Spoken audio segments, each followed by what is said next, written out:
All right, good morning, everybody. Hope you're doing really well. Excited to actually be back at 10 a.m. The time that I'd like to actually start streaming on, Sunday. I think it's a good time to start. Feels like it's a good way, start the day, walk the dog, feed him, have a little bit of breakfast, and then just jump on stream. So, really happy to do that. So, for people that weren't here last week, just we're on Final Fantasy 2. Pretty excited about it. We're about 3 hours 40 minutes in. So far, very different experience than Final Fantasy 1. Definitely enjoying it. And the leveling is so different, in fact, that I wanted to do some research and just understand, do spells stack? Can you cast the same spell more than once? Does it have a positive impact? So just looking at some of the questions I had at the end of last stream. So do Shell and Protect Shell, protecting you from magic, and Protect actually keeping you from taking as much damage from physical spells? Did they stack? Yes. Do the levels matter? Yes, they do matter. It actually makes more sense to level them up. And how much more damage do spells do when you wear less armor? I didn't get the answer to that question, but there's some really intense guides that just go into super detailed information, very specifically laying out, okay, well, you want to be in the back row, you want to not wear much armor, you want to level up this way. And also the strategy of just going unarmed, and being able to do damage that way is pretty good too. There's some good weapons that are worthwhile. Later on, like here's the Masamune. That sounds like a cliche one, but there's some good weapons later on that are worth leveling up for. But if you're unarmed, you can attack for a massive amount of damage with both hands, so that can do huge damage. Until you need to, you can wear shield though. You can keep leveling up your evasion, keep leveling up your agility, and you'll be in a good place. So anyway, I'm talking a lot. Let's just dive in. So let's see. Let's dive in, get back to the characters. So last, what we were doing is we were actually I'm going to turn on my sound a little bit on mine. So here we're going back to this town. I believe it's Salamand. Yep. Salamand or Salamand. And we are trying to talk to Joseph. I don't remember which building he's in. I feel like he's going to be in here. And the thing about Joseph is he wants to help the rebels, but he also wants something in return, right? So because of that, he very much wants to say, okay, like, what can you give me? So we just went into the mines and we rescued people. Thanks for saving me. No problem, Nelly. And now he's probably going to be more helpful. You better get that Mithril back to Altair. Princess Hilda's waiting for you. That's it. There's no other options. You didn't even need to come back here to talk to him. He's like, if you do this, I'll help you. But then in the process, you end up getting the Mithril from just running through and talking, and basically just like defeating those enemies. Now, that's good to know. At the same time, this is a good opportunity to level up, because we have Minwu on our team, and Minwu is just incredibly powerful. Just so powerful in the sense, and he's powerful because he has a lot of magic spells he can cast to protect us. So what I think is best in this situation, I need to level up, at least for Maria and Guy, give them some more magic. More HP is always nice, but realistically what I want to do, how you see here with Furion, I have his unarmed skill at 8. I would like to level that up for probably for Maria and Guy. I don't need to level it up for everyone, and especially if you have spellcasters, does it make sense? I've just been kind of goofing around and leveling up everything, and also leveling up, leveling up the shield as well. Always good. You'll take less damage. So we got full magic. Let's go to a spot where I know I can fight. Okay, this is actually a really good opportunity. So I'm just gonna defend. I'm gonna go to items. I'm gonna go unequipped. And just literally unequipped. And then what I'm gonna do is I'm just gonna attack with her. And I think he's just gonna defend. And actually no. The nice thing is he can cast spells. So we can just cast spells on the whole party, and everyone else will go through like this. And we'll just basically do this the entire time, and it'll help us level up unarmed. Now it's gonna take some time because the Hornets here are just gonna keep attacking. There's a Queen Bee. I don't know if I've actually run into a Queen Bee yet. But this is good because we'll just keep attacking. Now, some of them could run, and that makes my life less than ideal. But one of the things that the leveling up process is dependent on is, one, if you're attacking more enemies than your skill level. So in this situation, my skill level for unarmed from Maria, I believe, is 4 or 5. And there are 8 enemies. So if I attack 8 times, and we just assume we're killing them every time. If we attack 8 times, that's helpful because it pushes it past the threshold of 5, so I'll level up. In addition, there is some calculation done on the side of what level are the enemies. So if the enemies are, say, higher level, you might not even need the full amount of attacks. But if they're a really low level, you need to do more attacks. So now this battle is almost over, and we have just pummeled the enemies intensely. The end of the battle is coming. Let's see. So you can see Maria, we're at 4. Didn't level it up, but got halfway through the skill. Also got some more strength from Maria. Also got some more evasion and some other stats. So it does take a while to level up. You have to be patient. But even if you get into those battles with more characters like Sasquatch again, just a good right here. Now I can cast. The problem with this is, well, not the problem, but it just takes a long time if you want to level up other magic spells, even if you keep casting them and casting them, casting them, casting them. So that's what's going to happen here. We're going to keep casting with Guy. And the reason we're going to keep casting with Guy is simply so, and let's go into, yeah, same thing as before. The auto battle is so nice because it just lets me sit back and talk. Use my hands a lot, which I like to do. And then be able to just observe and think about what I want to do next. So the other thing that's happening as well is by Guy casting Protect over and over is he is using magic in battle, and he's going to get more MP from this. And when he runs out of magic, we can just switch. Alright, as you can see, Maria is now almost level 5. Guy got a lot more MP. That's a magic, so this is good. Even if you have just greater numbers, you don't necessarily even need to have, for example, let's see here, 7. Yeah, same thing. We're literally going to do the same thing we did before. We can sit back and watch them level up, which is quite nice. Just get into a battle. There's more NPCs, and you can just watch them level up, which is great. Now, one reason that she's not going to do as much damage, even if she was at the same level as Furion, is that you can look, they're in the back row, and Furion's in the front row. And that's something else that they added to Final Fantasy II, is this row. So if you're in, and the whole idea is if you're in the front, you're able to attack, you're able to hit with your melee, you're able to do more damage. But in addition, you are able to take more damage. So it's a calculation, where do you want characters? So if you're a magic user, you probably want to be in the back. So you try to flee, that's not good. Now if they try to flee when you're leveling up, that makes life much more difficult. But there we go. Okay. This is good. Keep getting that magic. Now none fled. So now Maria should definitely be level 5. Excellent, and Guy leveled up Protect. And Guy's maybe to get some more magic. No, yeah, did get some more magic too. So this is really good. So overall, even though I'm not fighting very strong monsters, I'm leveling up. I'm doing well. Okay, now this is not really gonna matter, so I'm just gonna kill these. What I think I might end up doing is actually attacking stronger monsters. Because what I can do then, if I'm attacking stronger monsters, is I don't have to worry so much about the number. I can just keep attacking over and over and over again, and know that when I attack them over again, over and over and over, I'm going to level up. So even if, for example, you're not doing much, Pixel Remaster version of Final Fantasy II does do a really good job of actually saying, oh, you know what? We're going to get you some stats.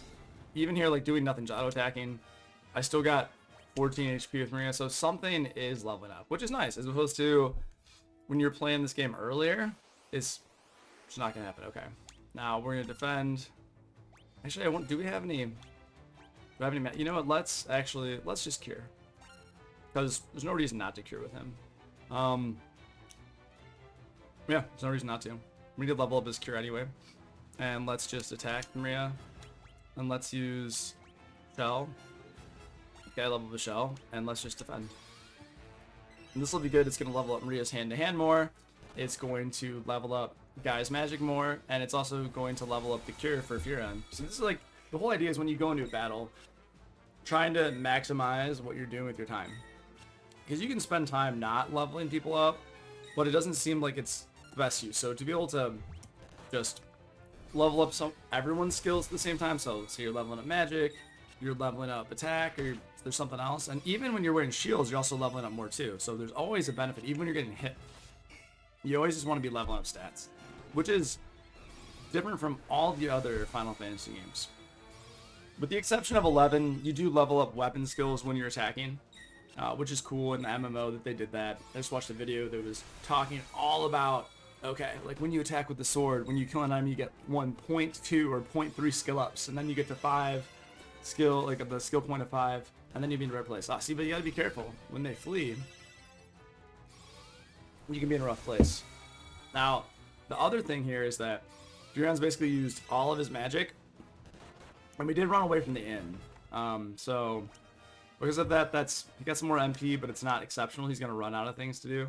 I feel like for now, maybe I do want to get in some more magic, so maybe I don't want to go there yet. Miscalculation, Sasquatch, preemptive strike. You know, let's do the same thing as before. Now, outside of battle too, if you want to cure to, say, level up your cure ability, you have the ability to, if your characters are not full health. But for example, is he gonna, don't attack Firion. He might attack, I might have stopped it too late. Yeah, so this way Maria might not level up, unfortunately. No. Yeah, but Firion leveled up his MP, then we leveled up, doing nothing. just literally sitting there and defending.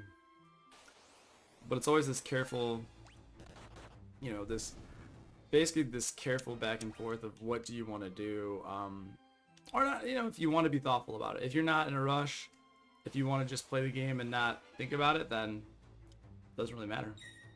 Alright. I think this will be a decent, yeah, I think this will be a decent ability for Firion to just defend. It's better for him to attack, in my opinion, but this'll do. Just the whole idea is you want to be leveling up something, so leveling up cure magic. Everyone having cure magic is nice. You're in a pinch, everyone can cure. You're in a pinch, you don't have to use items instead. So I think that's a very positive thing. We'll just keep going. Now hopefully none of these goblins will flee. That's the biggest thing, like none of the goblins, if technically if one flees, we're still at level 5 with Maria, we'll be fine, but having all the goblins flee just doesn't seem great. At the end of the game, being able to hit every enemy with just massive physical damage is wild. I beat the first boss last stream, last Sunday. I beat that boss with 1 physical attack. Basically died in 1 round. So that was kind of amusing. I don't know. It wasn't necessarily what I would say is the best. Okay. How long can I keep this up? You know, actually this situation, I'm going to swap and we were going to do that, and now he is going to change. Oh, no. Wow. I don't want him to level up with his axe. I want him to level up with, he's going to do protect. Okay, that's fine. That's actually completely fine. But I do want him to change to hand-to-hand. Just because at the end of this, we might be in a situation where he would have run out of magic. And then, let's see, so defend, magic, protect, 100%, item. Alright, switch. That. Okay, good. And now attack. Now defend. And now this will be what we're going to do for the entirety of this battle. You don't have to take time leveling up with like this, but I just think it's nice because later on you can just kind of run through dungeons, just explore. You don't have to take as much time to heal. You can just enjoy the process and just kind of flows better. And also having, you know, 8 enemies at a time to look at to fight, it's just, I think it's way better. And while this battle's happening, you know, I want to jump on stream, so I didn't actually eat my breakfast. So I'm gonna have my healthy yogurt. Got some granola and almonds in there, trying to be healthy. Enjoy. You know, I think I'm gonna mute my mic while I do that, so you don't hear me chewing.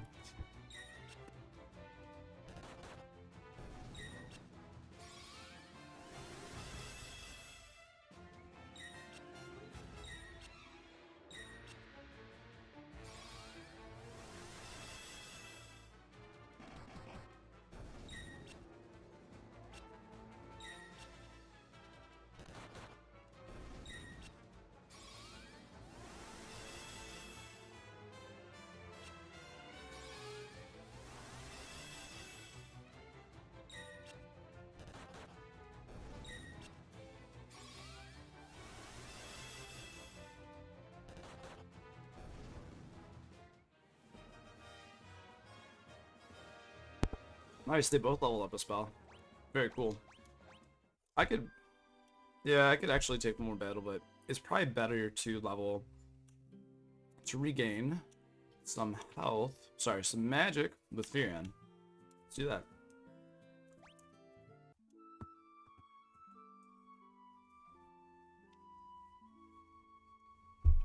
Also, the non-set gold cost for the inn is kind of funky. And that's it. Oops. Not saying it's bad. I'm just kind of like, interesting.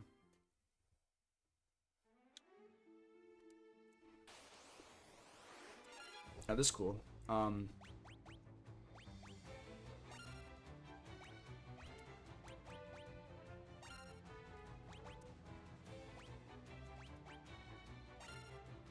gonna have to get Guy some new spells soon. But again, as I said, in battle, you are able to attack. You're able to heal even if your characters are capped. But if your characters are capped when you're out of battle, they say you can't heal. Who are you gonna heal? It's not possible to heal.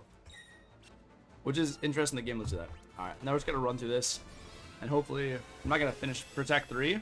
I feel once I've got to Protect 5, I don't really need to level it up anymore. The only reason to do it would just be to keep getting some of those like spells. And there's other spells you get later which are better. Just like a whole bunch of spells. If you want to do offensive magic spells, you kind of trying to make yourself more of a black mage, whereas I have spells now that are making myself more of a white mage, and then physical attacks. It's almost like white mage monks. Oh, like, is that what I want to do? I don't know. I'm just having fun with it. I think that you can be really powerful unarmed, and you can do tons of damage, but you'll also probably take a lot of damage as well. So I think just going unarmed with shield for now, as well as having a lot of white magic to back me up and give me, I think there's some other spells too. Berserk, I believe, makes you very, very strong. So imagine you're very strong, but you have the Protect magic on. You also have the Berserk on and Shell on, so you're just very powerful overall. And you can stack Berserk too, so you just can go wild. Nice. Level 6. Firion got some more magic, which is what I want.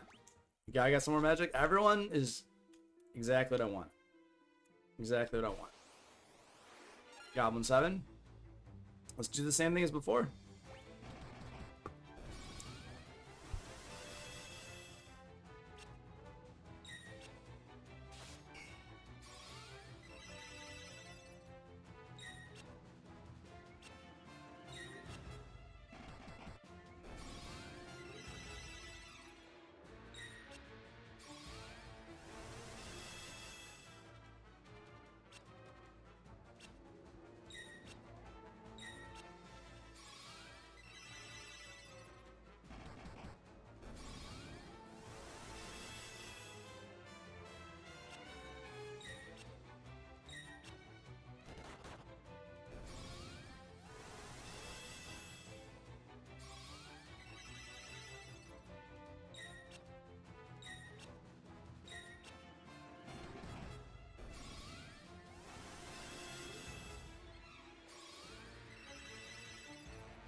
Nice, we're leveling up Cure and Unarmed.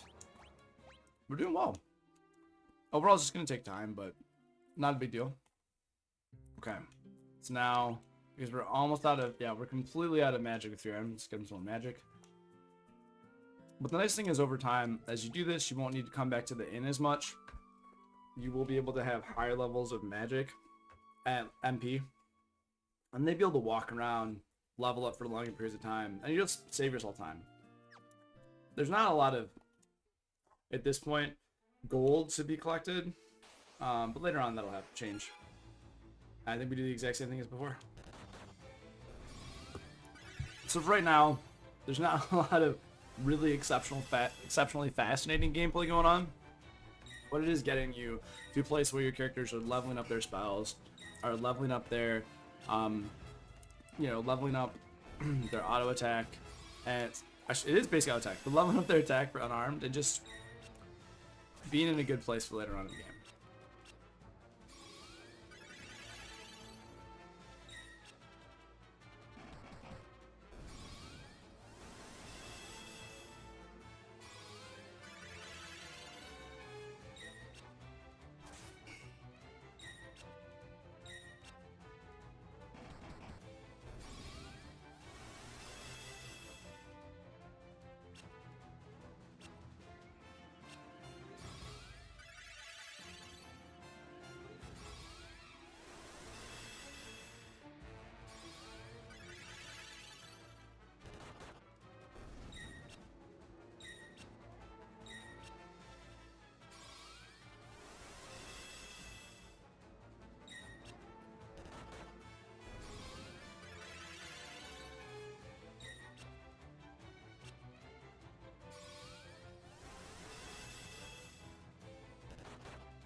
There we go. We got a potion. Oh, okay. I actually need to use an antidote. So this goes into another thing I was looking at earlier, which is kind of interesting. And that is, okay. So now he's gonna keep using Cure. She's actually gonna switch to Shell, and he is going to switch to Attack. And I don't think the Sasquatch are gonna run. But what I was gonna say before I distracted myself is that, oh goodness, items or yes, status effects. So sometimes when you're in battle, the status effect will end. Say you've gotten, there's two different things. Like there's something called toxic and there's something called poison, which is interesting. That's not in other Final Fantasy games. So if you're poisoned, that persists after battle. However, if you have toxic cast on you, battle's over, you're fine. Just a little boo-boo. Just taking damage during the fight, which to me is an interesting decision. It means that there's more. I think there's actually more, and also darkness. How all of them have the sunglasses on. That's something that won't persist after you get out of battle. Other things will. I haven't been stoned yet. Nice, we leveled up Shell. But there's other things that just persist after battle. And when that happens, it makes it, so much harder to... It's just, you have to carry more items with you. You have to heal more. You have to get rid of those status effects. Alright, let's just kill these guys. You can definitely see the difference in their attack power. I'm gonna check something. Is Furon in the front row? I think he is. Yeah, so he's gonna do a lot more damage regardless. See, so now, if you're getting battles with 6 or 7, it's much easier to level up, but now we're only getting battles with this many characters. Like, I don't know. You know what? I know we're not supposed to go far north, but let's save. Let's do a save real quick. Maybe let's be a little risky. Let's see what's up here. Oh yeah. This looks like an area we're definitely not supposed to go into. But I have a feeling we might be able to take enemies in this area. Oh, we can't even go. It won't even let us. Okay. Good to know. So we are being blocked. Alright. Not able to go there. Good to know. I didn't think that was going to be a thing. I know there's, for example, you can't go into certain bodies of water without a boat, or a canoe for, smaller, more inland bodies of water, but this is different.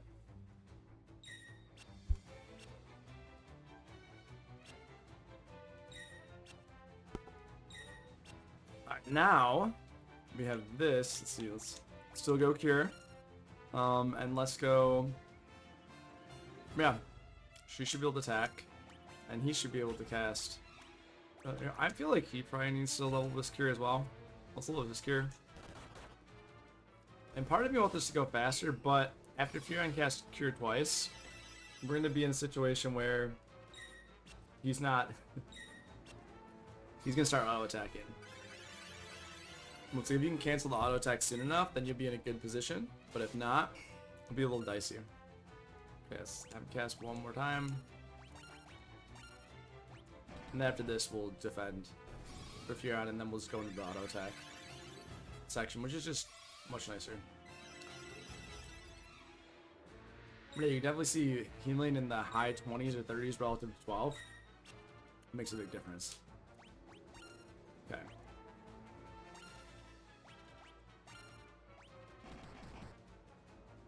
And so this right here is also a good reason why you don't want to get too far away from home, because you're not able to.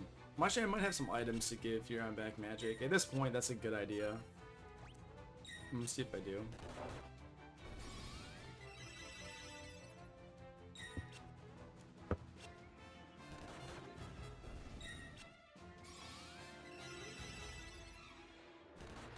Yeah, only 9 for me. Okay. Yep. Level it up. Nice. How many items? I don't think it's even worth it actually, even if I do. Nope. Nope, gotta go back. This is nice because he is gaining a lot of MP, and that's gonna make him stronger long term, and that's great.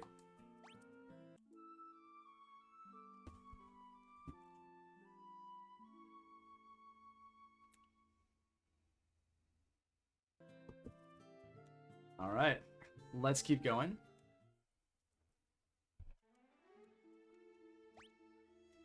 $70, that's pretty decent actually. We're already at 78, considering that we started with 15. Okay. Defend. I think, okay. Actually, let's do.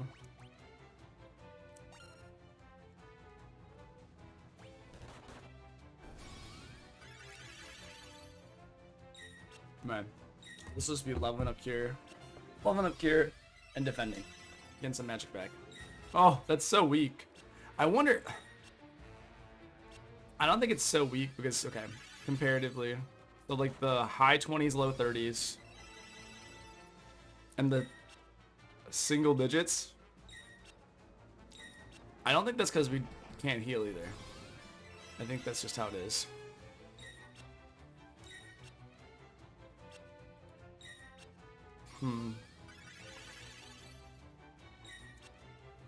I think everyone should level up their cure to a pretty high level. I know it's going to take forever, but I think it'll just make life a lot easier later on. Is it necessary? Goodness, no. But Led, you're ruining my strategy. But yeah, I think maybe no more than 30 minutes, I'm going to get tired of this leveling up, or just say, hey, let's change up the pace a little bit, so that I'm going to move down south. Get some mithril, you know, let Hilda know we got the mithril, and we keep moving. Okay, yes, level 7, and cure was leveled up. Excellent, that's exactly what we want.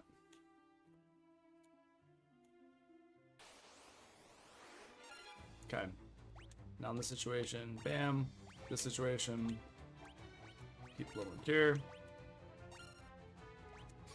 Now, if none of these goblin guards run away, we can keep leveling cure, and Guy will have the ability to just level up his unarmed, which I'm good with. Bow 1! Alright, after this, we'll do auto attack.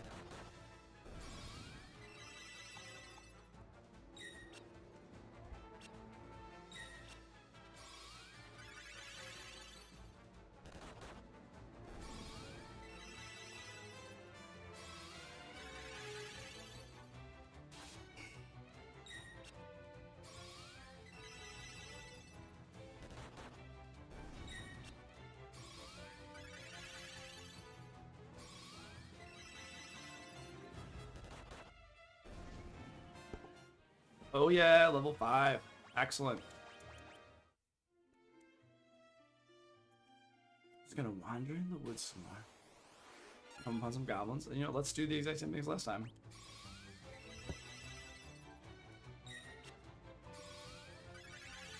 I will say, because so much of this is automated, you are saving a lot of time relative to, say, the Game Boy Advance version or the version that was on the family computer or Famicom in Japan.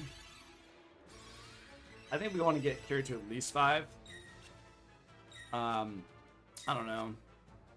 Is it worth it? Debatable. But also having our characters continue to get hit is, I think, a positive thing.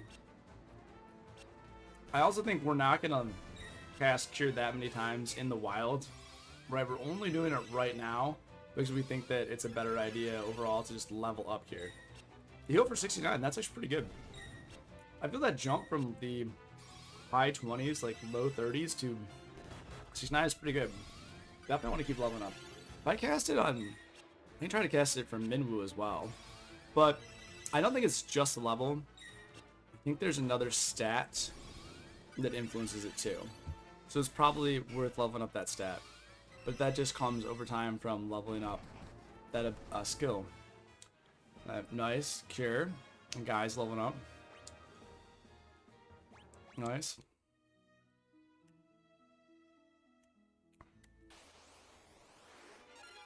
Vampire Thorn.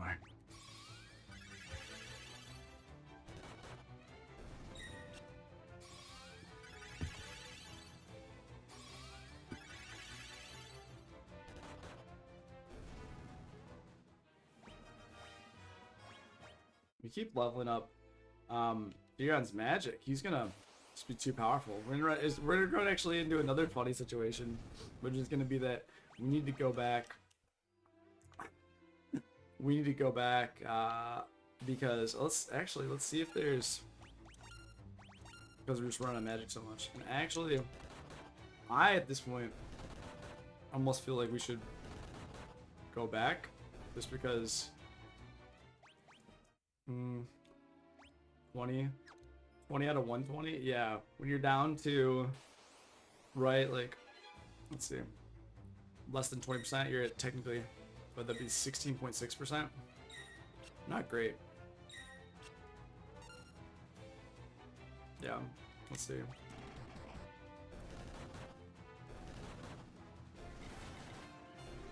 Yeah, Minwu. Use that staff. Also, good status. Spirit. Yeah, there's Spirit. Woo! So Spirit is white magic, and his Spirit is 52. And Intellect is, so 13, 17, and yeah, definitely a much higher Spirit, so his white magic is going to heal for so much more. And then, what levels do you have? Cure 7? Yeah, so even regardless of Spirit level, you heal for so much more. Let's rest again. I gotta say that we're here a lot in Salamand. Do you think we could get a discount? Just saying, I think we're bringing you a lot of business. People are gonna know our names. We're becoming reputable individuals. I think we should get a discount. That's just me.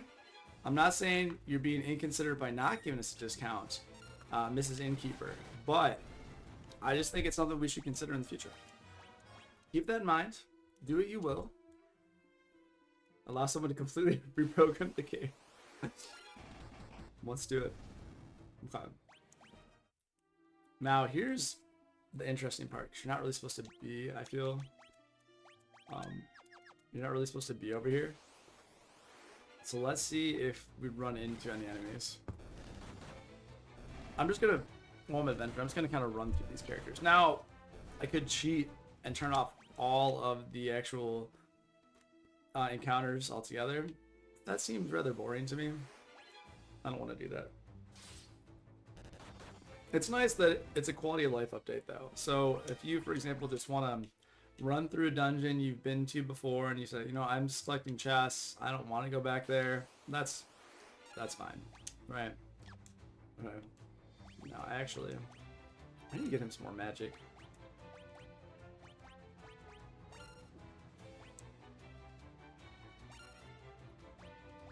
Yeah, let's do this.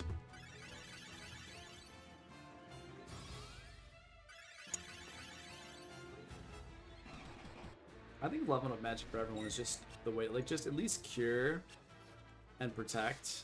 I mean, you don't have to, but it seems like later on having all of those in your toolkit is going to make your life a lot easier. That's the strategy I'm going with. So, pretty soon... Oh! Shoot, that could just completely ruin your entire leveling up strategy if you're below a certain point. Luckily, he's only at 5. So we're going to be able to hit 5. At least kill 5 enemies. Mostly. I mean, there could be some poor RNG. Maybe 2 more could run away. But I think this battle did start with 7. So we're still in a good place.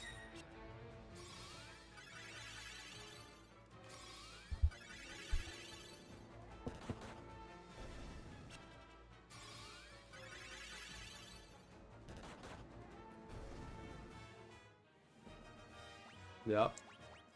Well, didn't level it up, but we're closer. Look at this new town. Basque. Alright, so some background about this town. It is under control of the Empire. So perhaps no one wants to speak to me because they're afraid that there will be negative repercussions. What can I do for you? I don't know if I need any of this stuff.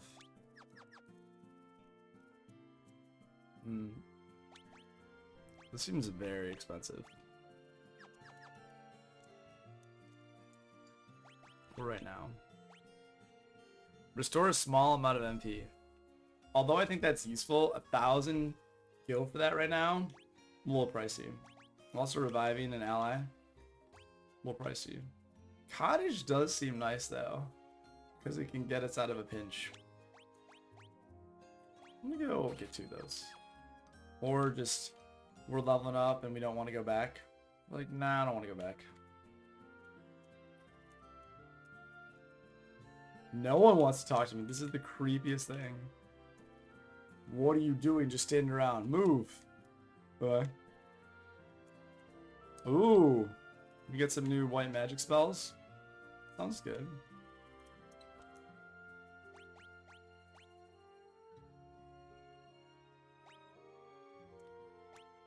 So this is interesting.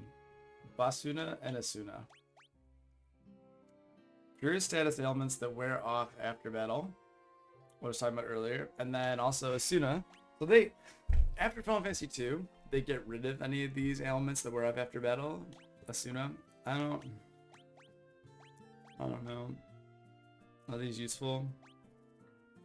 I don't know. I really don't know.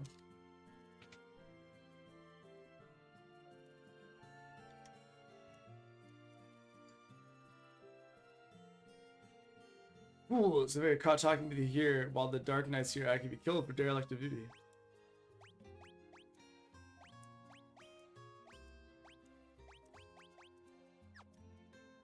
So obviously there's something else we have to do to come back here, but not yet.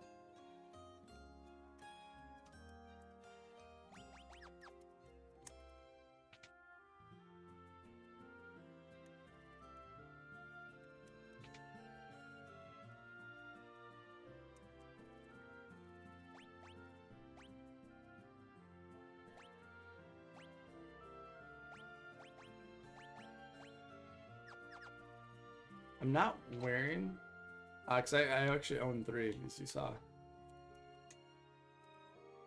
I'm not, I'll go explore the town more later, but I'm not actually, okay. So there's something else going on there. Not sure what though. This seems like certain death. I don't know, whenever I go to a new area, I'm like, is something bad gonna happen? So, it's so, I don't know, peculiar to me. Yeah, let's go with this.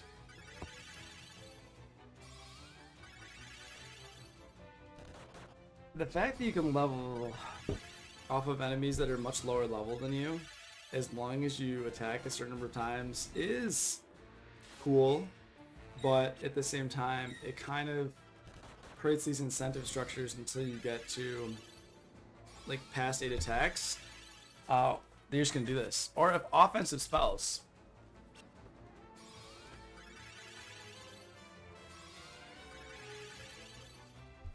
You can also attack yourself to level up your health, but I'm not too concerned about that right now. It is nice to see a game doing something different in their leveling system, right? You're like, hey, this is something different. Like, check it out. It's kind of cool. You don't have to love it, but you can enjoy it. And so this is a game, the more you play it, the more you start to understand how the systems interact, the more you appreciate it. And then you just keep using Cure and level it up. Instead of buying Cure, etc. Yeah! Look at that. Bare hand 6. It would be cool if I actually had bare hands, but alas.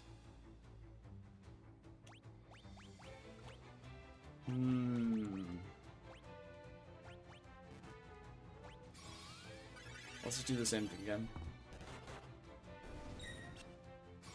Hopefully no one runs. The problem is when you're in certain places, you're like, hopefully no one runs. If they do, you're in trouble. I also think that if I want to level up, I could give Furion Asuna as well. That might be a better idea at this point, instead of continuing to cast Cure. And then we're just going through a ton of mana. I think at this point, I don't know, but at the same time I want to level up Cure.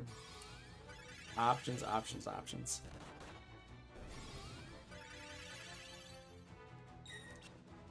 Imagine poor Minwoo, he's just like thinking to himself, you guys are going the wrong way. We got the Mithril, we need to go back to Hilda. I don't know why you guys are going this way. Could I just nudge you to go back the other way? Like, no, we don't want to. But Hilda, think about the rebels. They need us right now. Minwoo is just like so frustrated with us. It's like, not interested in you guys.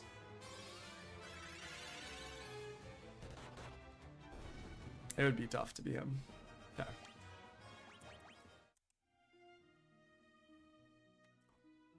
The fact that you can just go this way as well, I don't know.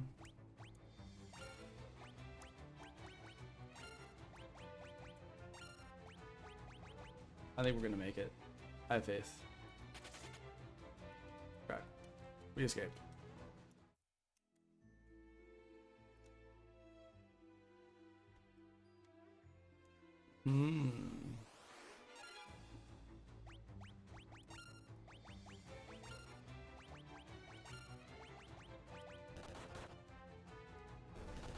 Nice.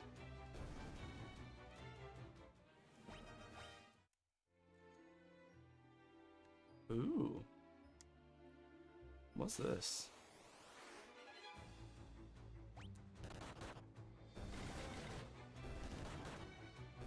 For a second I thought we were gonna maybe fight some much more difficult monsters that we needed help with, and then got here. Nah.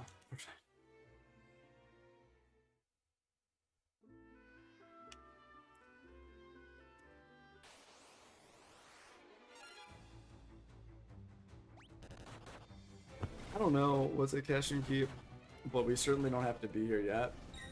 So we might have to come here next. It looks like it's not too tough, so we might actually have to come here next. Probably should have gone back. Okay, let's just go back. Let's go back.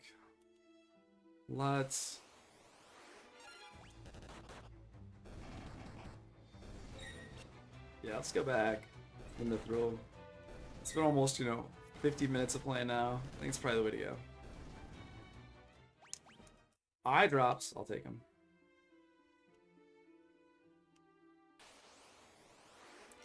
Ooh, 3 soldiers. I appreciate you, Minwoo.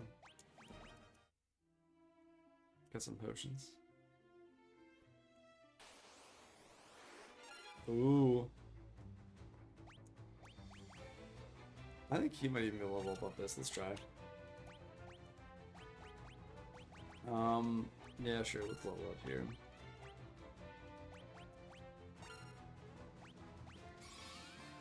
And something, one of them could run away. Well, let's give it a try.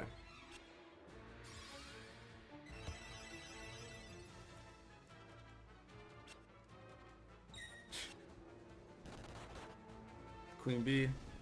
Taking the Queen Bee out.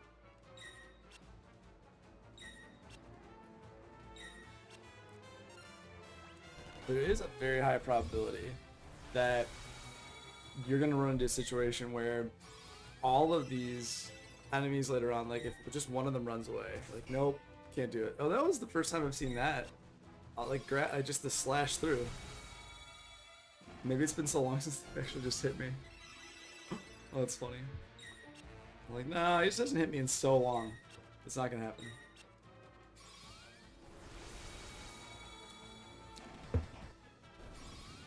Keep leveling up.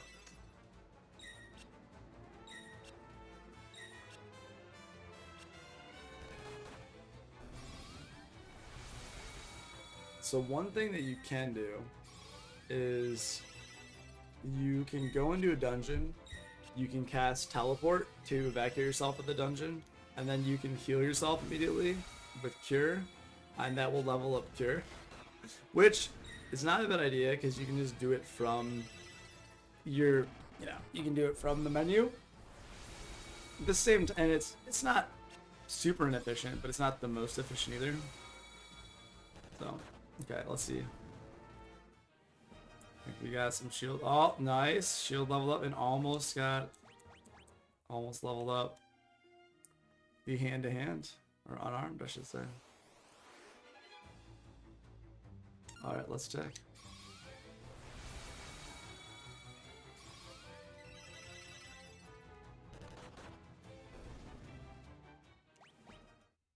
Nine gil.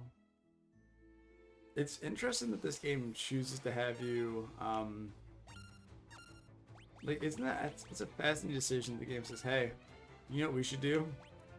Like, what game? What should we do? Like, you guys should definitely make sure that you give gil by monster. So you actually get to see the gil from each monster. It's an interesting design choice. They're not gonna aggregate it for you. It's like, oh, here's all the gold in one pile. Like, no. You're gonna have this goblin is a miser, okay? Or this goblin was talking to the goblin banker, and he doesn't have his gold right now.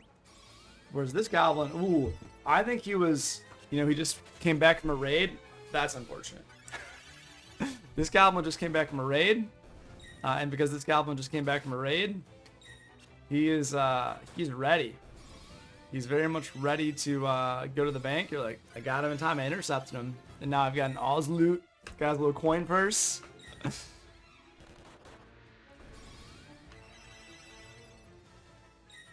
I think it would be. I feel like other games haven't done this, or when they did, but much further in, like after after the first gen, whatever gen console it is, right? They're like, hey, in the game, what we're gonna do is we're gonna have these unique distinguishing markers for certain NPCs, and because of that, what it's gonna do is it's gonna say, okay, we should pay attention or focus on these NPCs. Now the question is, do you think I should actually stay at this inn? I'm a little nervous about staying in the Bath skin. That's obviously the Dreadnought right there.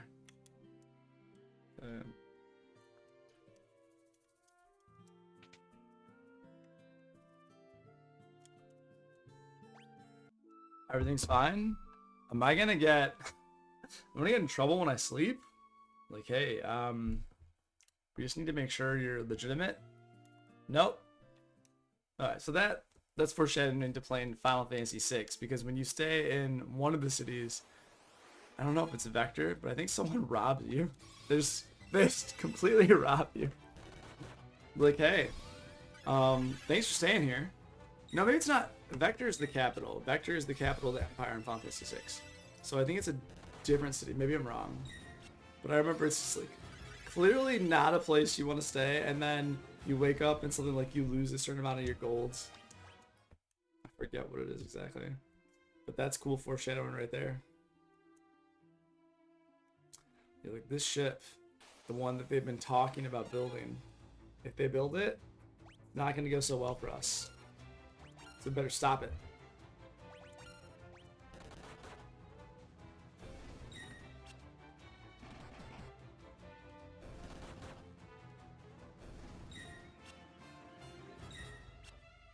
Dun dun dun dun dun dun.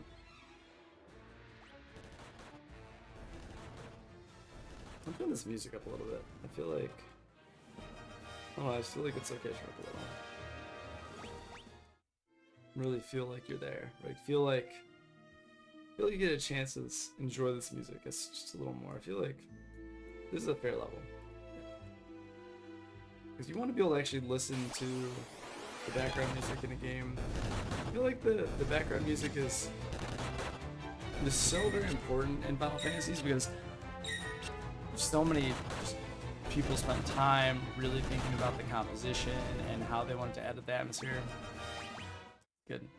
And I think, if I go back here, I think I'm listening to right now the arrangement. You can go to the original. Well, we gotta go down here. Yes. Yes.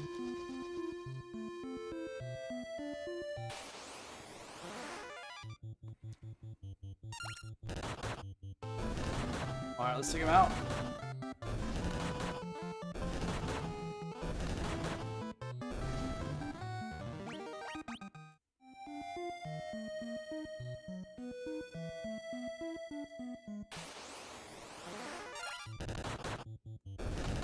Alright, about an hour in, we're gonna get back.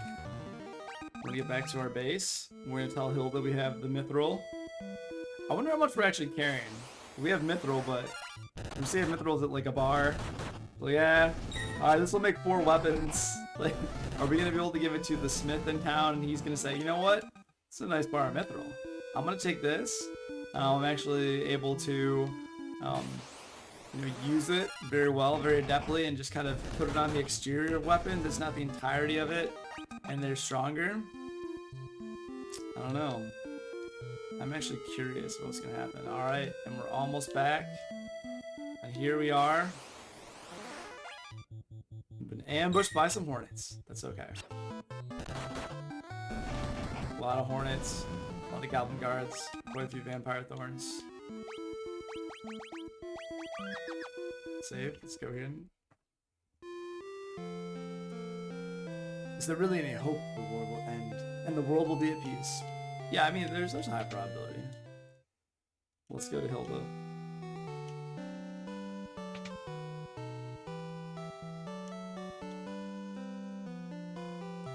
The Empire also suffered heavy losses in the Battle of Finn. They're building the Dreadnought in Bast to help compensate for those losses. Asking for the Dreadnought. The Empire is using the people of Bast to build the Dreadnought. The Dreadnought itself is a massive, heavily armed airship. Let's learn about it. A man named Sid, the former captain of Flynn's Order of the White Knights, built an airship. It's a ship that sails the skies, but the airship captivated him, body and soul, and he soon left it. We are poor for his absence. I am told he now lives at Posh, granting travelers passage on his airship for a price. He then uses this money to make further renovations on his airship, or so the story goes. Okay, so we gotta... I asked that basically just tells us we need to go back to Bafsk, and that we need to... Wait, do I actually have... Let's ask her about Mithril. We should ask her about Mithril. Because I feel like maybe something will happen there. So you found the Mithril. Now we're finally able to fight the Empire on equal footing. Please take the Mithril to Tabble, the town blacksmith. I'm certain to be able to use it to make some magnificent weapons. Okay.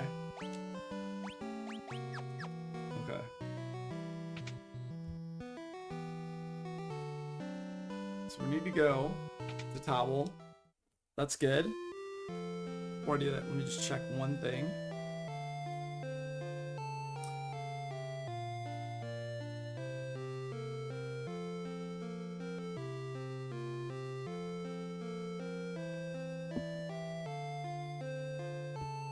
Let's see here. Go to the town blacksmith. I think he's over here. Yes. What could you want with me? I'm just an old man. What if I give you this mithril? Oh, that's mithril. I've been waiting for the chance to work this metal for as long as I can remember. Alright, leave the rest to me. Swords, armor, you name it. I'll start crafting. It's been too long since I left my hammer ring.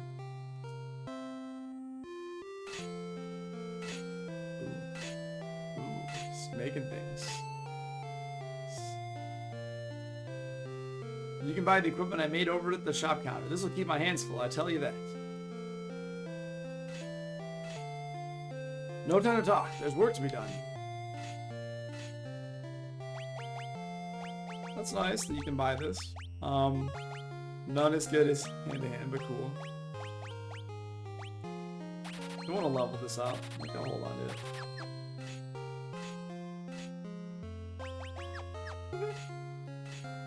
That's kind of cool.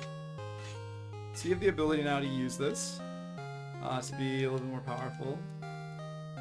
Is Altair going to be taking over the Empire too? Not if I have anything to say about it, kid. But Mithril is only with weapons, not with armor, right? Here. Oh, are you going to sell me Mithril? Yes, you do. Okay, excellent. Okay, now I can get more evasion. Okay, I wish there was a comparison. Alright, let's buy a couple more. Buy a couple more. Mithril armor. Do these. Okay, okay. Gloves. There we go. Hey, good morning, good morning. Yes, happy Final Fantasy Sunday. Thanks for dropping in. Really appreciate you dropping in to say hi. Hope you're doing well. I'm just playing through Final Fantasy 2, my quest to play all the Final Fantasies. A little wild, but I'm having a great time doing it. So thanks for hopping in. How was your weekend going?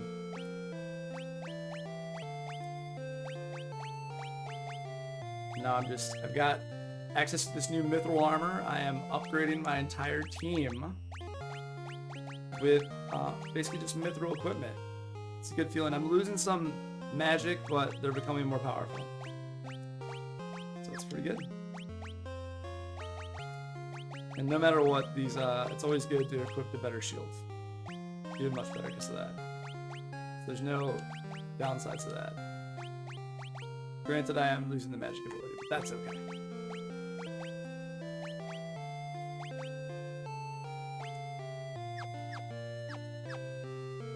Alright.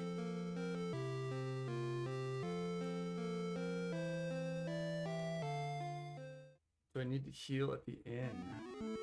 Good question. Do I need to heal? No, my character's doing great. I'm excited to depart. Oh man. I'm glad to hear the weekend is good. And it goes too fast. I know. I 100% hear you when you talk about it going too fast.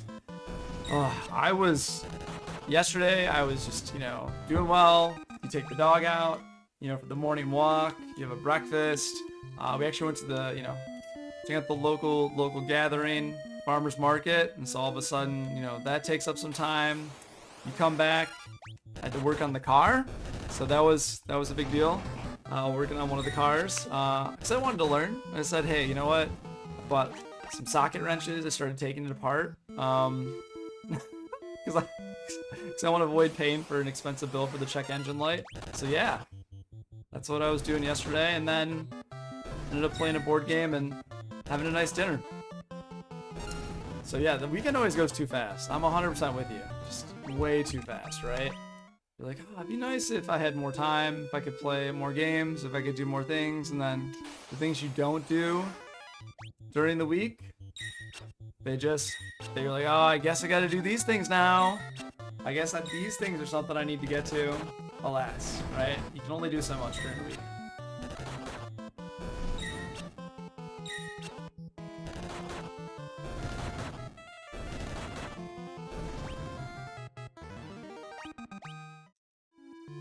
Okay, so we're gonna go along the coastline here, and we are going to go to the town of Basque. Ooh, should I use this as a leveling up opportunity? I guess I can. I guess I'll... Yeah, sure, let's do it. Sure, let's do it.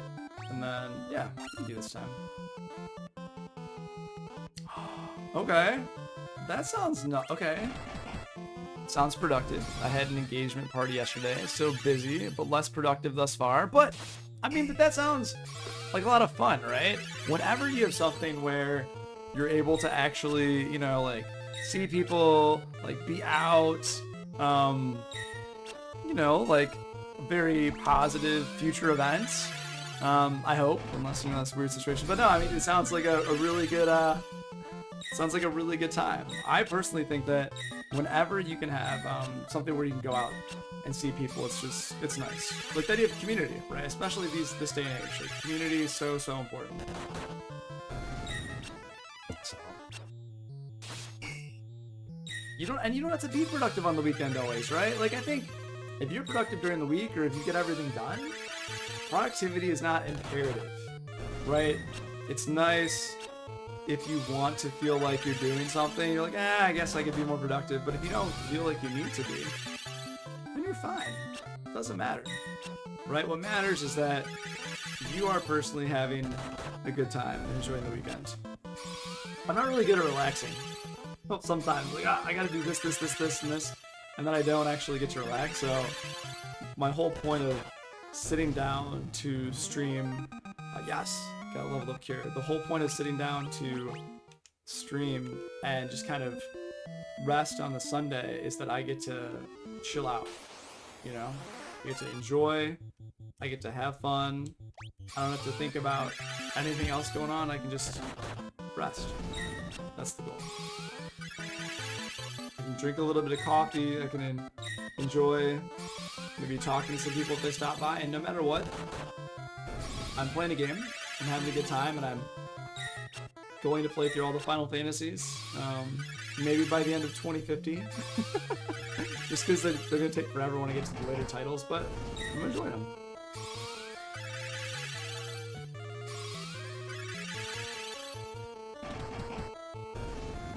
I think at this point, what I will do is I'll probably skip most battles, because I want to get to Basque over here. Oh, but this one just presents such a good opportunity. I might just go the whole thing auto attack and try to level up my unarmed skill for Guy.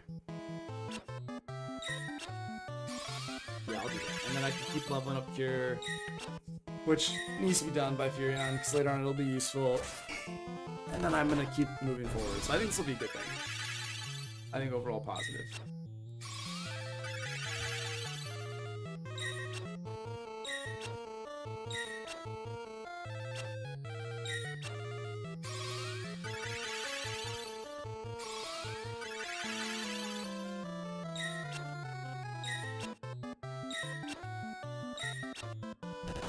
So many misses, so many deflections. Those new mithril shields. So in some of the later games, they changed the graphic on the shields, right? So like you're blocking and you have gotten a new shield because you've got a new shield or a weapon, right? Like the character models effectively look the same, but when you're blocking, you block with a different shield or you'll attack with a different weapon, which is they have in this game, and they've had it in the Pixel Remaster since Final Fantasy 1, which is appreciated. You have new animations, but I wish that they also, for example, had, you know, I wish they also had something else. I wish they also, like, maybe new armor or something. Like, I think that would have been cool. Like, hey, we have new armor.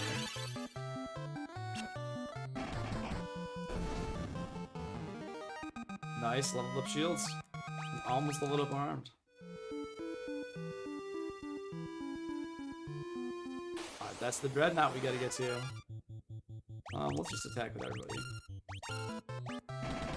Poor Minwu. My fourth party member who's a guest, he's just hanging out, not really doing much. Just like, guys, I don't know if you know this, I'm really powerful. You can use me. I'm like, yeah, I guess I could. Alright, let's save real quick. Okay. Let's go here. Let's go to the inn.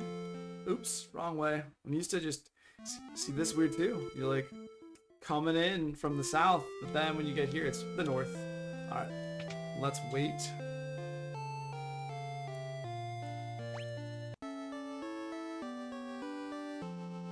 Let's go to the inn. Let's rest. Get our health and mana back. What's this? Back to work. Work, I say. If we finish even one day sooner, my glory will be exponentially greater. So before we had a knight. Now we have Borgin. That's interesting. We came earlier and there was a knight to get to work.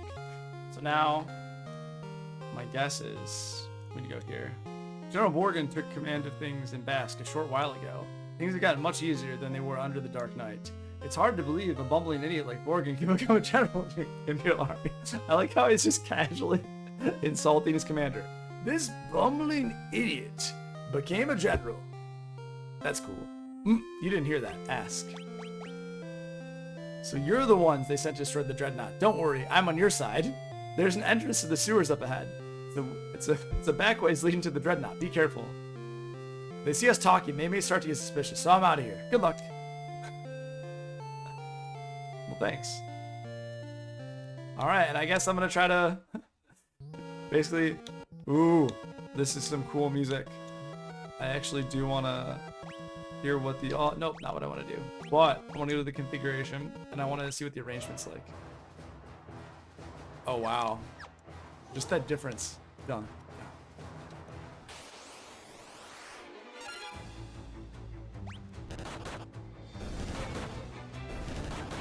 Now the question is, should I put weapons on the... Ooh.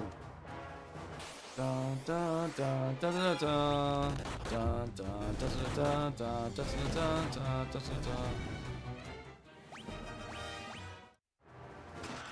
A longsword.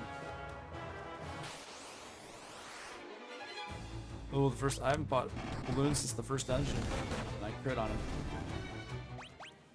Okay.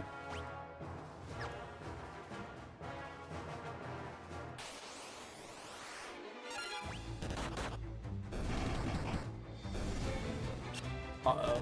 Trying to self-destruct on us. What happens if they self-destruct? Do we all die? Or they self-destruct on one character? That sounds a little terrifying.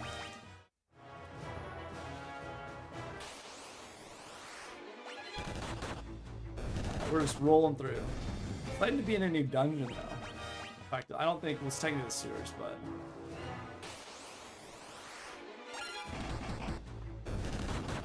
And there are soldiers in the sewers, right? So they're part of the Empire.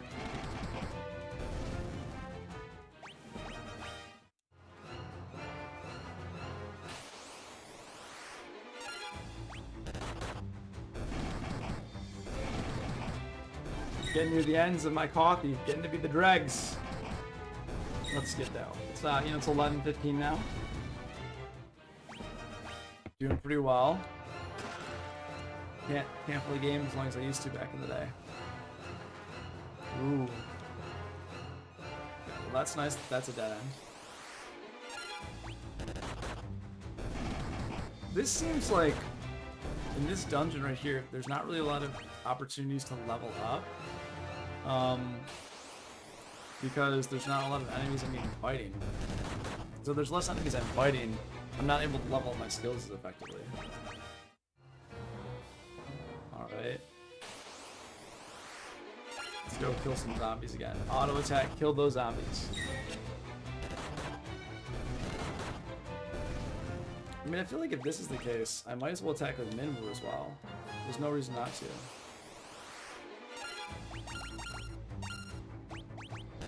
Come on, Minwu, you got this. Come on, friendly white wizard. Yeah, buddy. Also, I wonder, you ever notice this cave? It's also, this is a cave, but have you seen the architecture, the layout for this? It seems a little misleading.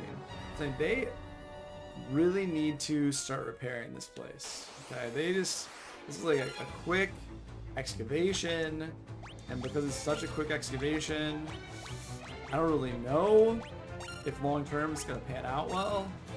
I don't know if it's really, you know. Man, this guy's been really working seriously on this mouse. But in all candor, like this cave, can't really give an A to the master architect behind it. You know, there's more they could do to make this a better cave. I mean, it's just a little too fast. Like, they weren't really thinking about the structural integrity. They could do more. And they can do better. I believe in them. There's the opportunity for growth if they were to excavate. But you know what?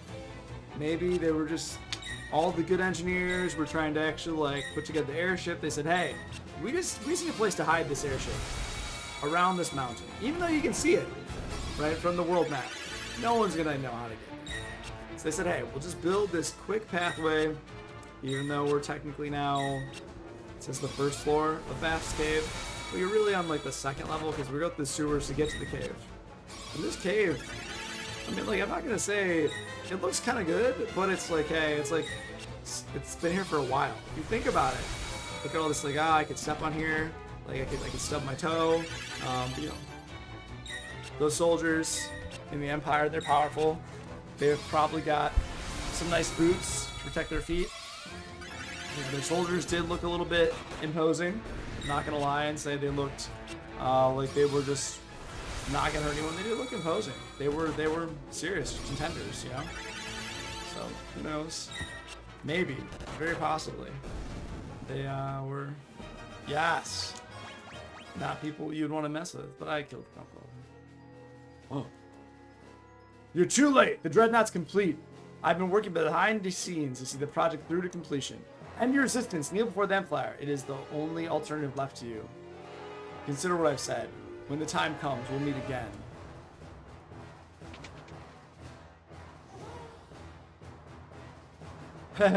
Looks like you came all this way for nothing. See for yourselves.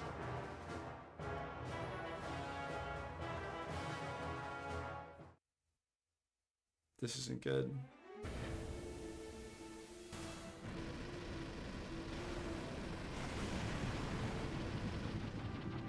Yep. Yeah, this is very much not good.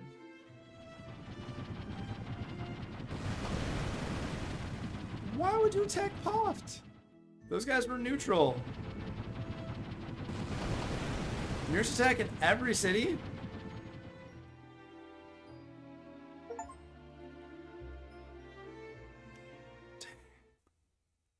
This, I do not like this Empire.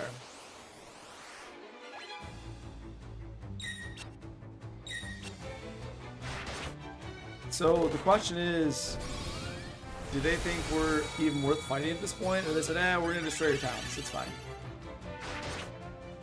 So they came in, destroyed the town, boom.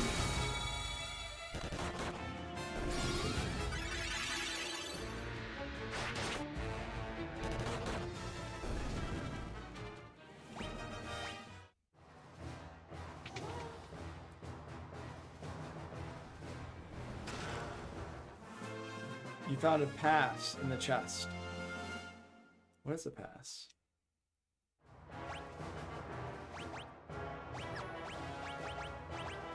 Key items.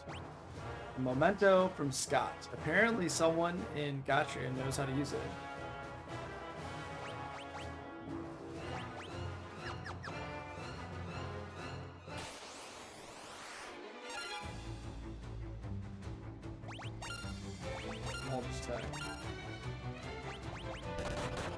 And then we'll take this teleport out of here. And we learned that the Dreadnought is pretty powerful. It'll destroy 2 towns. Not great. Let's see. Okay. I'm gonna look at the world map really quick, actually. But Gatria, someone knows how to use the seal there. Okay.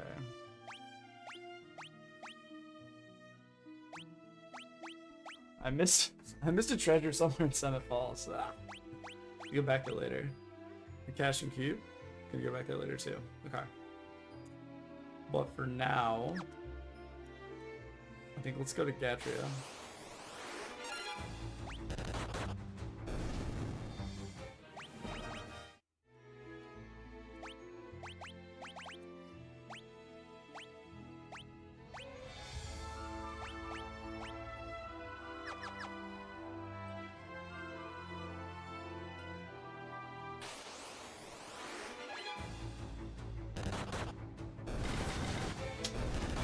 That evil empire is truly evil, right? That's unfortunate. Truly unfortunate. That's why the empire did that. I'm not a fan. Would not recommend this evil empire. They certainly didn't backstab us or anything, because they were never on our team, but let's go check out the city and see how upset. Does this pop the balloon? Also, Sid is going to be pretty upset if that's his airship. Loft. We were attacked by the Dreadnought. They're dead. They're all dead. Sorry, but the ship's already left for Balloon. So the ship apparently is safe. You want an airship? You pay the guy behind me. Ask. What you want to do is blow up that thing's engine. Do that and you can bring down the whole overgrown tub.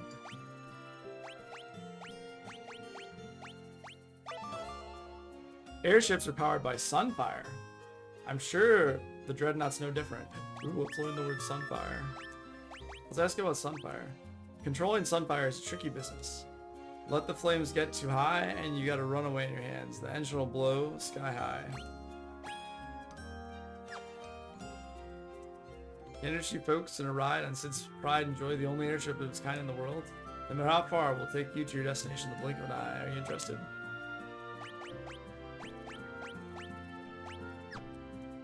I feel like I don't have...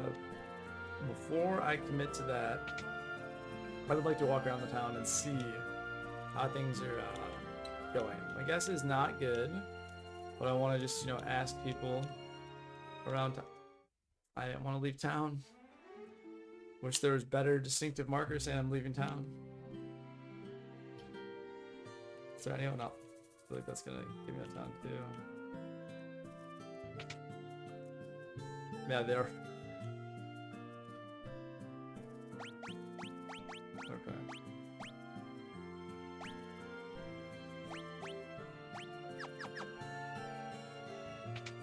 Okay.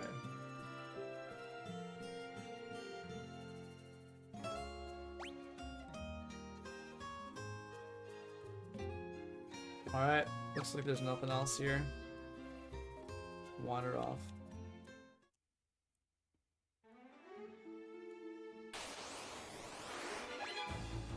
Is it worth the 700 gold to go back to Altair? How much time will it save me? Probably. Yeah, let's do it. It'll probably save me a lot of time. But actually, someone in Gatria knows how to... Go to Gatria actually, because someone knows how to use this pass. I think it's Lydio. You waiting for me outside? Okay, sounds good. Excited to get on the airship. And now do I just... Okay.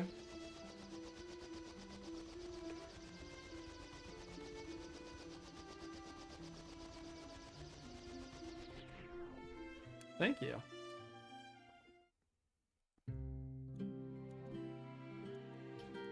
Gatria attack too.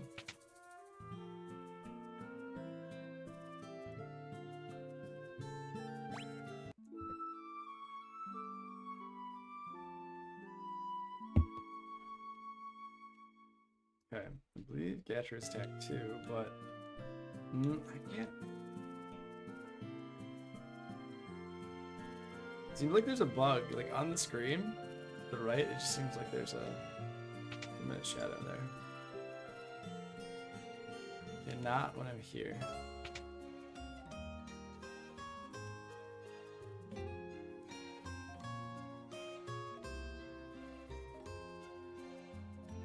The Dreadnought killed them all.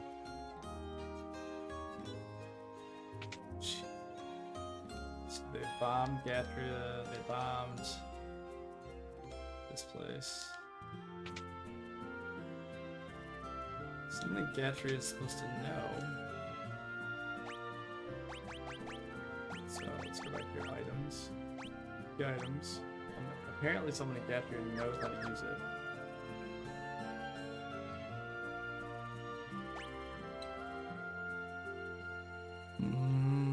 Where is this person in Gatria?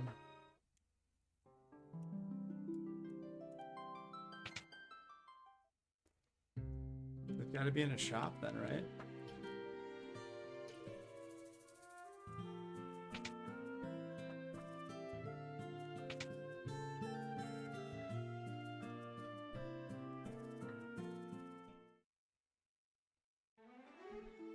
So this is where I'm trying to figure out what's going on because everyone's dead. 100% everyone's dead. There's this weird bug. Even everyone's dead. Okay, so there's Dreadnought killed everyone. You don't see bodies, but everyone died. Okay, I guess I'll go south. And go to Altair. Go to Altair and see what's going on. Everyone's gonna be dead there too.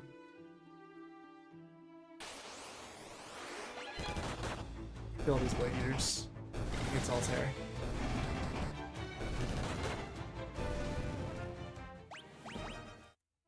Alright, let's do it. This doesn't look good at all.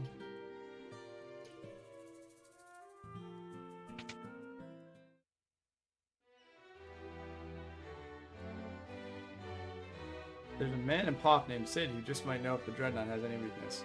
Sid was the first person to ever build an airship, and the Dreadnought's really nothing but a big airship, right? That's true. I did find that out from him. Prince Gordon's disappeared. I wonder where he could have gone. The Dreadnought attacked, but at least our hideout is still safe. Everyone who was outside is dead. Ugh. We'll stay here and hold on until you return. If we don't destroy the Dreadnought, the casualties will only mount. Please, Lord, save our king. I'm scared. Altair wasn't spared the Dreadnought's assault. Lucky for us, the hideout was unharmed. The townspeople have taken refuge here. Yeah, I can only imagine it's not going to last long. Many were wounded in the Dreadnought's attack. The shock has even caused my father's condition to take a turn for the worst. I hate that my father has to see this. He knows his death is near. Is there nothing you can do, Minwu? All those who live must someday die. It is our fate. Still, it is my duty as a white wizard to ease the pain of those who suffer. I shall remain here and devote myself to the care of the wounded. I take my leave of you. The fate of the world rests on you, Furion. Waste no time in destroying the Dreadnought. Minwu left the party.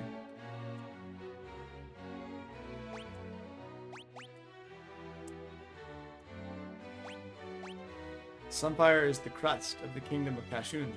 Its flame still burns on the ground floor of Kashun Keep. Scott and Gordon have told me many stories concerning the flame. The finer points of the tale are not known to me. However, I seem to recall that the flame cannot be held in just any torch. Sid told us that we might be able to use Sunfire to destroy the Dreadnought. Then there's no time to waste. You must depart for Kashun Keep at once. If you hire Sid's airship, the journey should not take long. That leaves only one question. What can you use to bring the Sunfire back?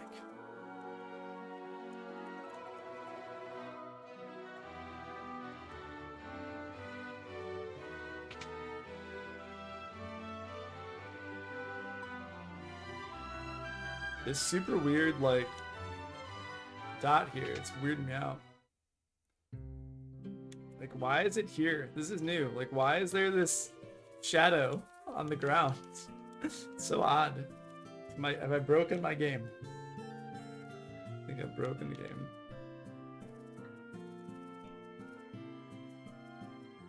Alright, we gotta find...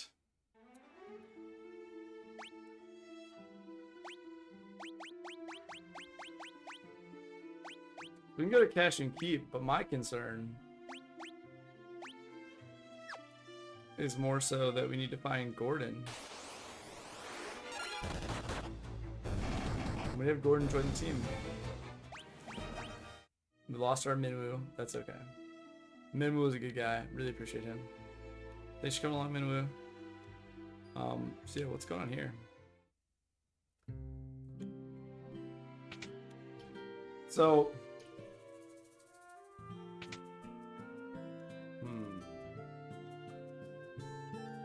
I don't think anything else is gonna pop up.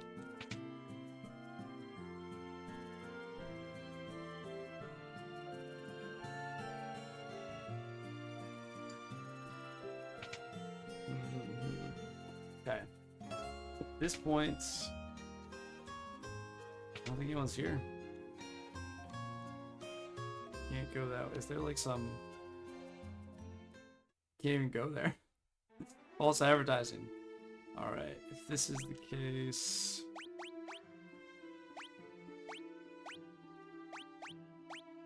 So I can go to Cash and Keep, but I need to find... Prince...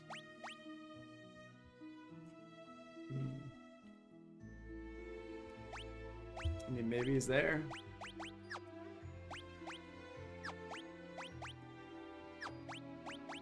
Maybe a mentor from Scott. Apparently someone in Gatcher knows how to use it.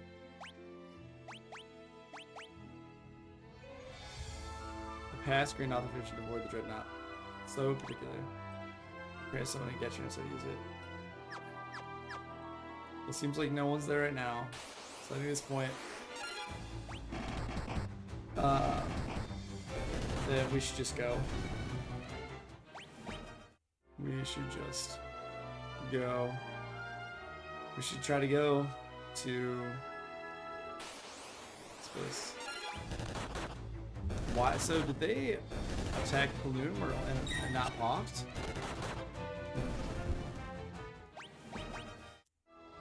That's kind of fascinating too. Like, why would they not destroy this party? Like this? Okay, they did destroy Bloom as well. Is everyone here dead too? I'm hurt bad. I don't think I'm gonna make it. That's not good. He is walking around. My daughter. They killed my daughter. Ugh. The Dreadnought attacked and destroyed the entire town.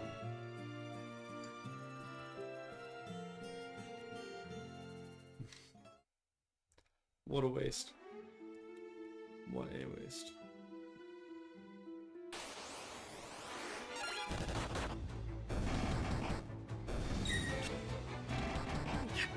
I think,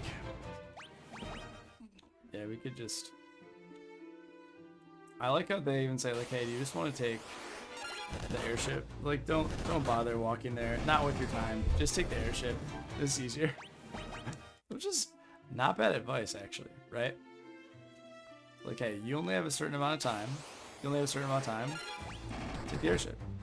So I'm gonna go take the airship. My concern at this point though is that we're gonna get there and then we have to somehow find Gordon, and then Gordon's not gonna be there. Gotta find Gordon.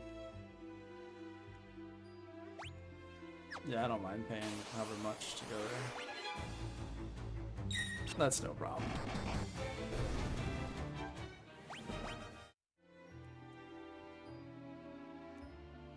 Yeah, I did. He's like, no, you need to pay first. Get your ticket. Okay, let's see here. Go ask where we want to go. Okay. Yes. I would like to go to Heshun.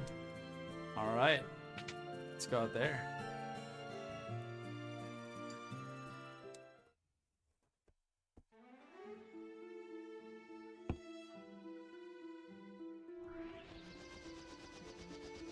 Oh, that's it. I think that was a bug from that. Interesting.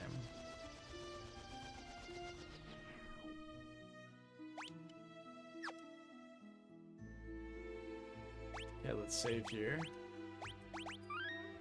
Seconds.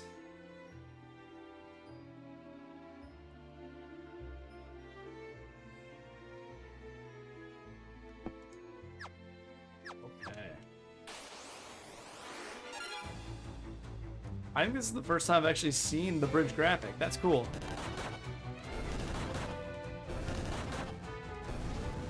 Let's see, okay, so everyone's at, I don't think the left-hand scope shield's gonna get higher right now, but it's nice.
Yeah, let's level up.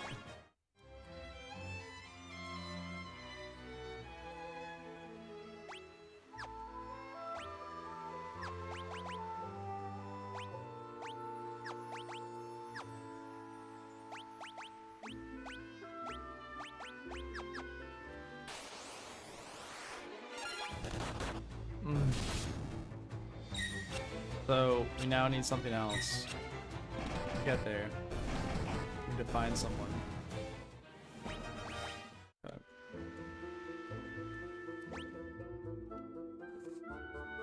Yeah, so we need to have Gordon in our party.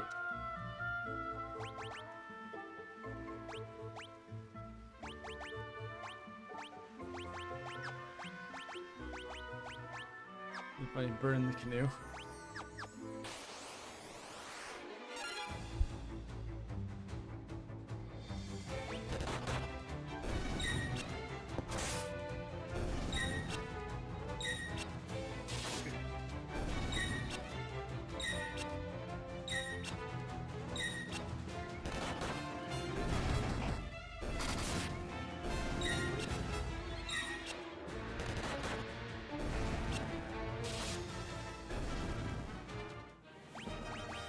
Everyone's level up something.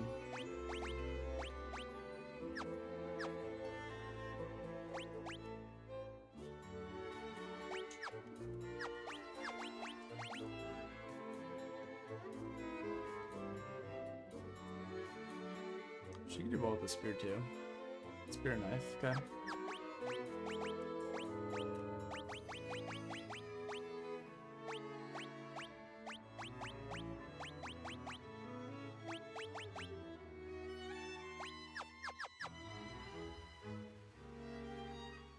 Let's see here.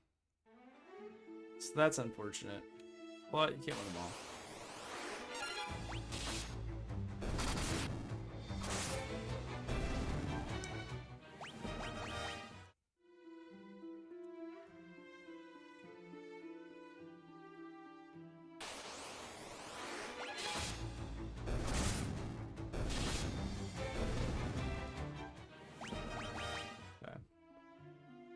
Let's see.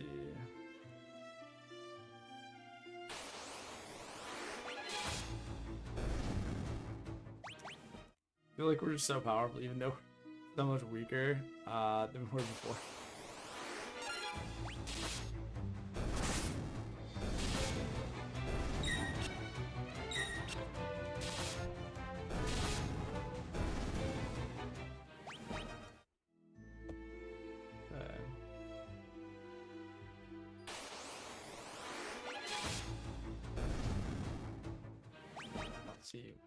I wonder if Basque actually is no longer under Empire control.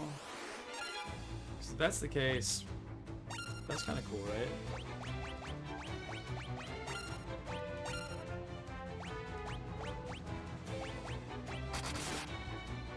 If that's the case, like, that's pretty cool. So let's go see if Basque is under Empire control now.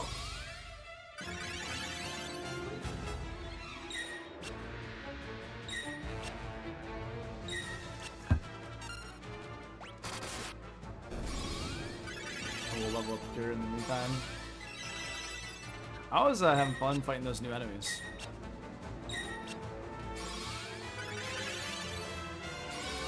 So much magic for Furion now, it's funny. It's like, what a interesting move from having 15 magic at the very start of it on my stream to now having like 240 plus. Pretty cool.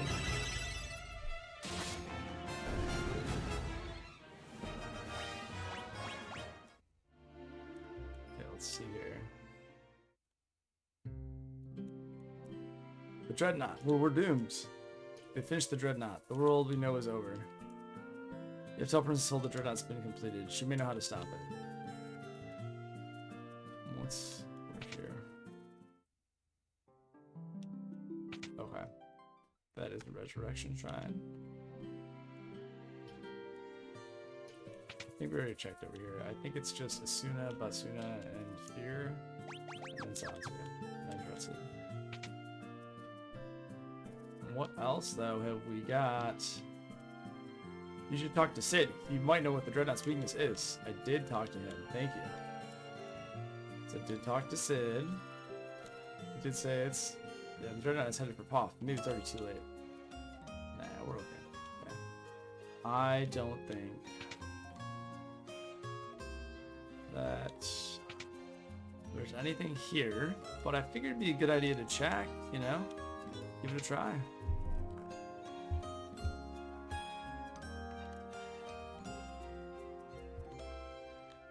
Alrighty. So now we gotta go. Gotta get out of here. And I guess go to other places, see what's going on. See what's happening.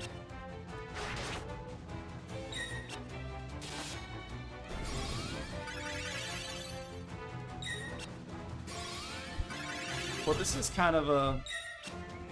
I'm sure there's... We need to find Gordon. Gordon's probably going to join our team. And if Gordon joins our team, then we'll have a fourth member. Which is nice with a guest member who can come and go. Maybe Mimble will join us again. It's been a long time. Foreshadowing, Mimble will join us again. Okay. Yes, nice level 4. Okay. Ah. But here's the question: where do I go where I can find Gordon? Joseph's not gonna tell me squat. I don't think any of these characters are gonna tell me anything cool. I wish they would. I'm not trying to be down on them, but I don't think there's anything good they can come up. Talk to these guys.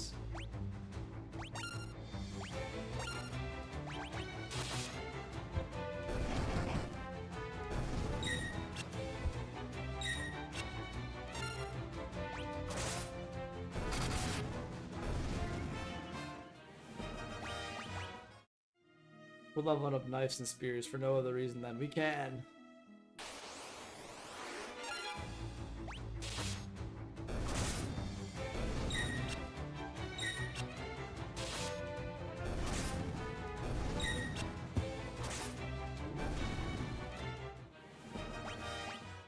Okay.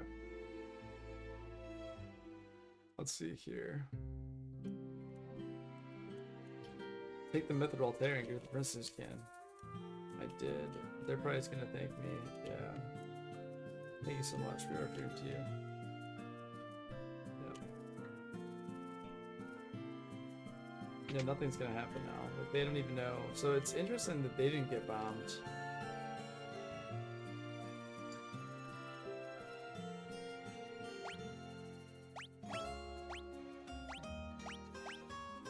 Since the Dark Knight took over, construction's been moving ahead a lot faster than before. I hear it may even be close to finished.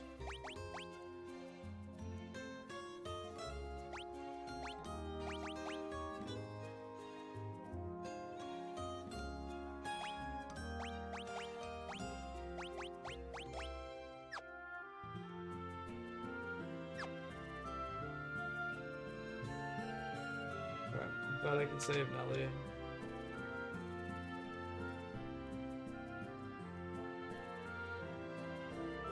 Basically nothing can happen now here. Oh, class. It's unusual.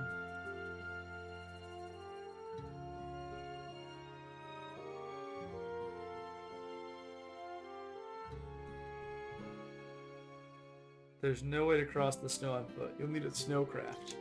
I've heard that Joseph keeps the snowcraft hidden on the first floor of the cavern at Summit Falls.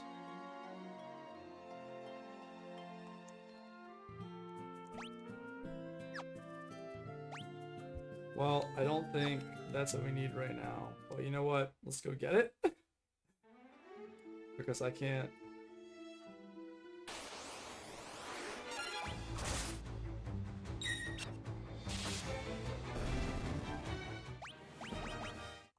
Yeah, let's just go do that for now. I can't.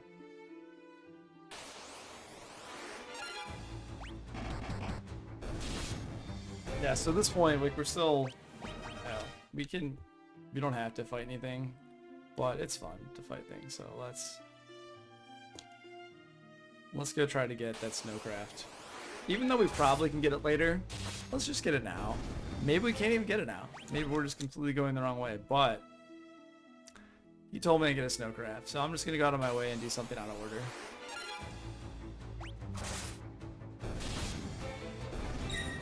I should be healing with Maria right now.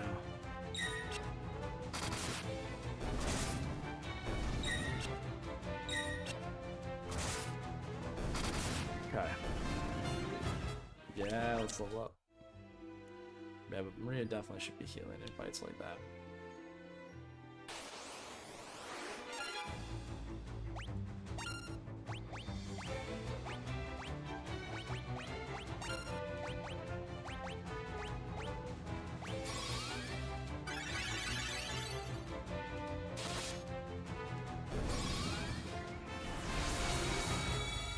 Shell.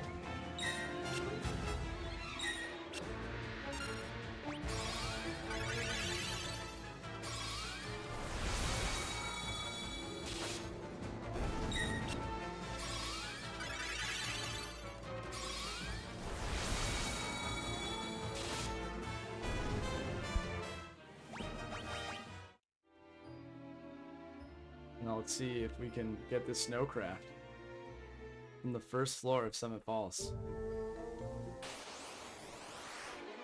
Here, blue switch.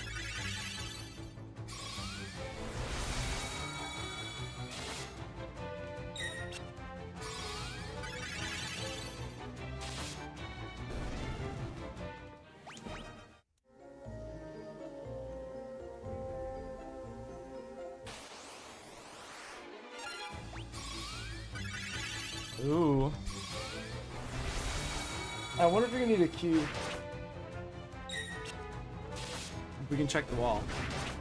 And maybe we'll find the snowcraft. And this is the one item we still need in Summit Falls when we were looking earlier, which is nice.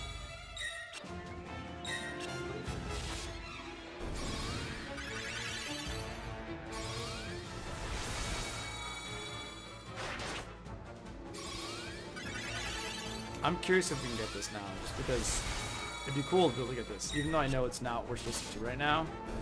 Let's see if we can get items out of order.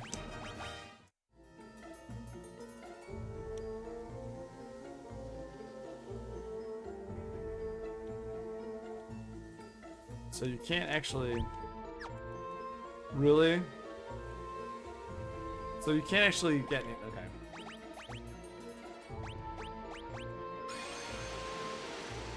You can't actually get anything from it.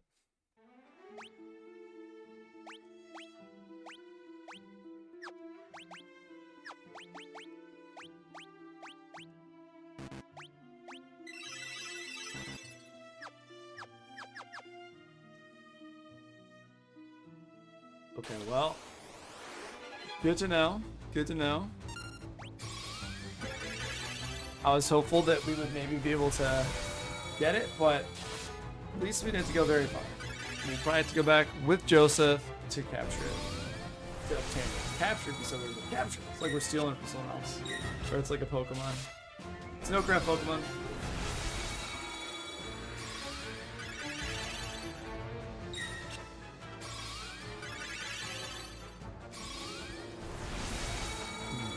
Okay.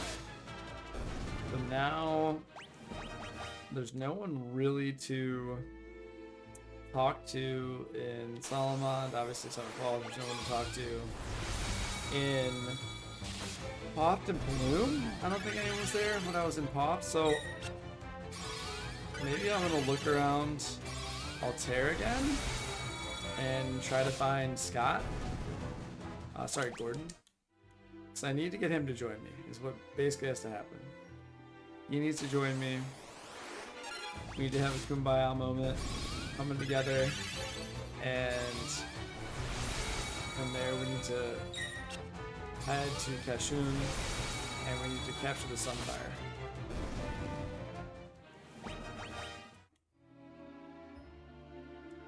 Okay.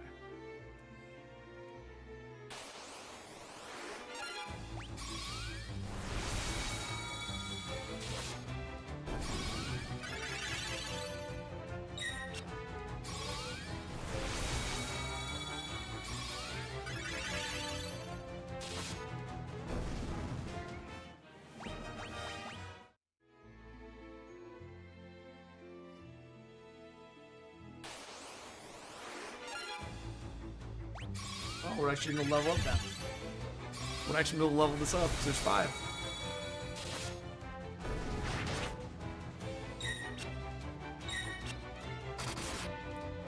Okay, so thinking out loud. Where exactly am I going to be able to talk to an NPC that's going to help me to find a torch that I can use to pick up the Sunfire? And that's important. Because what I'll basically do is I'll be able to get the Sunfire. That Sunfire itself will probably be powerful enough to then get onto the Dreadnought, put it into the engine, and overpower it. That's my guess. But I had to make a guess on this. I think that's the play.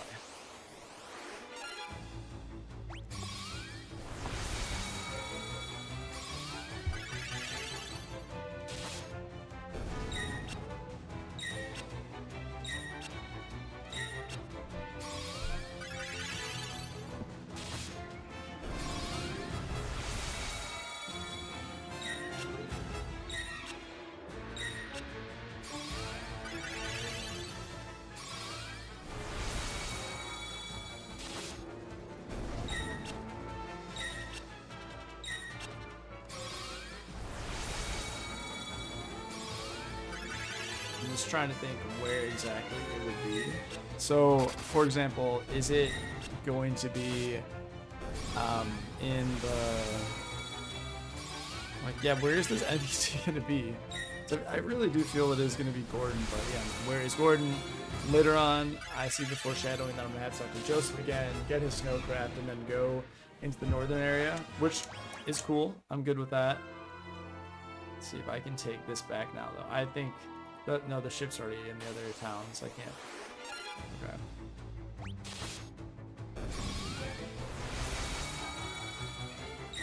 So, I mean, technically, could I fly though? Yeah, let's just fly. There's no reason not to fly. I'd save a lot of time. Let's fly. I think flying back to Altair is the best. I think Altair is literally the only place to fly to right now. Or the only place I can fly to right now.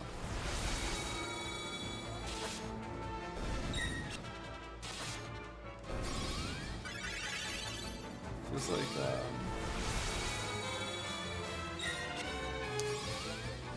the level I've got, this knife feels fairly powerful now. Nice. Okay, hopefully that will... Oh, haven't been enough gold. I definitely have enough gold to go back to Altair. Yes. Yeah, I literally just walked to every single one of this place except for Finn.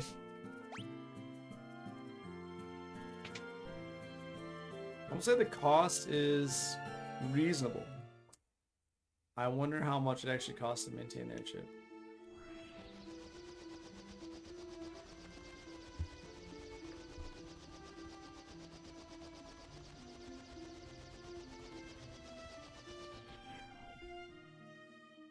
Okay.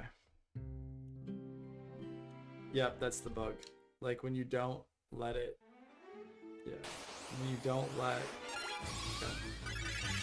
So if you don't let the airship go off and go away, you're stuck with that weird little bug. It's kind of funny. Alright, definitely need to heal the guy. Alright, we definitely need to rest for guy because guys, man, alright. That's interesting. Interesting little bug.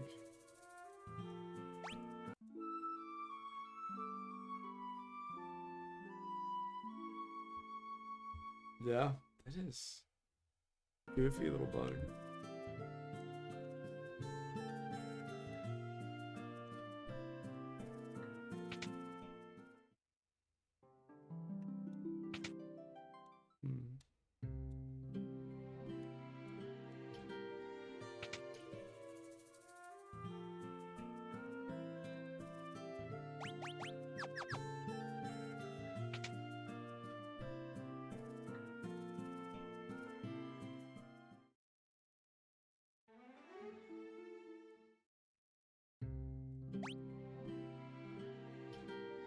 Nothing there, nothing there. I don't...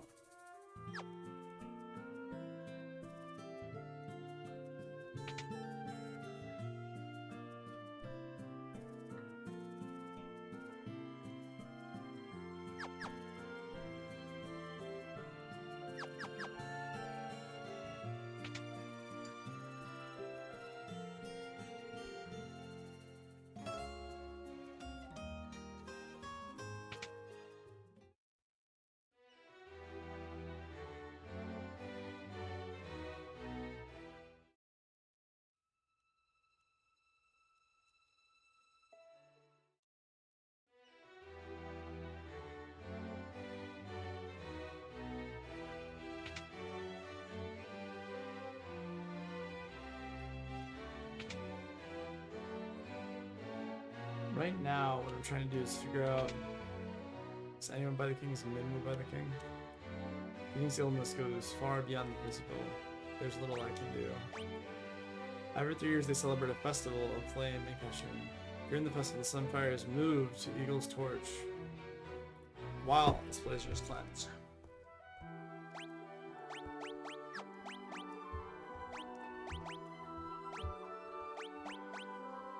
Mass airship. It's likely they both function the same principle. Sid gave up all he had for his airship, his rank, his honor, his family, everything.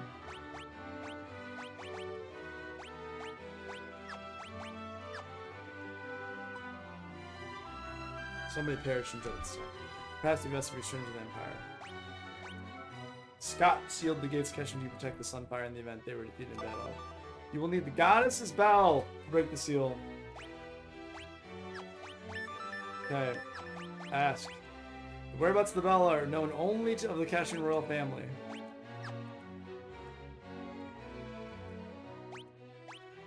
Gordon would know where the bell is kept, but I have not seen him lately. Someone close to Scott or Gordon may know where to find it. Okay, so we need to find the bell.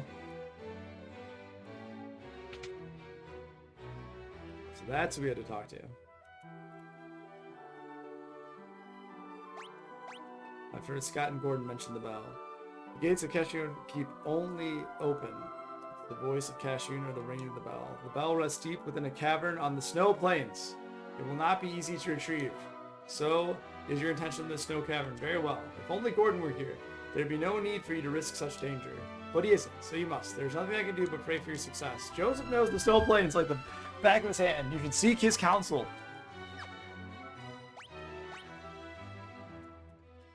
Okay, so we're going right back to where we were. But now we know that we're going there for the bell. Alright. At least we know. At least we have like a rough idea.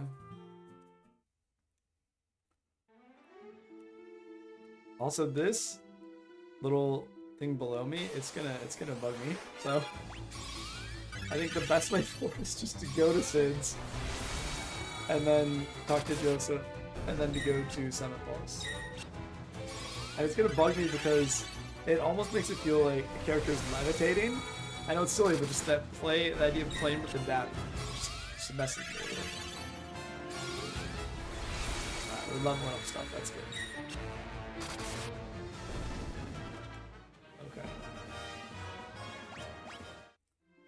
5.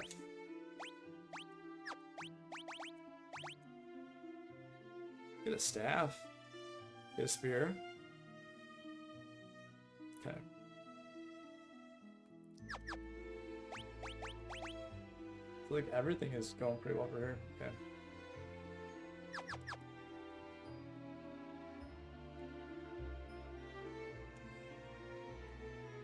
I will pay for the boat ride.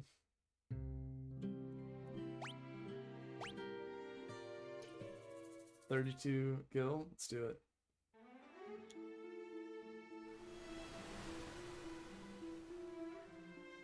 Yeah, just mess with me so much.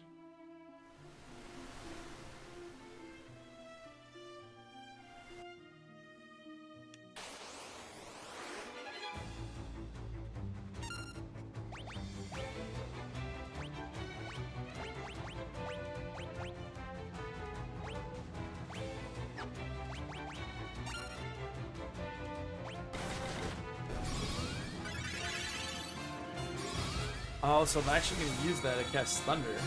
It's kind of cool. You're going to cast Thunder 1, or is it cast it based off of your magic skill? So this, okay, now this reminds me of Final Fantasy. That's kind of cool. That reminds me of Final Fantasy 1 and the fact that you can actually queue up a spell using an item. That's nice.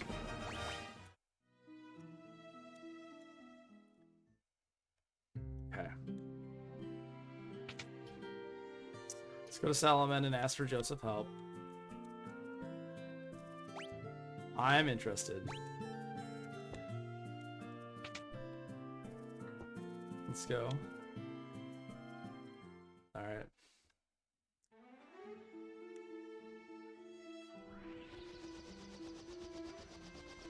Alright, now the big thing is just don't run it, just wait for it to go. Wait for it to go. Alright, it's gone. Let's go talk to Joseph.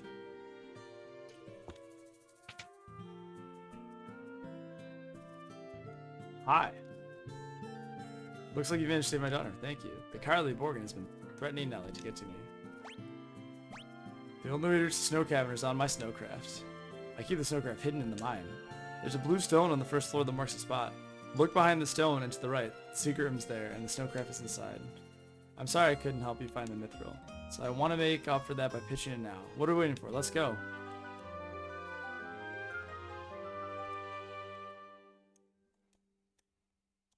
Well, thank you. Nelly, goodbye. Come back soon, Daddy.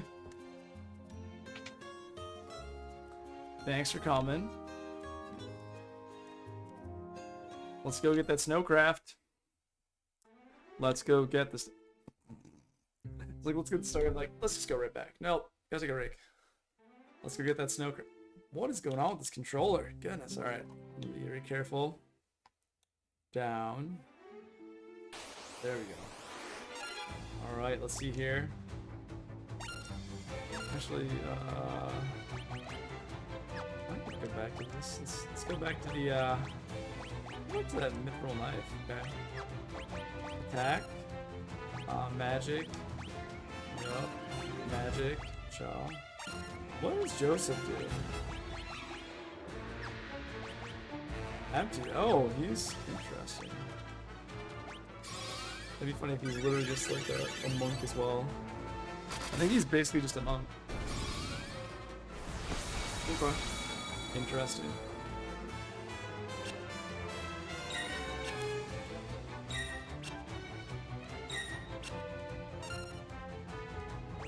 Just roll through it.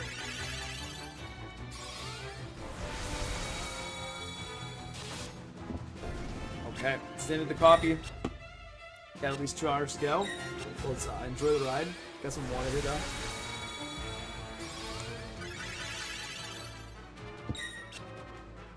Imagine being Joseph right now though. He's like, I'm gonna come, I'm gonna help you. Very first battle, we say, hey, just take it easy. Furion's gotta learn how to use a knife. And Joseph's like, but I have these fists, these lethal weapons. Got lefty and righty, these lethal weapons, and I want to use them. Like, don't worry about it.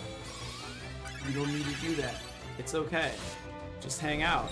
She's like, but I want to. He's like, don't worry about it. It's okay. Not a big deal.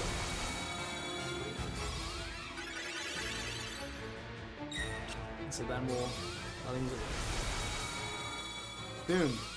Alright. Now Furion is leveled up. Not quite. It's kind of like closer. 300. Okay. Dun dun dun dun dun dun dun. Alright, now everyone can attack.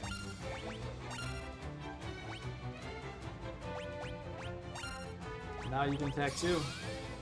Joseph, let's see what you got. Let's see what you got. Okay. Alright, we're gonna level up. We're gonna level you up. It's gonna be good. Only 2. Oh, we're gonna level up your arm. Don't you worry. You'll become a pro. You know what?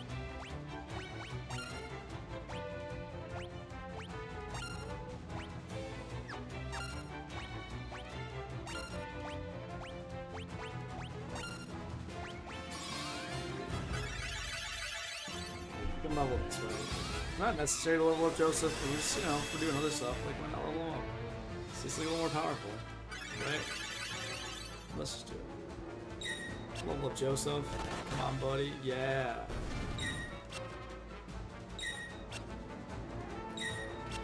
And then we're gonna get to, yep. Now let's go. I set it up for auto battle.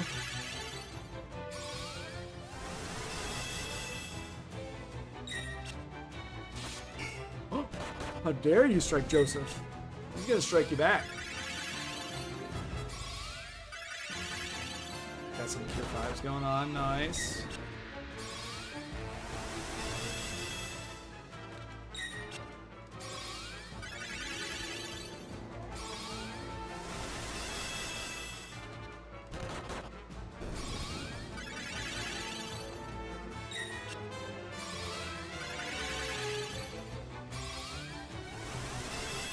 I think when you're in the zone though and you're grinding, there's not necessarily a lot of things you can say.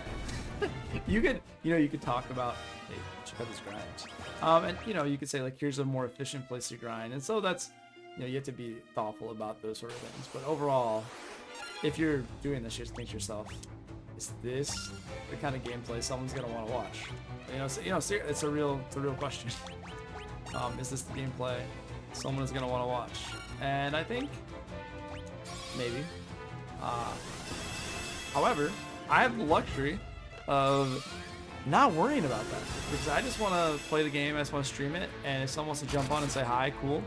If someone doesn't want to watch, that's fine. I'm just really doing this for the fun of it, to go through, to just like see the adventure, to play through all the Final Fantasy again. I think there's something special about seeing the evolution of Final Fantasy, seeing the storylines, seeing the characters. And I think that while this game kind of does lead you forward, it doesn't hold your hand. So if you don't talk to all the NPCs, if you're not figuring everything out yourself, it is not going to tell you what to do, and you kind of need to know what's going on. Speaking of which, I should start taking notes about what I've been doing. I think that'd be a great idea, especially during these auto battles, right? What a good use of my time.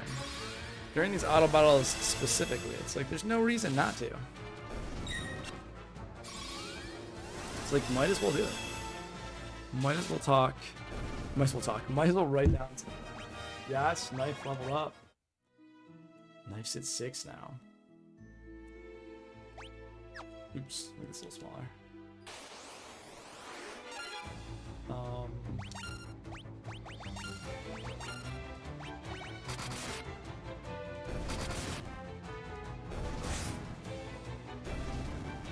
Look at the spears per guy. Definitely needs to look at the spears. Okay.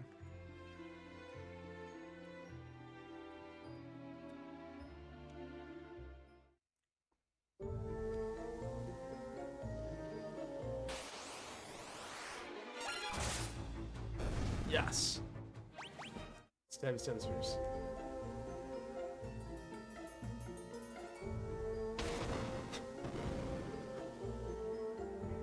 Joseph turns a small rock jutting out of the wall, and a passage appears. Snowcraft is in here.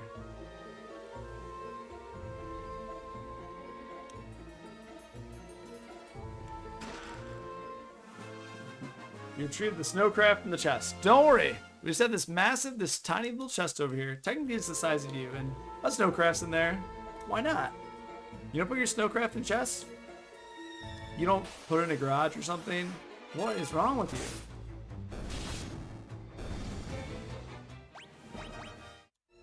That's helpful, though. We're gonna use the Snowcraft so that we can go to the far north. We can go somewhere get the goddess as well.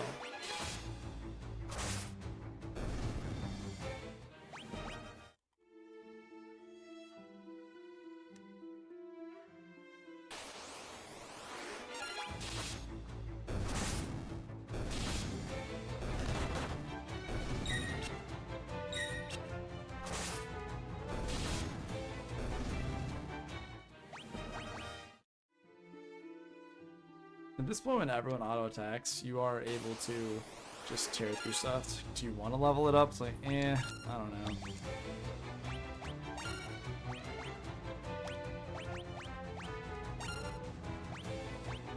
Okay. While I'm gonna take some notes.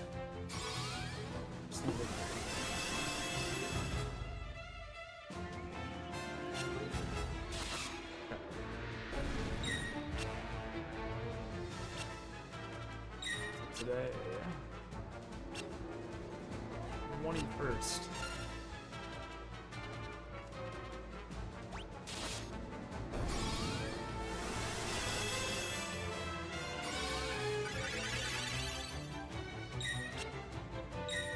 Level up your Solomon, then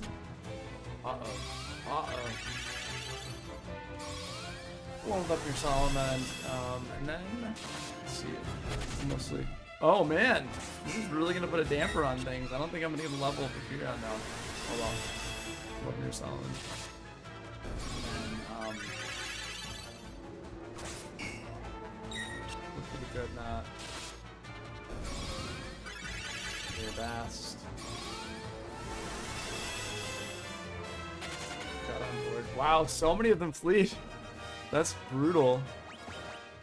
So many fleed. I think I had 3 fleed that time. I normally don't have that bad of luck. But when that happens, you can't level up your skills.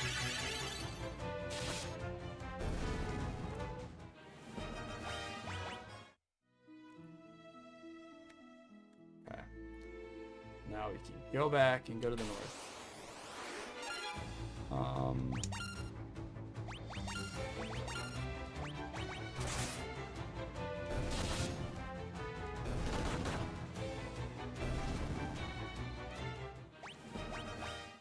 Where our magic at? You know, let's go to the inn and recover some magic.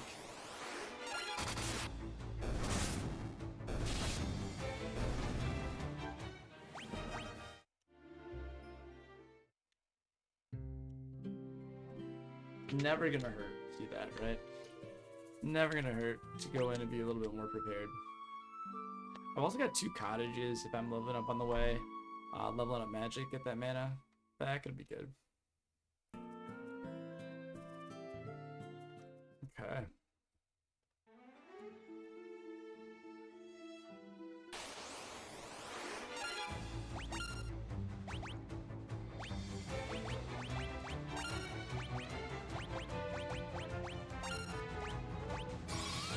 Going back to the notes I have here. So, level up your Solomon, I look for the Dreadnought in your Bast. And that I got on Bast after I talked to the Hilda about Mithril. So you give her the Mithril, got the blacksmith Toggle. Then you get the blacksmith, yes, we got Toggle, or Tobol. Very important. Not remember his names. We got Tobol to create Mithril. This is now purchasable in Altair. So in Altair it's purchasable. Then yep. Then we realized that we needed the Goddess's Bell to be able to enter Kashyyyn and get the Sunfire to stop the Dreadnought. So now we're basically doing this only so that we can like have something to hold, like to open the door. You get the Eagle's Torch, yeah. We need the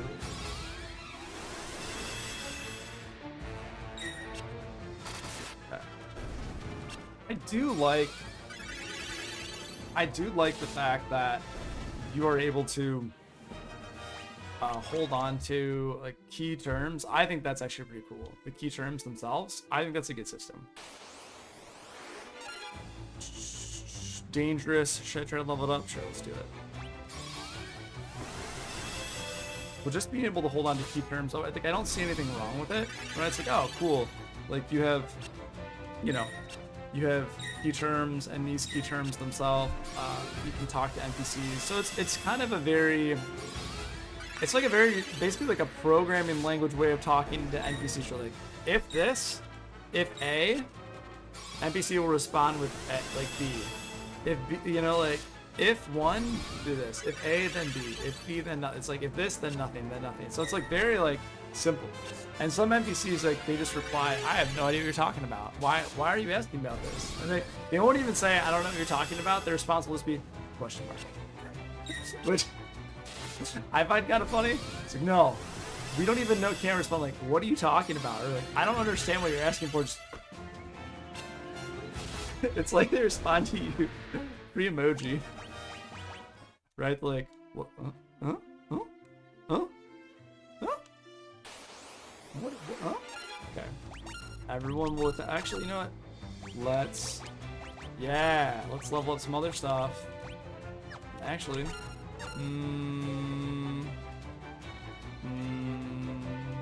yeah.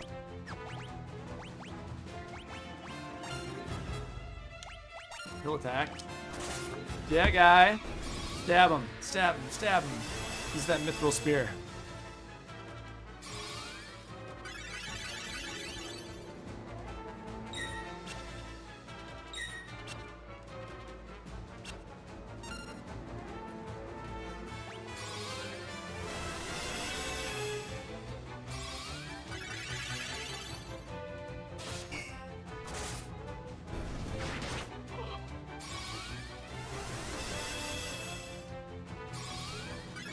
The RNG on them running away really can put a damper on your plans, right? If they're all running away, you're like, well, what do I have to do to stop them from running away? What do I have to do that'll make it better?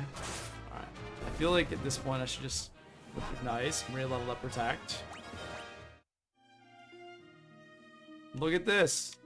It basically looks like it's a sailboat. I forgot the Snowcraft actually basically... Oh, Snowman. Sure, let's attack Snowman. Let's see how Joseph does. Oh, sorry. Let's see how Guy does. Excuse me. Ooh. Okay.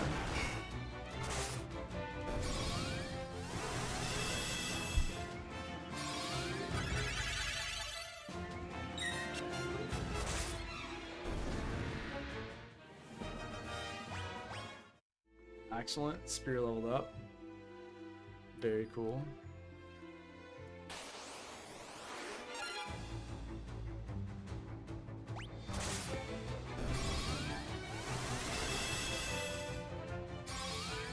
It is nice once you have more magic now. Like that, so you put in the time, and because you put in the time and they have more magic, all the characters, worse in a better place.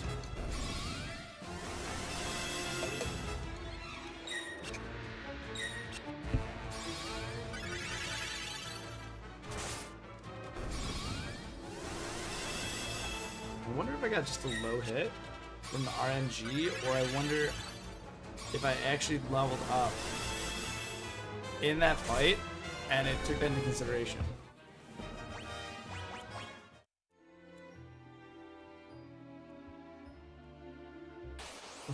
Feels kind of like we're just like skating around. We're skating around. You know, just hanging out, skating around.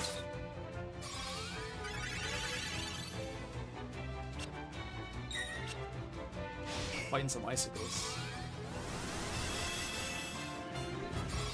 Defending, you're not taking any damage with Joseph. I'm not saying that's bad, but it's interesting that even without a shield, it takes no damage.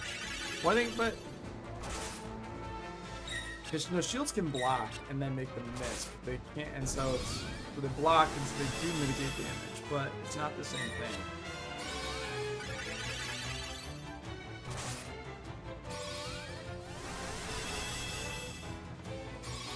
Whereas Joseph, it's just his defense is high enough and he's not blocking.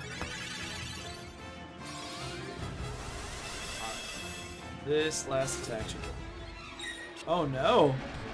Okay, ooh, okay, I came back. Almost 5.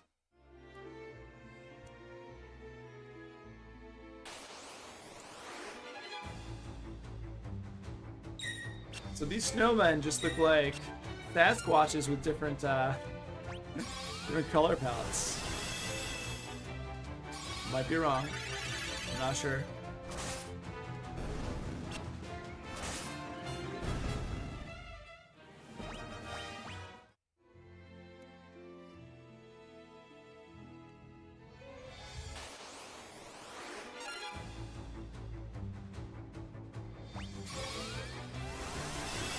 Yeah, I think this will be ice. I don't think we've run into anything that has the we haven't run into anything that has the icicle. So it's I don't know. It almost looks like it's kind of like a bat.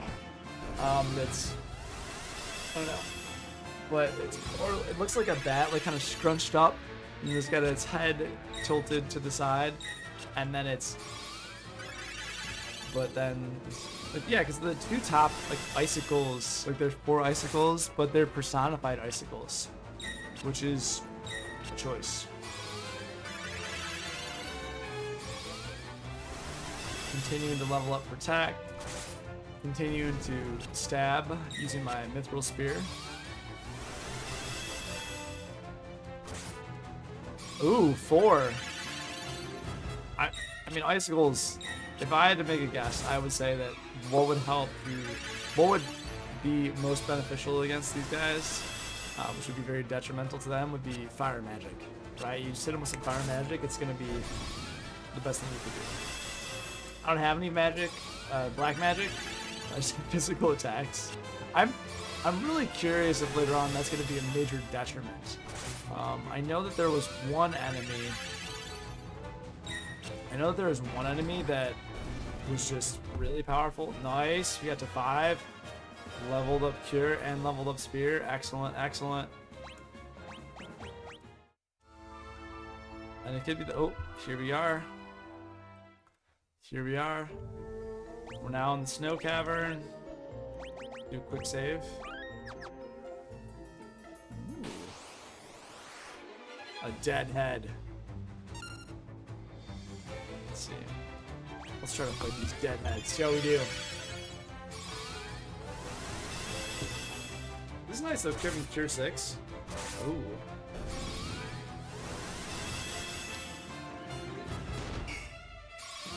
Joseph's just sitting there, defending.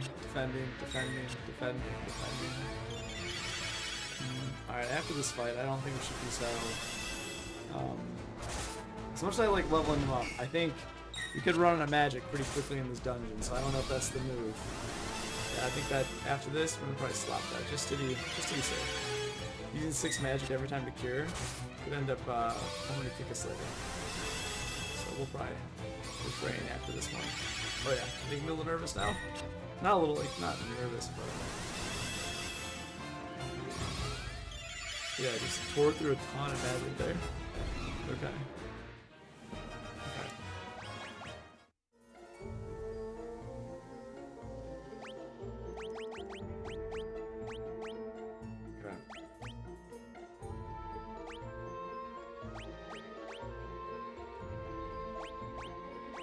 Joseph just looks like he's kind of... Minwoo seemed like he was so much better. Not trying to be mean, but Minwoo just seemed like so much better than...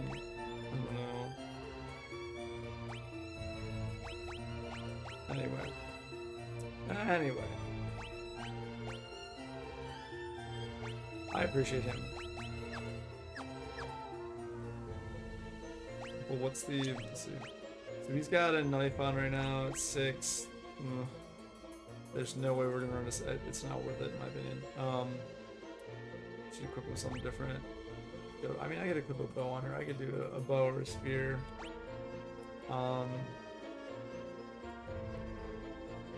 Spear, sure. Snowman.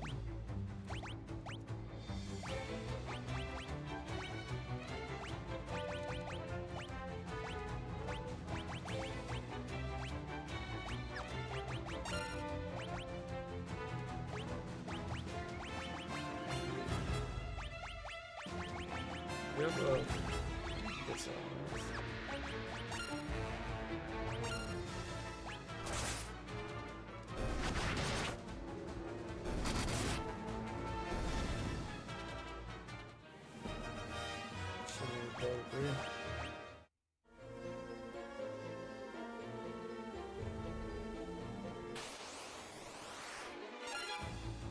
Let's go for it.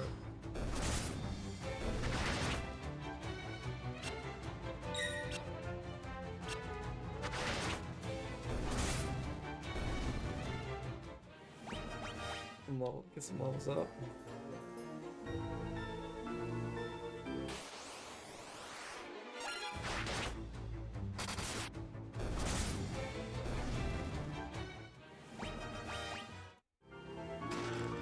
$300 gil. That's something. That's an airship ride somewhere. Ooh, grenade.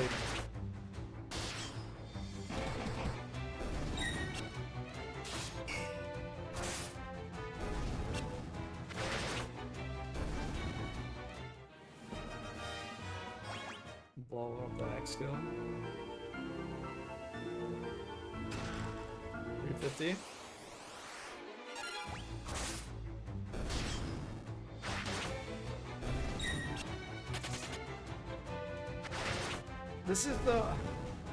This is cool, but I wonder if I'm actually even gonna level anything up. Okay, ooh.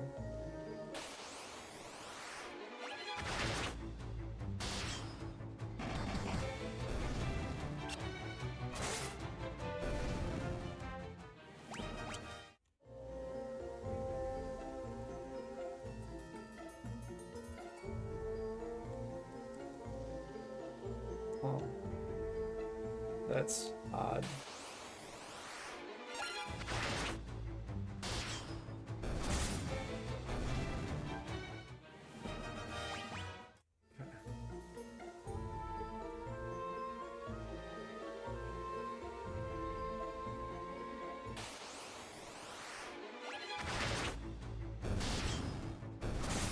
Now as I go through here and I have all these weapons equipped. Like, this is cool that I have all these weapons, like these different weapons equipped. I don't know. End game. What's gonna happen with this?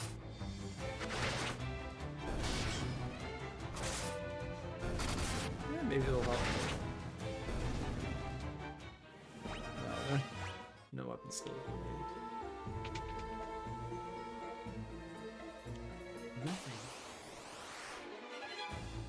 Ambush.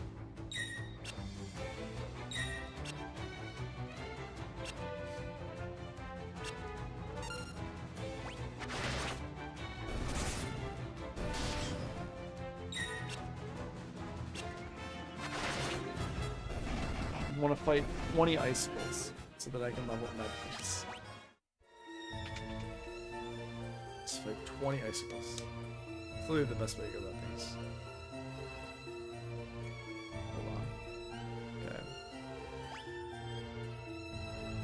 Alright, Gaia. Ooh. Gaia. Gaia. Let's see what we got here.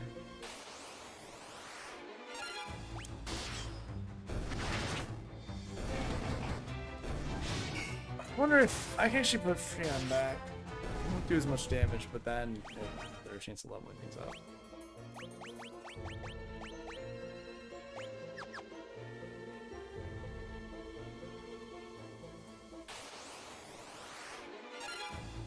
Dual heads.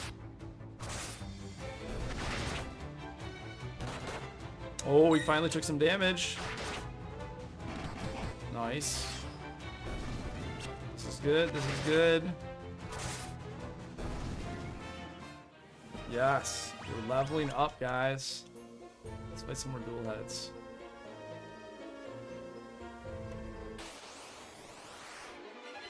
Oh, the ambushes too. This is good. This is good. The first actual moderately challenging monster in this dungeon. And I think the fact that we're in back and attacking him is a very good sign.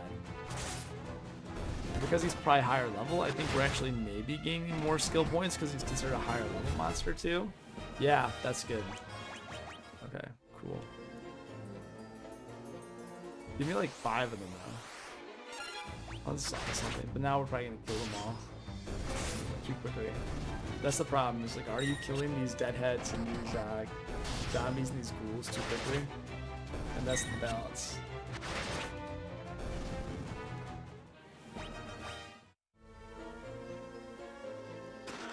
A battle axe. Nice. What I'm using on 3M right now.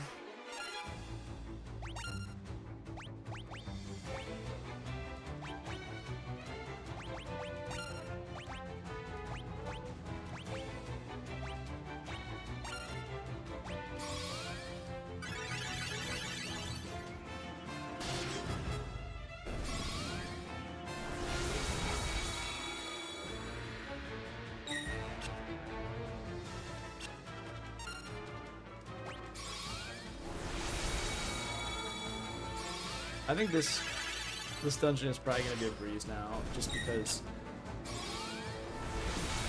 I mean, I would like to run into some more of those dual heads though, so I can level up. But I don't think. I really don't think I'm gonna be leveling up much more. An antidote.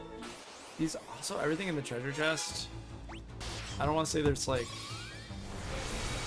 not special per se, but I feel like it's kind of gonna be. Oh, an icicle actually fled. That's not great for me, but whatever. So it's gonna be a little underwhelming, if that makes sense. Not bad per se, but just underwhelming. Yeah, because you're gonna get Gil, which is fine. Antidote, fine.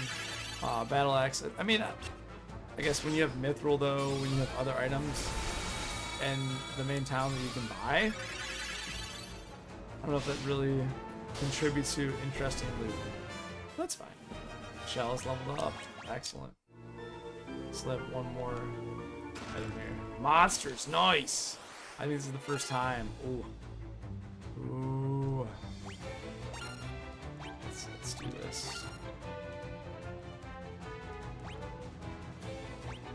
Let's level up these guys. See how this goes. I think this is good. I think this is a good way to go about it.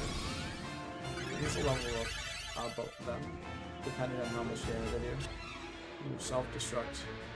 Very scary too. I don't know how much damage they can do with self-destruct. Let's try it.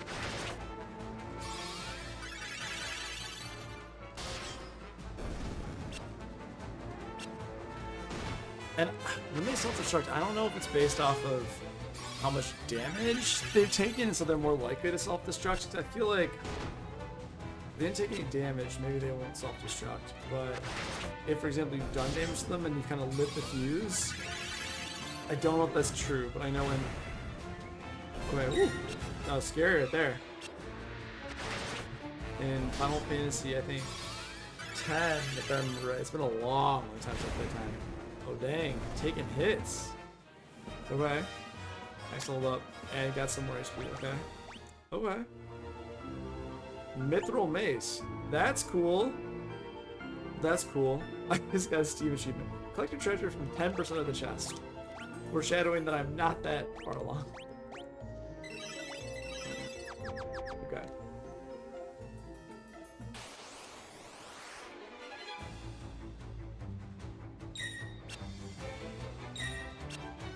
That was a fun battle. That was nice to get something different. Give Joseph a chance to attack. Get a little bit stronger. Alright, now we're gonna go back to the other floor of the dungeon. And we're gonna see how we do.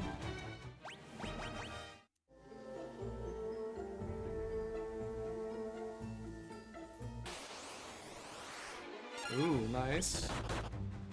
Yeah, Joseph, get a hit in there. Get some hits in.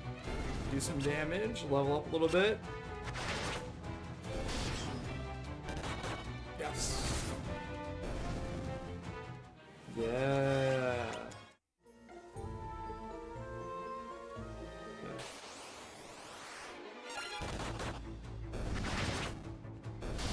Yeah, Joseph can do some really good damage. If you let him. Probably more than us. I think their entire goal of the guest characters is to kind of show you different ways you can set up your characters, different ways you can play, which is actually really cool. Actually, I feel like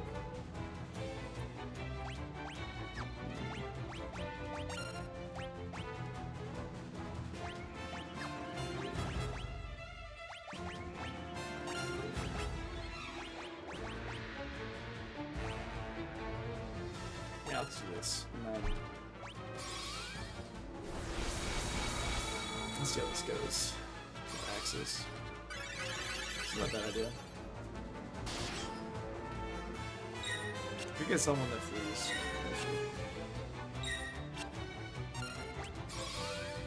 Yeah, this is where I think it's just probably gonna be better to just auto attack going through the dungeon in a second. Because we're not gonna take any damage, or we're just leveling up spells, right? And that's fine. But now, if I don't have anyone that can heal after this, Like, yeah, I was like, well, we're like actually like taking hits. Maybe the boss is tough. So maybe we actually do need to heal. Yeah, so things are gonna get interesting. Okay. Here we go. I think maybe it feels like here I might have just leveled up his axe skill again. Could be completely wrong. Nah, I could be very wrong. And I don't actually know if you level up in battle and then it adjusts your damage, or if you, for example, level up at the end of battle.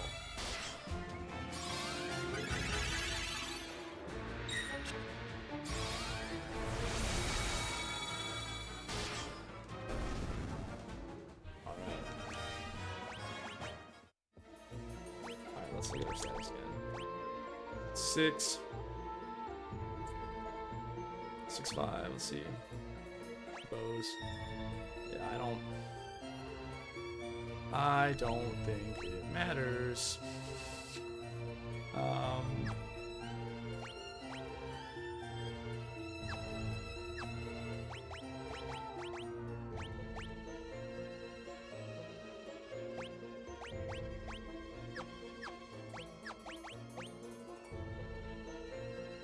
Spear.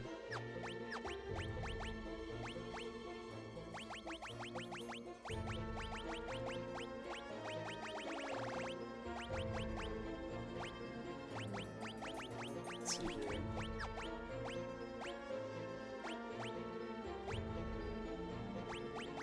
And let's bring back the knife for him.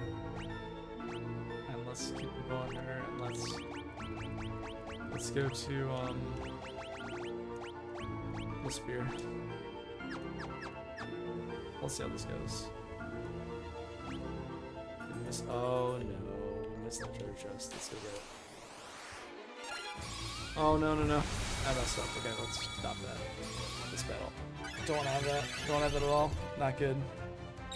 I want to just be attacking everyone right now. Okay. Let's see here. Alright, let's attack. Everyone attacks. You get to attack, and you get to attack, and you get to attack. Everyone's gonna get to attack. A 6 damage is so bad. Okay.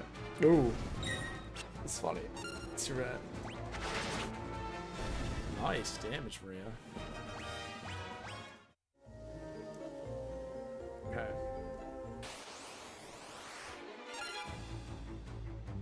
Let's see here.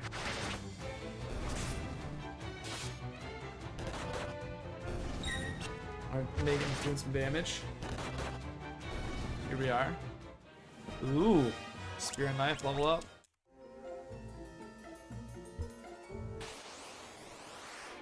Ooh, dual heads. Awesome.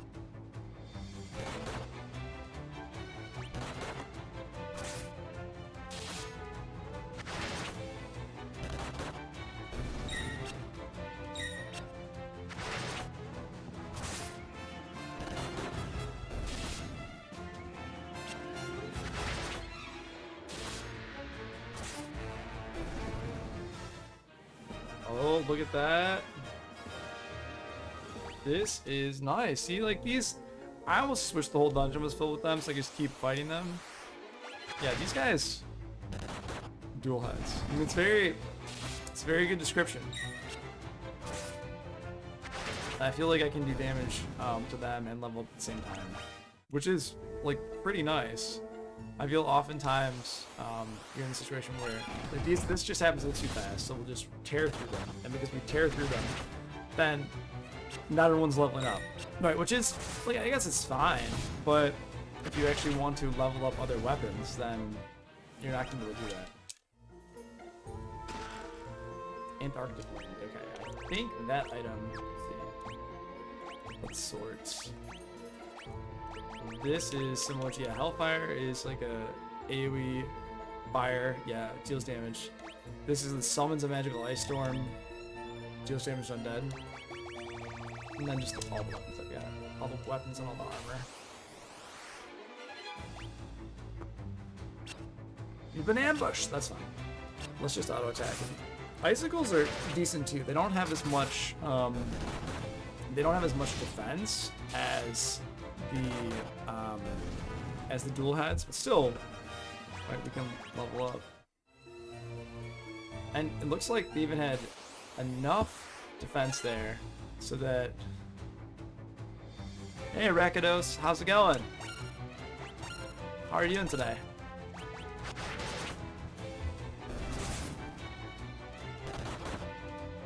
Thanks for dropping in. Just playing Final Fantasy 2. Just trying to get through. It's good. Glad to hear it. It's always nice. Always nice to be enjoying a Sunday, having a good time. So I'm just playing through Final Fantasy 2. Right now I'm going through a dungeon. I have this guest character named Joseph, but then I've got my main party of Kira and Maria and Guy. The way they're set up in this game is a little bit different than the other Final Fantasies because they don't actually just level up and increase all their stats. It's a little bit different. It's a lot of fun though, because you can equip any character with any item, and as long as you keep attacking, they will level up in that skill, as long as you do attack enough times. It's pretty cool. It's a good time. Have you ever played Final Fantasy 2? It's a good game, but it is what is considered by some to be the weakest link in the Final Fantasy series, just because some people don't like the way you level up. In all the other Final Fantasies, even if you have, like Final Fantasy 1, you know, you create a character, a party from scratch. You might be a fighter, or sorry, like a warrior. You might be like many different characters, right? And they're all can be their own, you know, like you can have, again, like, sorry, warrior, then you have a thief, a white mage, black mage, red mage, things like that, which totally fine. And it's actually like a really good start to the series. But in this game, the way you level up is not just by leveling up characters with, for example, like in Final Fantasy 7, give a reference. Final Fantasy 7, you can put materia on your characters, right? You can slot materia into your weapons. And when you do that, you're going to level up certain magics or certain skills, things like that. And that's very cool. That's actually very cool. At the same time, with Final Fantasy VII, you are still kind of like locked into certain things. For example, where the Cloud is only going to be able to really use those oversized swords. And Barret only is able to equip, you know, the gun on his hand. You can't somehow make them switch, which is fine, and I think a lot of people would enjoy that. And it works out really well. It actually works out really, really well. At the same time, this game is set up there. You can put any single weapon on any single character. So right now my main character, well, my three main characters, let's see. I've got a mithril spear, I've got a bow, my guest character's fist, and then I have a knife. And they're leveling up all of those. And you can just swap them out. I can actually have pretty strong unarmed skill with these characters. So if I take all of their weapons off, they can basically be really strong monks, and they'll actually be stronger than they are right now. I, at the moment, am just trying to level up these skills so that if there are really good weapons that drop later on, I'm able to do this. So now this is fun. These enemies do quite a bit of damage, or I should say they can take more hits compared to others, so I can attack them and gain skill ups. But if you just stomp them really quickly, you're not actually going to grow your characters, so it's a trade-off. I will say Final Fantasy VII was quite... It's such a good game, but I never really got the chance to sink my teeth into it. Like, alright, so what's my story with Final Fantasy VII? Final Fantasy VII, what I ended up doing is, I knew it was very popular and it was a good game. I kind of got onto it a little late. I ended up going to a used game store. I don't think it was a GameStop. I think it was, you know, smaller brand somewhere. And I picked it up, and just like the condition of these discs was not great. They just had some, like, I think it was like from used to be rented out at like a Blockbuster or something like that, and just the quality of it was just not good. And no one actually cleaned the disc, and for that reason, because they didn't actually clean the disc, I was not able to, like, I was able to play it, and it kind of held up, but I also had to ask someone later to, like, it just stopped. It would freeze on cinematic sometimes. So I eventually played through the game and beat it, but for whatever reason, I struggled to keep playing because I know it's a great game. Obviously, it's the first Final Fantasy in the PlayStation era. Really good game, fantastic storyline, overall very well put together. But it isn't a game where, at the time, I felt like I was kind of hitting a wall. There's a lot going on with that storyline, right? There's so much going on with the storyline. There's so much going on with the game in general. It's, again, great game. But if you're not paying attention and you're younger and you're not thinking about everything going on, I would say it's easy to feel lost. Just with the motivations of these characters and what they're doing, and you know, like, wait, you're kind of like environmental terrorists. If you think about it, right? You're eco-terrorists. You're trying to like blow up the reactors so that you can save the environment. There's a lot going on. There's a lot of pretty mature themes that are really well done. Exceptionally well done. But the more you think about it, the more you realize there's a lot of depth here, the motivations of characters. I also, after hearing great things about the remake, I would love to play the remake as well. For very good things about the remake, I don't want to play that too. But it's a long line of games before I get there. Right? I'm only on Final Fantasy 2 right now, and so it's probably going to be a while before I get there. Unless something not so great, or somehow there's another motivation to stop doing what I'm doing and jump to another game. There's a lot of really great games right now, and I just I feel like something about the pull of playing through all the Final Fantasies again. I think it's kind of cool. I just want to do it. So that's my plan as of right now, is to play all of these Final Fantasies again and have fun. And so far, 2 is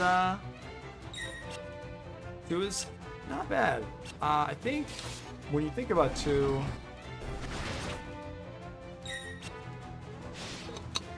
like when I thought about other games, I just think there's so much going on, and there's so much that you have to like pay attention to as well if you want to level up your character as well. It's like, you want to almost take notes. My biggest problem with playing some of these games is if you step away from a JRPG for a long time and you don't take notes, or you don't want to consult the strategy guide, what were you doing? So for that reason, maybe it seems a little silly, but I almost like to have kind of like a game log. I'm like, oh, it seems like it would be really cool, like when you stop playing after a certain period of time, like taking notes. What did you do last time? What's going on in the storyline, to keep yourself involved, keep yourself in a place where you remember what you did. He said so. I played so long, I fell asleep. I woke up and progressed so far. I had no idea what was happening anymore. So you were like in this trance of just continuing to play? Ooh, ancient sword. That's interesting. That seems like one of the cooler items so far. A sword that invokes an ancient curse. Ooh, I don't really want to equip that right now. I don't feel like I have to. Maybe later. Something that invokes an ancient curse seems scary. So you're in this trance and you're playing, and I think the grind is real. In so many of these games, the grind is so very real. So you are very much playing the game. You are thinking about, just like you're kind of like in the zone, and you might not notice everything going on around you. Or you're like, oh, I was supposed to talk to this NPC. I was supposed to figure out this plot point. But then you actually, like, if you're not paying attention to the plot points, if you're not actually paying attention to the NPCs, you then just like actually like you save the game, or you reflect upon something, and then you're talking, why was I doing this? Why am I in this area? What is the purpose of this? It's really easy to get caught up in everything. Very easy to get caught up in everything. So, Final Fantasy VII's, again, I can't really speak about it as much because I didn't play it. Oh, this is a very cool scene. This is a very cool scene in Final Fantasy II. These are actually beavers right here. Giant beaver, Snook Chit. Snook Chit. But one of the things that's actually kind of amusing is that one of the characters in your party speaks beaver. Snook Chit. Guy speak beaver. Snook Chit ask.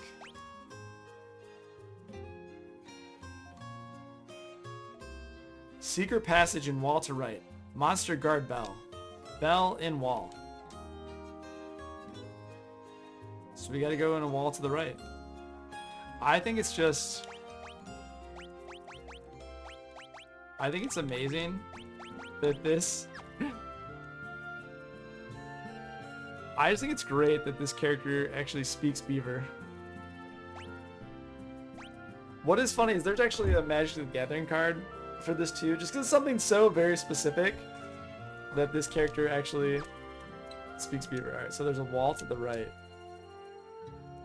Like here. Ooh, there it was. Oh, I think that's funny. It's like, I'm guarding the bell. Just this one. So the character also, if you notice, like Guy speaks Beaver, he talks about himself or refers to himself in the third person. I think it's cool that even in the second Final Fantasy, they really considered language and how this character, you realize, is one of the 4 orphans, still has a very different way that he communicates with others. He doesn't talk as much. He's very strong. They kind of make him into, I don't want to say like a brute, but they don't exactly make him the most eloquent or charismatic character. Yeah, he's still a really good party member.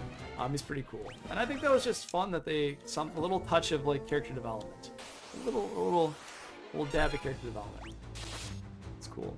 I also need to heal because these self-destruct and these balloons, they're strong. Yeah, if you had the time, thinking about playing through the Final Fantasies again, I think that if you were limited time and you would actually play through some again, or play through, some, I think a really good Final Fantasy to start on would be 6. I know it is not the PlayStation era, but the thing about 6 is that there's really cool character development. There's really cool like conversations, dialogue, so many characters to have, interesting storyline, just everything feels really good. You play the game and everything just feels quite good. It's an enjoyable experience, and halfway through, the plot switches and does something kind of wild that I wasn't expecting at the time, and it makes the second half of the game very interesting how you navigate it and being very open-ended. So I think 6 is just great.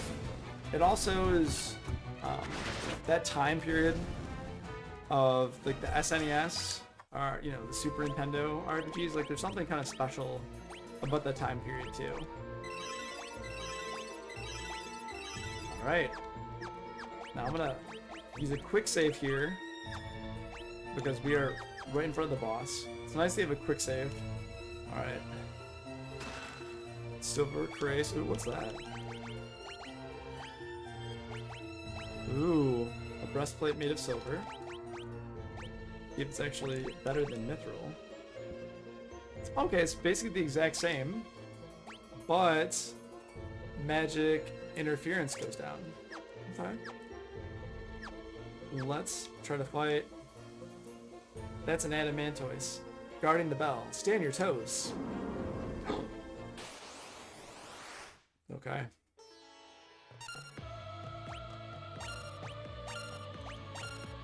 Ooh! And actually, this might be a time to use some of my magic. Let's use Protect. And let's use Shell. And let's attack. 16 damage, not a lot of damage. That's okay. I like this boss music.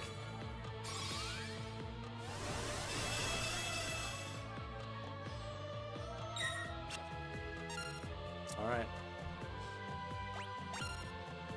Let's just attack what we got. Oh, 0. Woo! 0. 0. We're gonna level up some skills in this fight. I'm not worried about doing 0 damage. This mob, the Adamantoise, is likely very vulnerable. Likely very, very vulnerable to magic, which is totally fine. But what I'm gonna do now is I'm just gonna attack and kind of crit.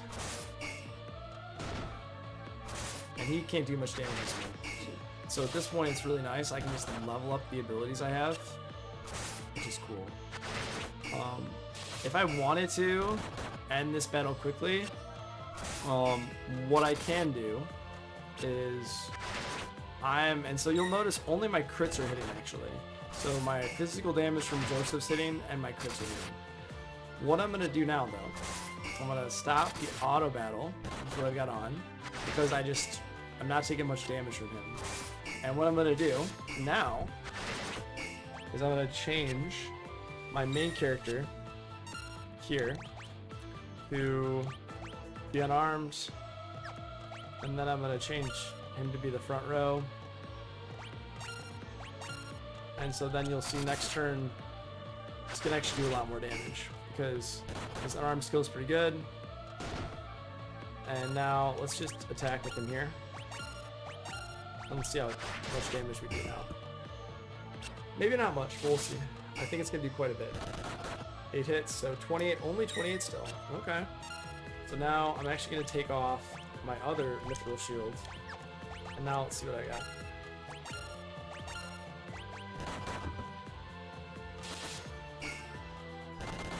Okay. So 508. So that's the thing is, like that guy had an immense mitigation versus physical attacks. And because I was able to swap there, I was able to do that.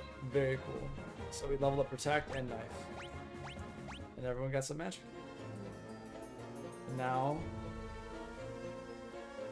there's something set in the wall. It's the Goddess's Bell.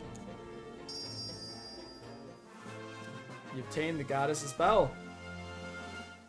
So this is a bell that I need so that I can progress. And now,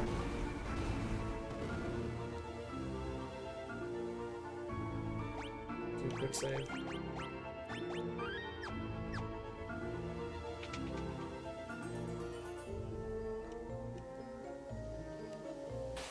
Now we're near the very beginning of the dungeon. I'm actually gonna equip. I'm gonna equip something else because I want to level up another skill. We can level up. Let's see. Yeah, we can level up his longbow and change his formation. Oh, there you go.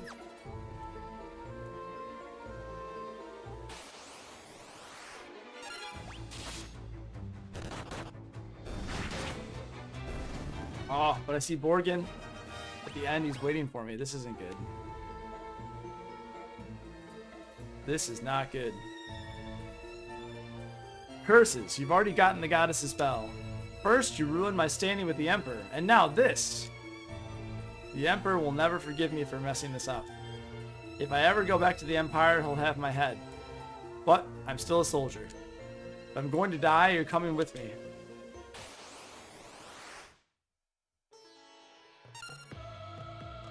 Alright, well, I feel like, let's try something else.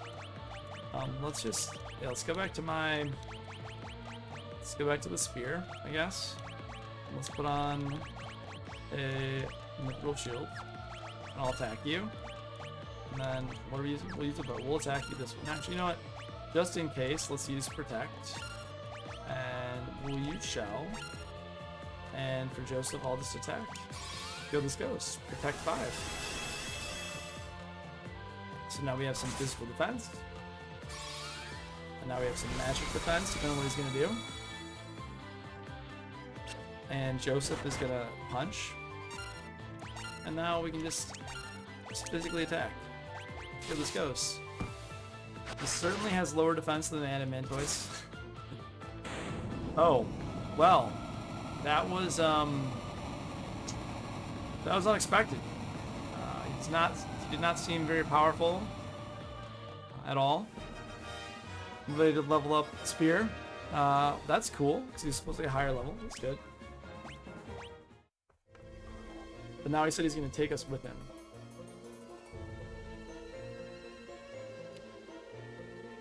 I may have lost, but don't think that you've won. I've booby-trapped this cave. Just a little parting gift from me to you. I'll be waiting for you in hell. Urgh.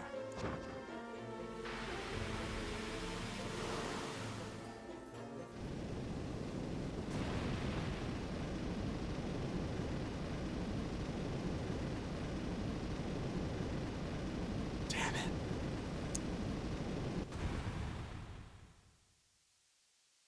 Go on, get out. We not leave you. I can't hold it much longer. Run. It's up to you. Now, Furion, my sweet Nelly.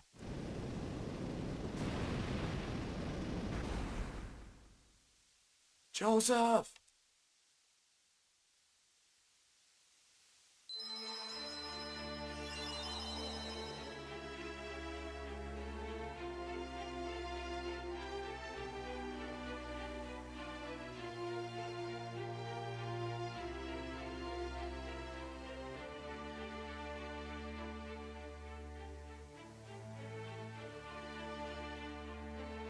So, one thing about Final Fantasy II is that they were very okay killing off characters. So, right now, someone who was a character you spoke with just died.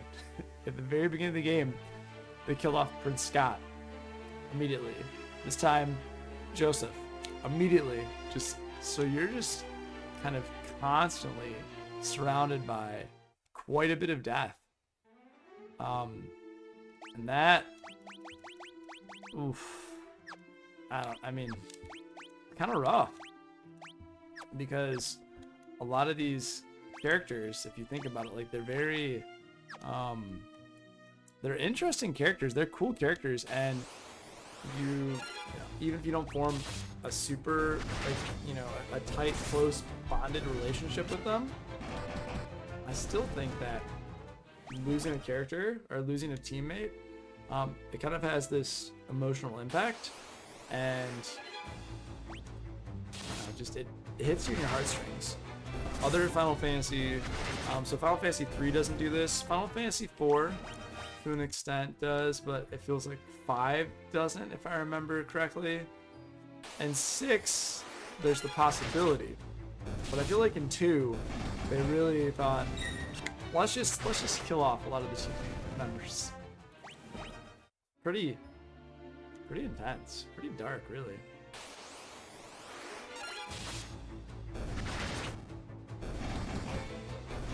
Now the question is, if I go back to Joseph's home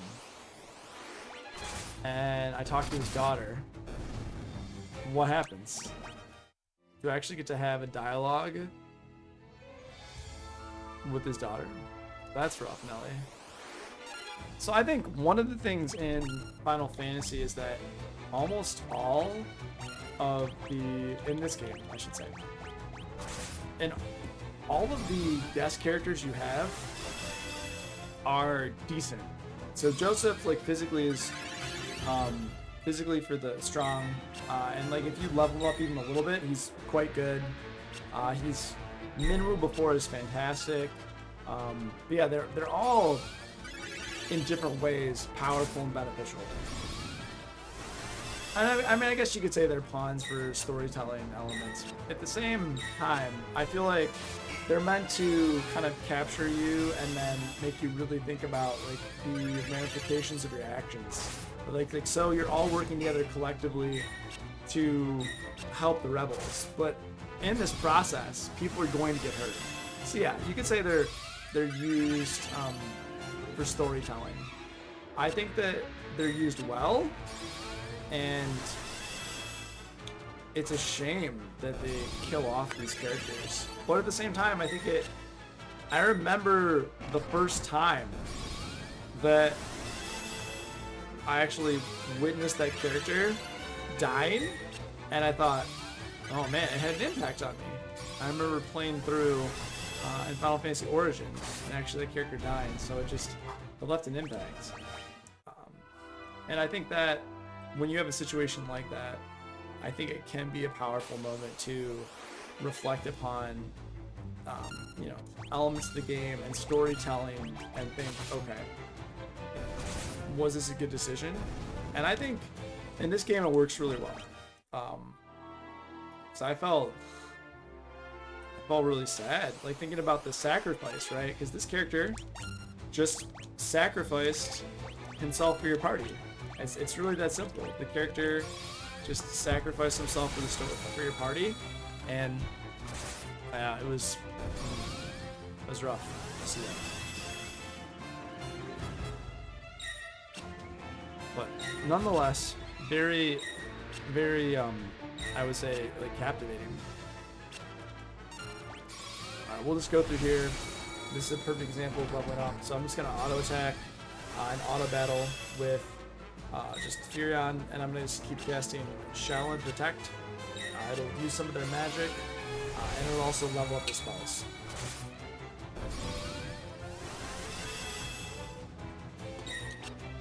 And I believe that Furion's Spear, our Spear skill is at level 6, and if he attacks 6 times, it'll level up, which is good. And he'll probably attack more, unless, you know, unless they flee, which is, well, there's a possibility. There's some RNG on that, but I don't think they're gonna do that. And something kind of cool, I had my first character break 3 digits for health, so he broke in the 999 health mark. Very cool. I haven't even been trying to level up health. It's just, we're getting hit, it's doing damage, and I'm leveling up the characters. But it's not something I've focused on. I'm just trying to level up their spells, level up their weapon abilities. That's pretty much it. Okay. Go back here. Let's stay at the inn. Actually, I don't think that's the right thing to do. I think we should talk to Nelly first and let her know what happened. I don't know if we can at all. Or Joseph. I'll look after Nelly in his place. I know that would make him happy. Daddy. Daddy isn't coming back, is he? Daddy. Daddy isn't coming back, is he? I wish I could give her something. I'm glad that... So this is the woman that said she wanted to be with Joseph that would stand outside his house. So that's a nice time, but it's sad. Joseph's dead, isn't he? Don't let Joseph's death be in vain. You have to get that belt, Cashoon. No, not Joseph. No, not Joseph. I hear there's a weird bird-like creature called the Chocobo living in the forest south of Cashoon Keep. This, NPCs like that very much are used to just tell you hints in the story. It's kind of cool.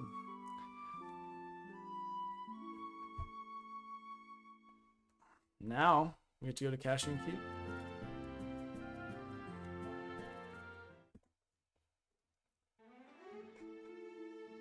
Alright.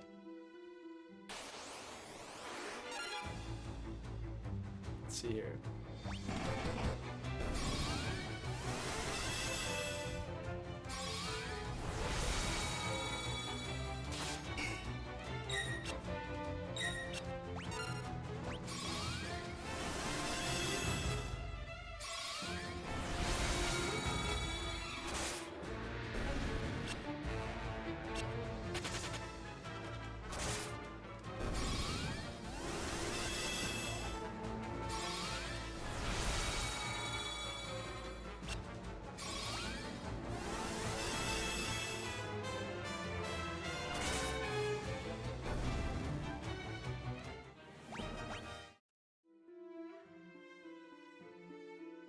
It's gonna be a nice long walk over. Let's just all attack. Save time.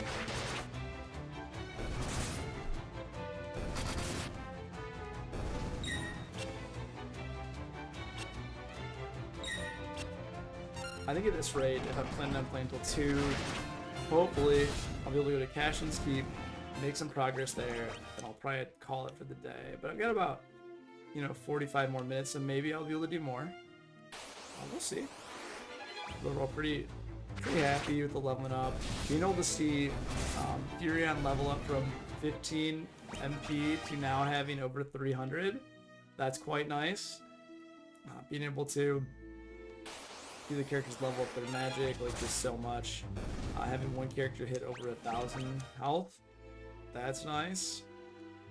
Yeah, just overall some nice mile markers, some nice achievements for so far with this. Yeah, let's do that. And now I'll probably just put on autopilot for a second. Auto battle, I should say, not autopilot. And this is actually probably a really good time for me to just put on auto battle really quick, and then I can go to the restroom. So I'm gonna do that to myself. Let's see here. I'll be right back.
There we go. I'm back. Yeah, good question. Recadus, how long do I normally stream? So right now, my stream is set up to go from about 10 a.m. to 2 p.m. on Sunday. So it's, it's not a ton of time, but it's nice that I can kind of sit down, devote 4 hours to streaming and make a solid chunk of progress. It's one of the only times I really game during the week. So it's nice that I'm able to sit down and just game. And I could extend that. I don't really play any other games outside of on Sunday. I mean, maybe I will play a board game during the week, or I'll do something else. But yeah, I normally only stream on Sunday for 4 hours. And if something changes, that is totally possible that something might change. I might, for example, in the future say, hey, you know what? I would love to stream more. Maybe I'll pick up a second day if I want to try to get through a certain number of Final Fantasies before the end of the year. But during the week, there's work usually, and then just lots of responsibilities. So usually just 4 hours. But I feel like 4 hours is a good amount of time. It's part of my schedule. I can sit down, I can play, I can devote entirely to streaming, which I really like, and then I don't have to be interrupted, which is good. Because I feel like if you have a lot of interruptions, you get up, you do something during that time, just change the dynamic. Why do I stream Final Fantasy? That's a good question. It's a very good question. So, I enjoy JRPGs. I enjoy, I think they're a fun, relaxing kind of thing. And I think Final Fantasy, there's just, to me, something kind of special about it. Something about the music, the storyline, the methodical nature to it. Even if, you know, you put in some time, you can level up, you can progress, you can enjoy your time in the game. And I think it's really well done. I just enjoy that. I just enjoy it a lot.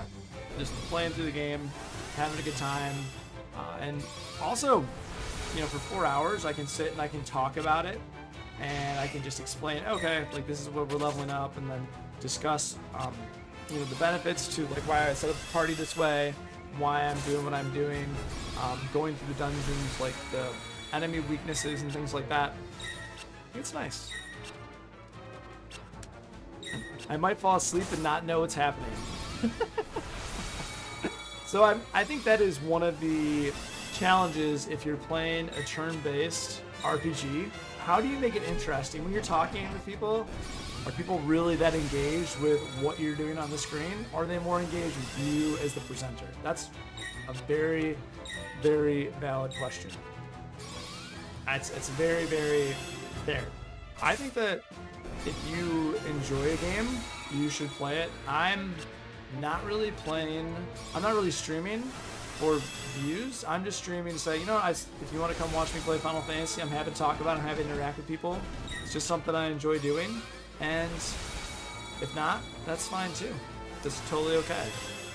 But I'm never going to have ads on this channel. I don't plan to do anything with, you know, making sure like getting revenue. That's not my goal. My goal is just to have fun and to chat with people and to kind of document me playing through the Final Fantasy again. So if I ever get the crazy idea to go back and play through them again, be like, no, you literally have documented evidence of yourself playing through all of the Final Fantasies. You shouldn't go back. Right? Like I said, no, you did it before, you don't need to do it again. But there's something special about these games. Just seeing the progression, seeing the new systems that are tried. And when I came back, because as you know, I was abroad, when I came back to the States, I thought, oh, this is cool. Look at like the background has the tiles, but the foreground has like these little, basically what are little gray pixels, and they're just floating, right? From the right to the left side. Just to say there's wind, it's like leaves. That's cool. That's nice. Alright, let's just all... Okay. I think we'll just like brute force our way through this. I don't think we'll level up anything.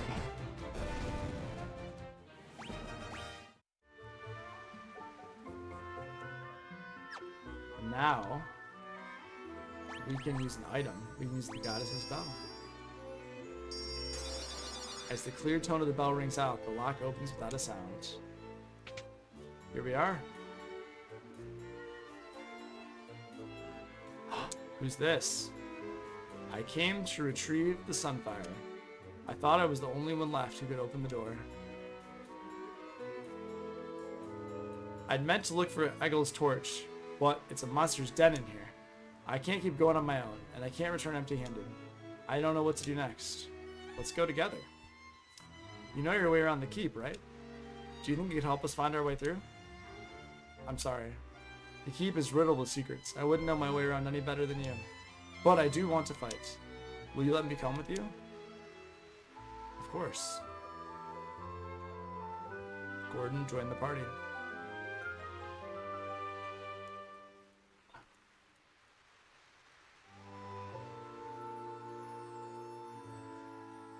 Very cool.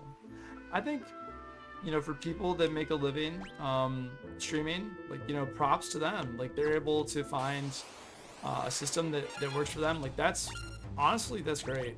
That's not something I'm gonna do. It doesn't make sense for me personally. And for that reason, I don't have a desire to, I don't have a desire to do that. And I think there's so many advertisements that you view every day, right? what do you view in advertisements? Like when you're searching the internet, or somehow you're on your phone, or you're just driving down the road and you see a billboard. There's plenty of advertising. You know, I'm gonna put him in the back. So Gordon, you actually run into at the very beginning of the game, and Gordon is a prince. He's brothers. His brother is Scott, and Scott actually passes away. He's one of those characters that I talked about who died at the very beginning of the game. And you get a ring, and you tell him, hey, like, it'd be great if you would fight, and he's not sure how to deal with it. So one thing that's kind of weird that I've noticed in the stream is I'm trying to set up on the screen itself when people talk, I'm trying to have a box for everything that people say on the left-hand side. And the problem I've noticed is that it is incredibly slow. It doesn't actually keep up. So I'm trying to figure out why that is. Like, why is it so incredibly slow? Oh, interesting. At least they have something in this room. Ooh, where at? A lot of times you'll go into a room and there'll be nothing there at all. But now at least they put something in this room. I like that. They're like, all right, we have some kind of, you know, boxes that look like they're just falling apart. I appreciate that. Are we literally fighting Animantoise again? This is wild. Really? Okay. Maybe this is a good chance to level up someone else's, you know what? Let me, take the opportunity now to, let's try. Maybe I can level up my own hand-to-hand fighting skill. Yeah, let's just attack. And let's attack everybody else. Let's see how this goes.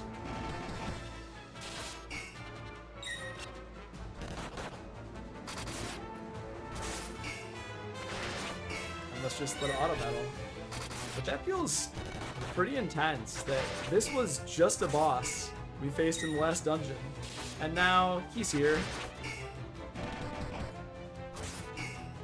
There's normal enemy? I mean, I'm fine to fight him again. Obviously I have the ability to, but to me it feels a bit strange that he was the boss previously, and now he's just here. Don't worry about it. And I can obviously move my character into the front row and annihilate him immediately, but that's not what I want to do. I want to level up my weapon skills, and that's why I'm doing what I'm doing here. So I'll kill him soon enough, but I'm hoping to level up my unarmed skill as well, and that's why I'm fighting like this. So hopefully, yeah, oh boy. I do feel like I need to heal. Oh, nice. Cool. Yes! I leveled up to 9 for him. I leveled up for everyone except for Guy. Okay, cool. Ooh, and I almost leveled up. Ooh, that's nice. Very cool. Very cool. Okay. That's good.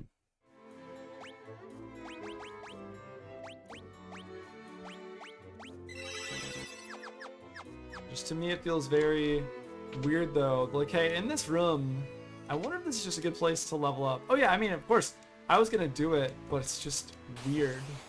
Like, oh, this is one of these places where just they have higher level enemies just in this section of the dungeon, though. Interesting. Yeah, I think I actually did run into these NPCs earlier, so they're not scary. But the fact that I actually ran into them again was kind of surprising. Yeah. Thank you, thank you.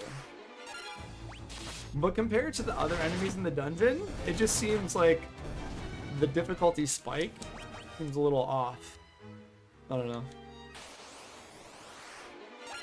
Who's to say? And now I should probably equip him with a different weapon. I think there's just some, like, just nice flow. I don't know if you've heard of the term flow states, but just like kind of getting into like a nice rhythm, getting into a good flow, and then just killing stuff. Just feels really nice.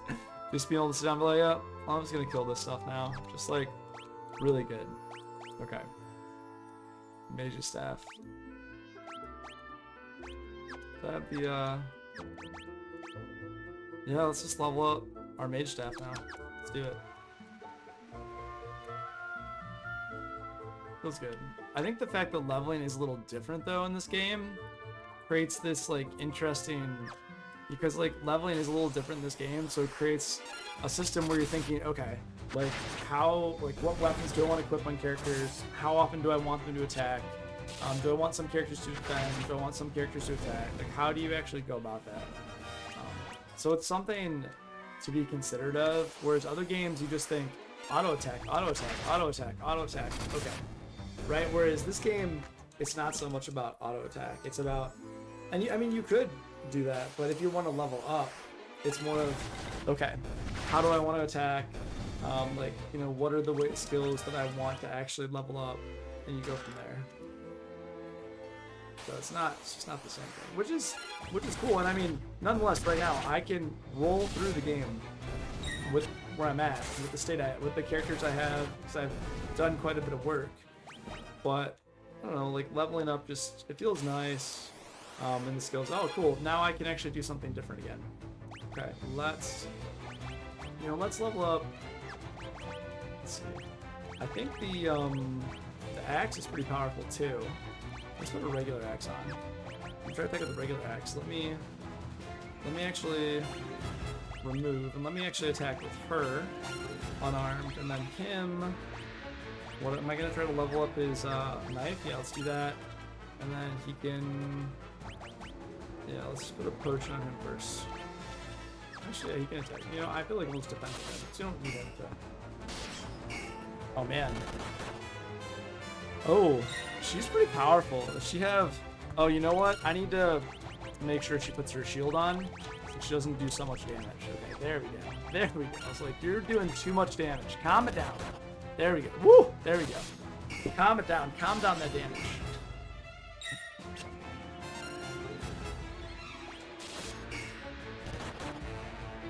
This might be not enough damage. There we go. Flee! How could you do this to me? I was so excited to fight you and kill you. And he's like, nah, I'm good.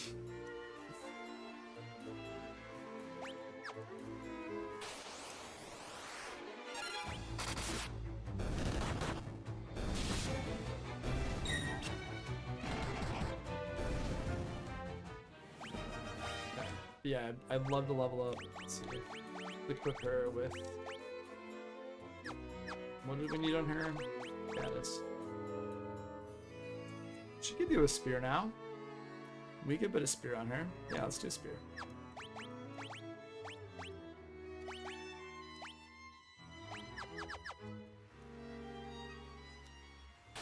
Let's see. A land turtle. Oh, this is cool. We might actually be able to get some levels up off this too. That's great. Oh, that'd be wonderful. I'll take it. Oh, unintentional. Unintentional leveling up. Now my concern is that he's gonna run away. That's the problem, is if they run away, then you're in trouble. So you don't want them to actually run away. And technically at this point, let's see. We're not doing any damage. So, okay, there you go. That's good. Okay, cool. Nice, nice. Okay, so we leveled up, and the shield, super nice. Okay, cool, cool, cool, cool, cool.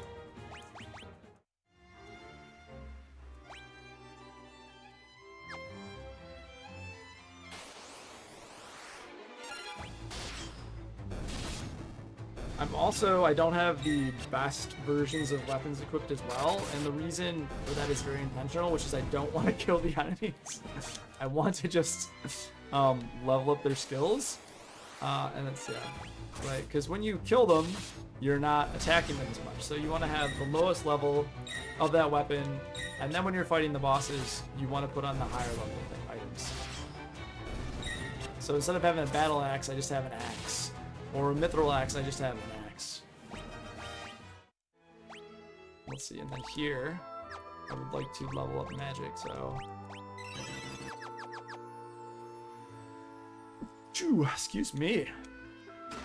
Monsters, okay, this could be really cool. I'll just wear bats, okay, that's fine.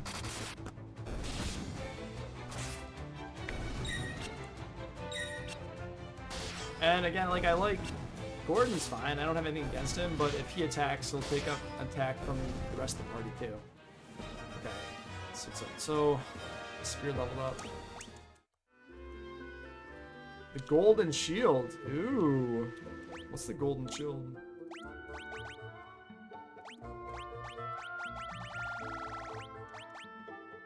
Resistant to poison. That's cool. So it's basically the exact same thing as a mithril shield, except resistant to poison. Alright, I'll put that. That's cool. Ogre, preemptive strike.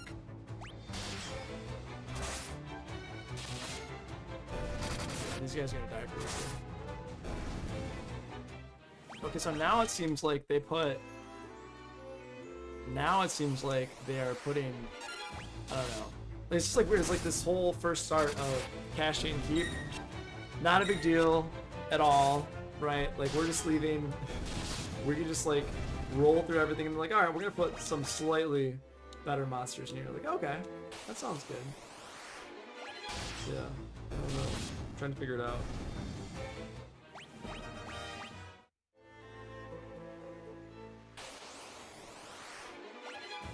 Ambush, good, they're gonna hit me a little bit. Just kidding, not gonna hit me. They're gonna attempt to hit me.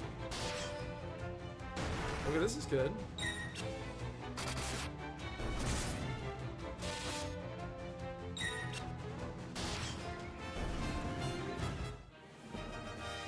Okay, spear leveled up.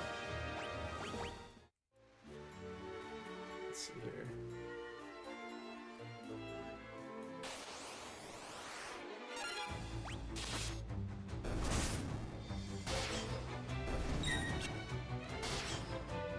Gordon's dodge is funny, like his defense. Like, hey, hey, hey.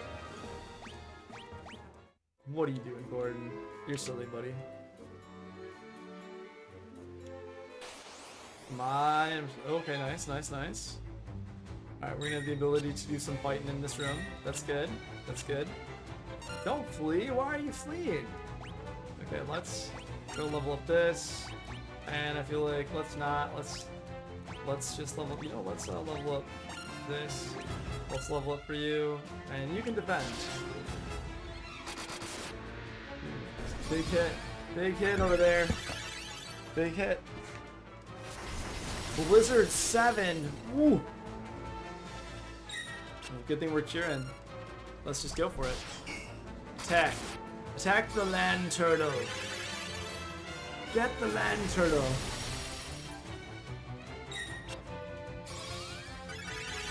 Doesn't matter, I'm just gonna keep fearing. Land turtle. Sleep 4. Now this could put a problem. Ooh, that literally is the worst thing that could happen. No joke, is the worst thing. So how long do they sleep for? That's a real question. How long do these guys sleep for? Because they can keep casting magic on them and they don't wake up. Okay, it looks like... Alright, it looks like Furion woke up. That's good.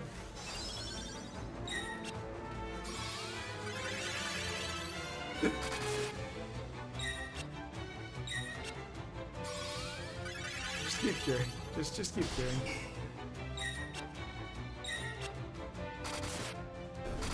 Oh. Alright, there we go. There we go. Blink 3. So Blink just increases your evasion. It has been around since Final Fantasy 1. Alright, let's see what we do here. Okay, so a little bit of leveling up for the axe, but nothing for the knife. Okay.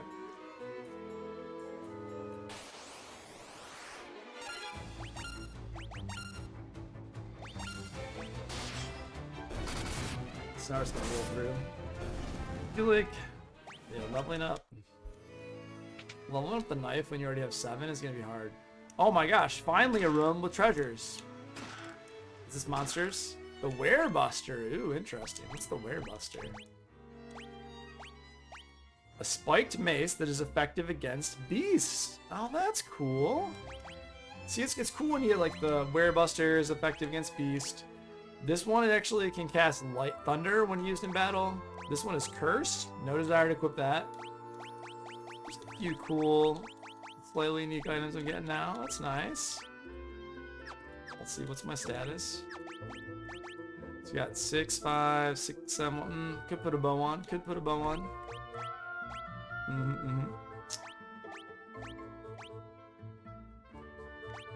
His axe skill's pretty good. Got an 8 for axes.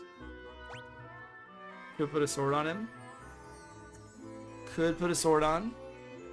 Could put a staff on. Let's put a staff on. Wear Buster on. So she's already at all these 4s though, right? She's still got like a 1, so we could do the knife. She can keep the knife on. Knife, and you can get it 1 too.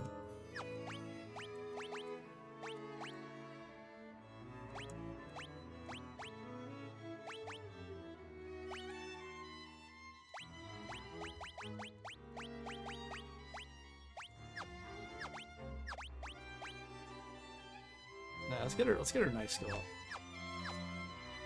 Yeah, this goes. Oh, this is gonna be. No, we gotta put something else on this. I think we can actually do better with this.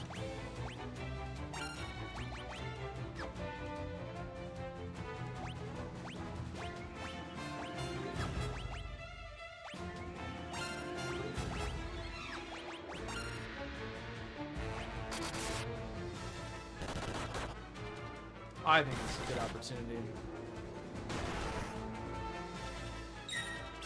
I think this is good. Let's try this. See how this goes.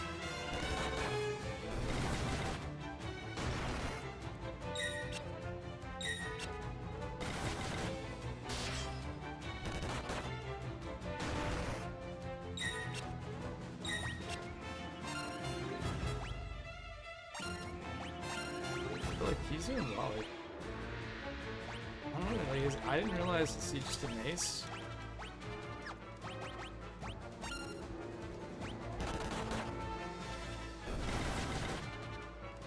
There you go.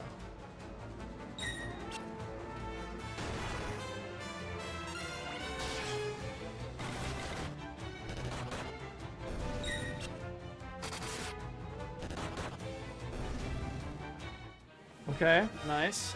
Leveling up that skill. Leveling up those skills.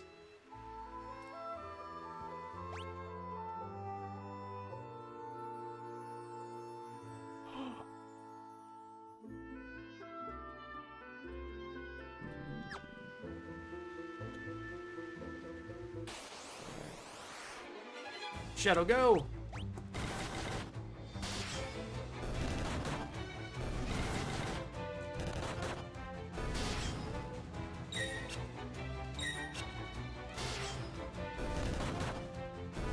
We got a few more open doors, and then after these few more open doors, there's probably nothing in them, but you gotta go to every single one because you just never know. There was actually 3 treasures in one of those, which is really nice. You're like, oh, it actually exists. It's really there, which is like kind of amazing, kind of surprising, kind of cool. Okay, let's see if. So I think because the land turtle is so much higher level, I might actually level up. I think I did level 2, which is great. So before I go up, I'll go over here, check out this last door. Again, so like, even fighting these land turtles, I'm like, kill. But yeah, so you're still leveling up a little bit, depending on the number of hits. More land turtles.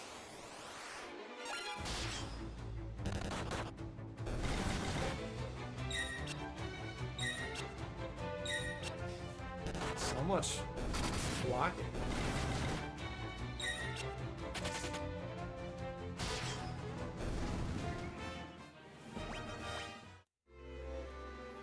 And up we go. We're beginning to get closer to the goddess spell. The 5th floor, I say. A wraith. I don't know if have we seen wraiths before? We saw ghosts, we saw ghouls, we saw these. I like that we have garlic to use against undead. We have many. Oh, hey! You have a good one, Rakadoos. Thank you so much for hanging out. Really appreciate you stopping by, and I hope you just have a fantastic rest of your Sunday. Take it easy, sir. Have a good one.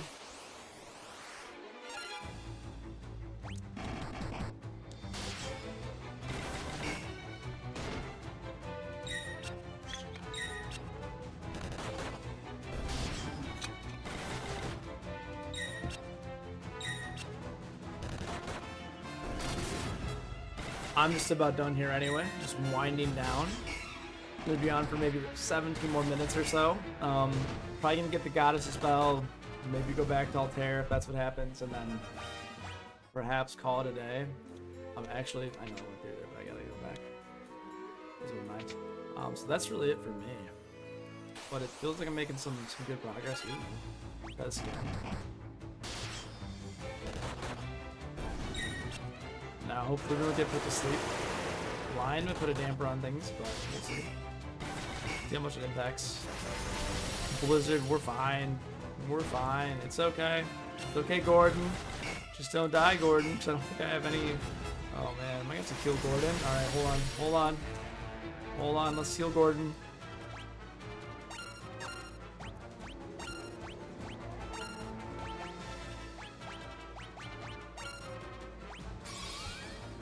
Heal Gordon! Keep Gordon in the game!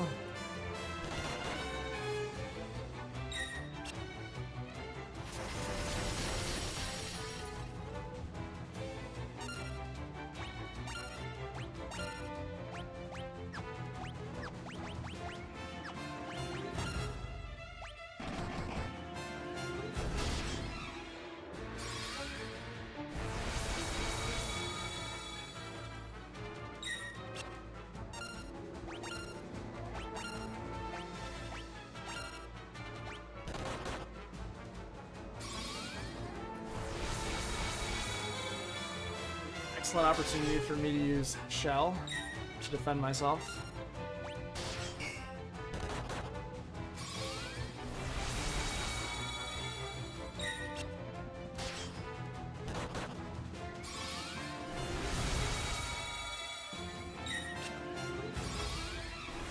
I wonder... Nice. Level up the Axe, the Anglia.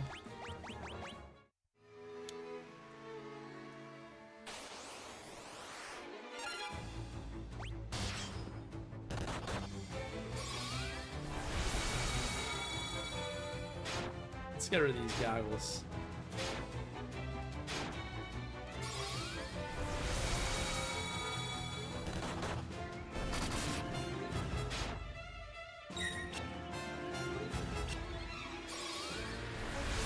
I wonder if this is actually more advantageous to keep the darkness on, so then I can level up my characters better. I have a feeling it might be. I'm not entirely sure. It's hard to know what's best. Maybe I guess you could test out, like you could see how much damage they do, and then after that you could cure them and see what happens from there. Right, that's probably the best.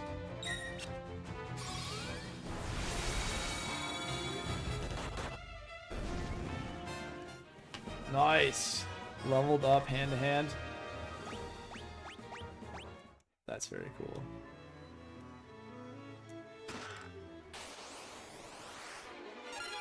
Ooh. Okay.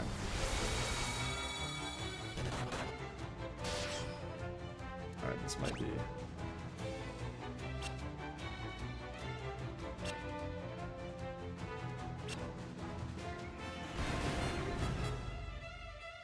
Nice.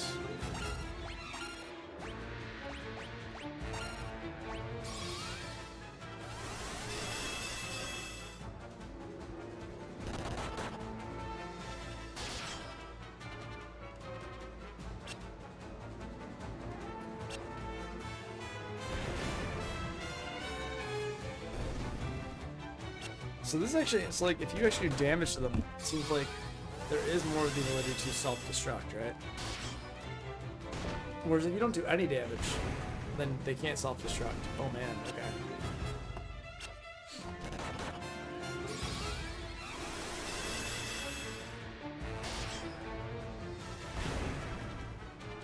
Yeah, let's slow down. Slow down a second, guys. Okay, I'm gonna maybe just cure for a minute. Cure for a minute. Magic. Let's cure for a minute. It's pretty funny. Like, boom, getting murdered. Getting murdered. Oh boy.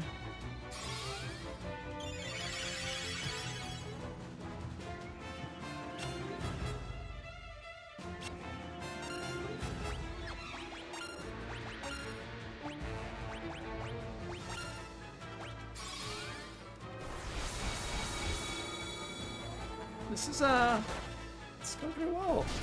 I think we're making some serious level of progress.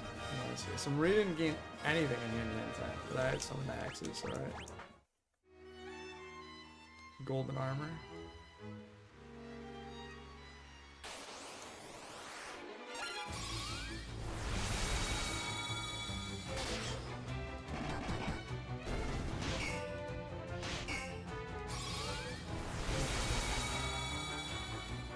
Oh, missed.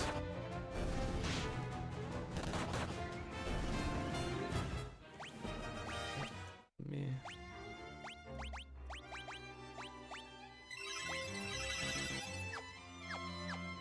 Okay.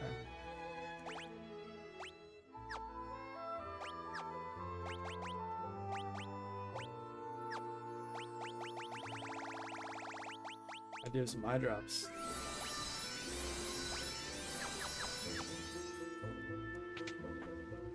Let's see here now. More items. The eye drops are actually useful. Okay. Let's see here.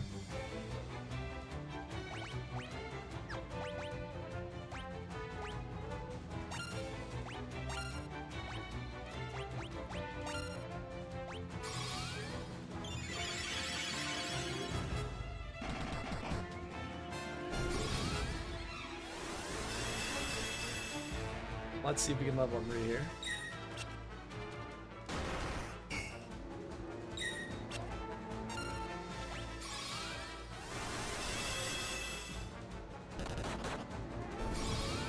Two hits.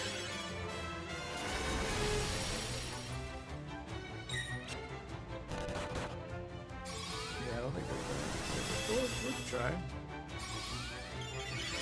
Worth a try.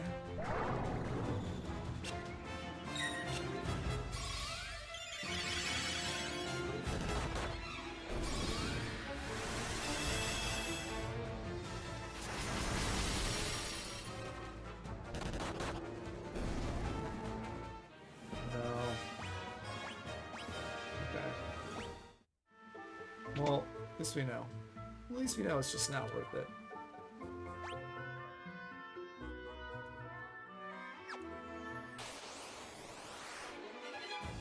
Ambush.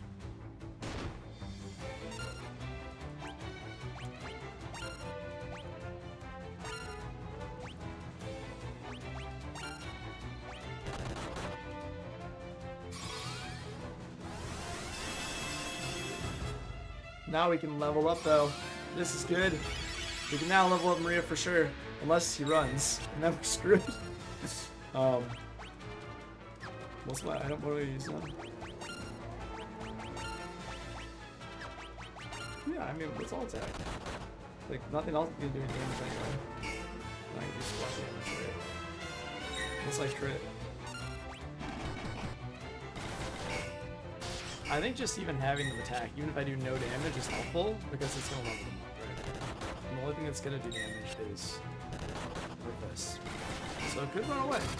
There is the possibility that, you know, that Mantoise runs away, but there's also the possibility that we level up some more weapon types, which is cool.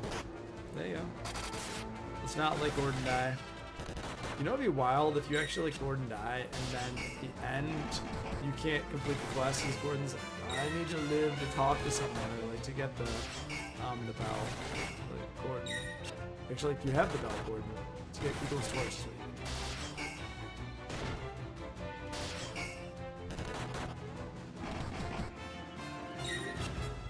I should check to see see how much health this guy has.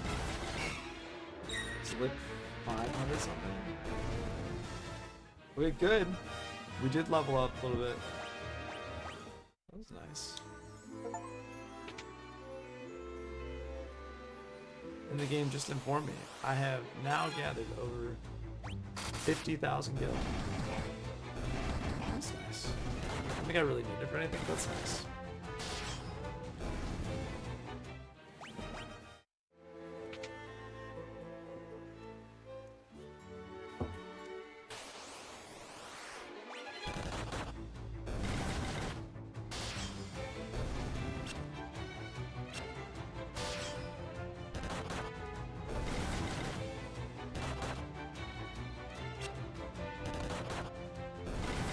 The fact that there's like a life touch, pretty cool.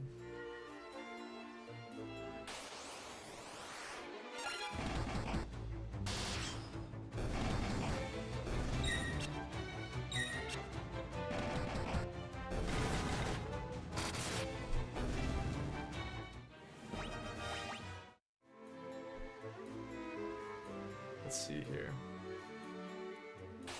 Now we're going down.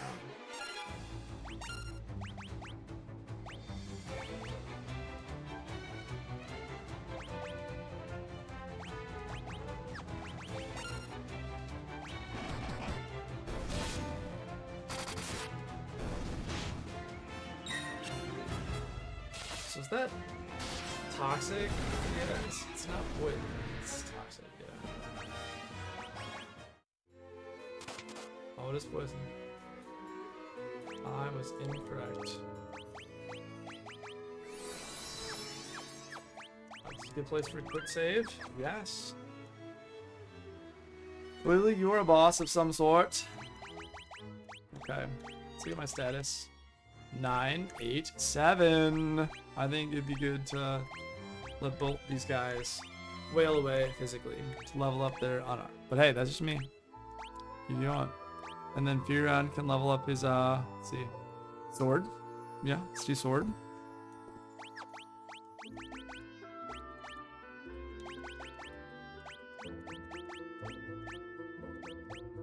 There you go. Sword.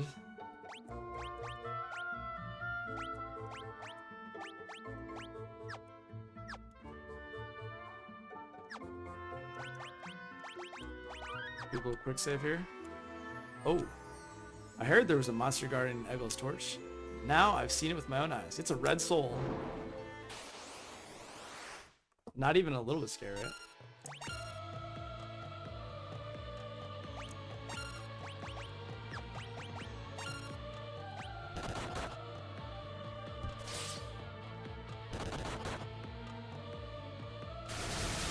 Oh my, okay, well.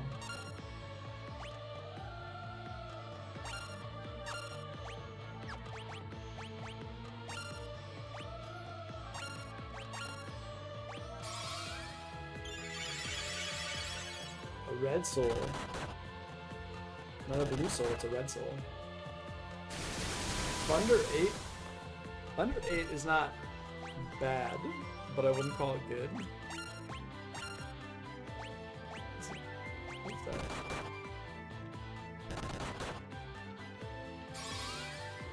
Because he's gonna cast. I mean, because if he cast it on one character, it's probably really bad as well. Or, oh, is everyone poisoned now?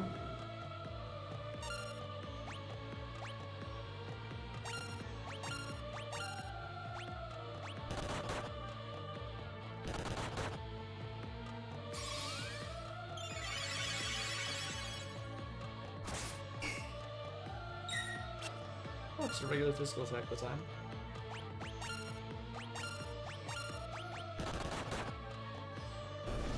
Nice. Okay. Ooh, 10! Nice! Shield leveled up. I'll take it. Excellent, everyone leveled it. Found Eggle's Torch in the chest. Excellent. Now I have this other nice ability called Magic. Teleport. Let's get out of here. Let's go back.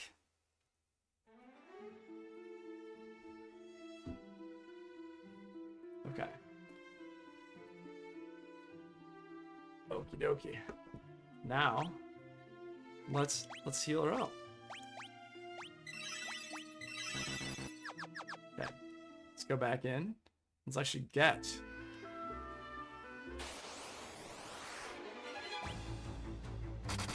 Let's actually get this now. The sun chart. After you've done all this work, the Sunfire, the items, Eggle's Torch. The Sunfire moves to Eggle's Torch.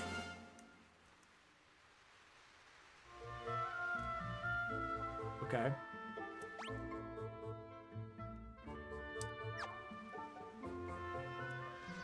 Uh-oh, what now? Is this Sid? Sid's gonna come? It's like I really was not sure.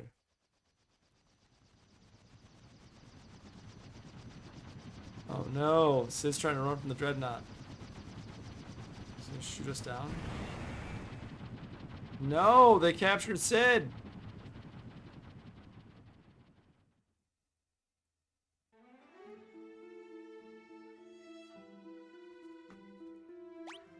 Okay. They captured Sid. It's not good.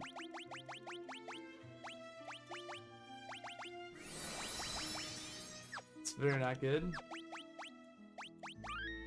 Okay. But supposedly there's a Chocobo forest to the south here somewhere.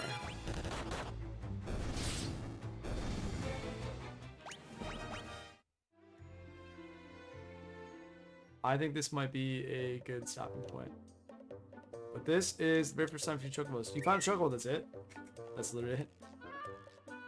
How many get different? This is so nice. Dun dun dun! Thank you Chocobos! Thank you Chocobos! Chocobos, Chocobo, Chocobos! Chocobos, oh Chocobos, oh Chocobos! Dun dun dun dun dun dun dun dun. Dun dun dun dun dun dun dun dun dun dun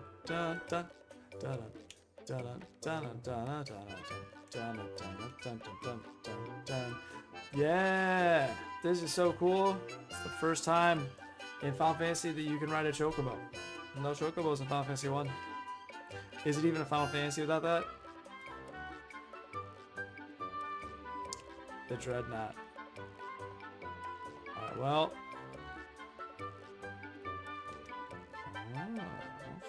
Okay.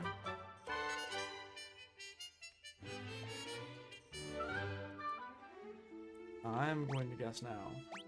We're saved here, just in case. And try to go onto the Dreadnought.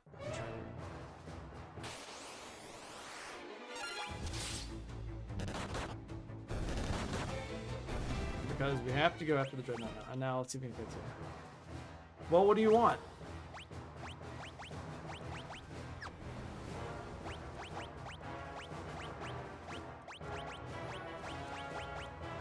Rebel curse.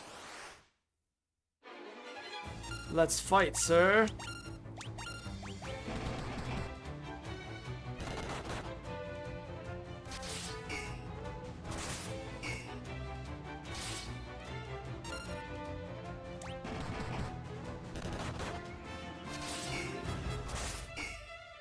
I think this is probably a good place to stop though. Like I'm gonna start going into this, but like you know what I think the Dreadnought is probably like a good place to stop, like, because we need to go save Sid, basically. That's why I'm here.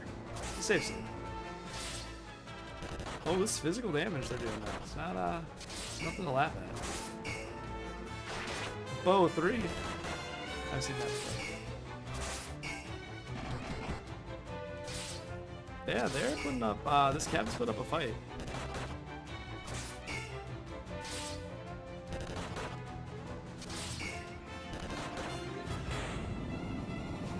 Take that, Captain.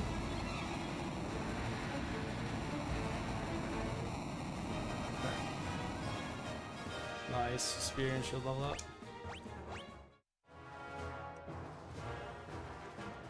Rebel Courage. This is another captain. Oh man, this is fantastic. You know what I'm gonna do actually? I am just gonna auto attack and go to the bathroom again, because this seems like a fantastic leveling up opportunity. Hopefully I don't die.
Oh, that's fantastic. Hopefully no one died. No one died. That's amazing.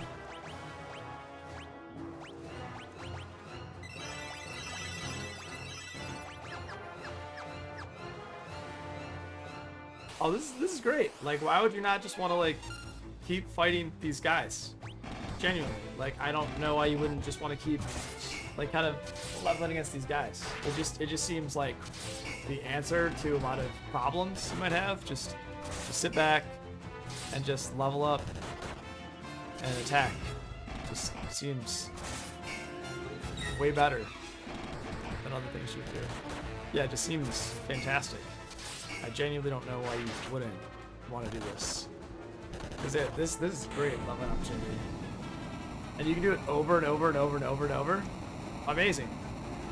Genuinely amazing. Yeah. I don't see any reason why not do this. Yeah, I think this is great. Just keep attacking. And then you could get all your attack, like basically you can level up all of your basic weapons this way. And then you'll get to the end, and then you're gonna level up your, yeah. I don't know why this seems like the best leveling opportunity. Because you're gonna lose health, you can do that, yeah, it's fantastic.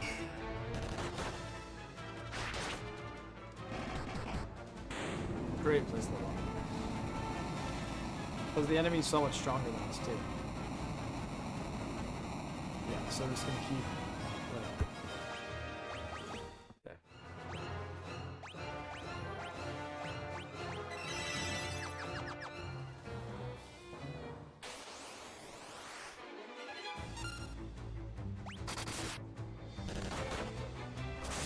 Yeah, this is wonderful. I'm just gonna do this here. So while I am doing this the end time, and this may be a good time to level up later when I come back. But I think I should probably put an end to this soon.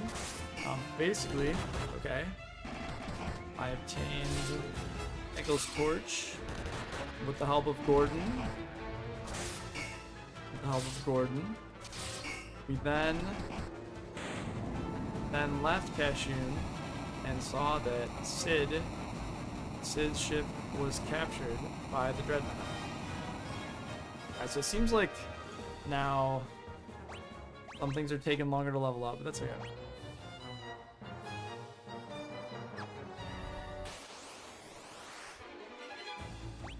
Oh, we're ambushed now. Watch out. Oh, dang, okay. Maybe we should have, I mean, if Gordon dies, it's not the end of the world, but, you know, not like the greatest. Okay.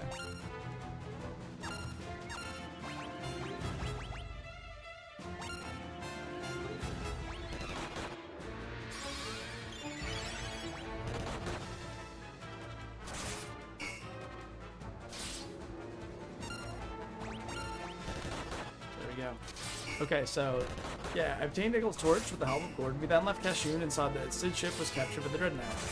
We went to the Chocobo Forest and then left, yeah. Traveled south to see the Dreadnought.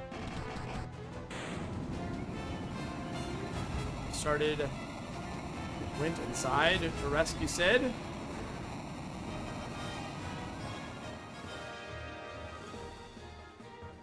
Getting good, it's getting good. Oh, we got a flame bow now. Like, I don't see any reason why you shouldn't fight these guys over and over again. Yeah. Let's see here. We went to the Choco Forest and traveled south to the Dreadnought. We're inside to rescue Sid. Leveled up off of captains.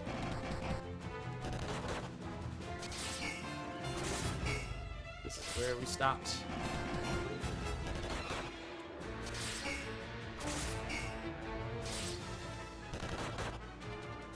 Very nice. Okay. Alright, that's good.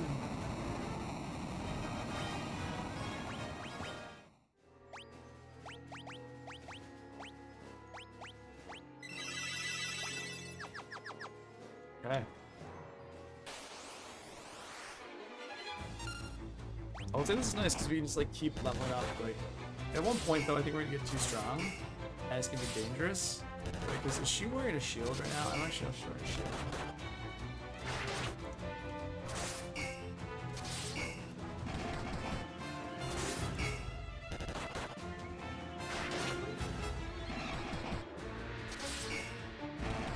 Yeah, this is nice. So you can just keep leveling up everything at this point. You can basically get every weapon skill to a certain level. You're like, cool, look at this. What level is it? Oh, these are levels. Yeah.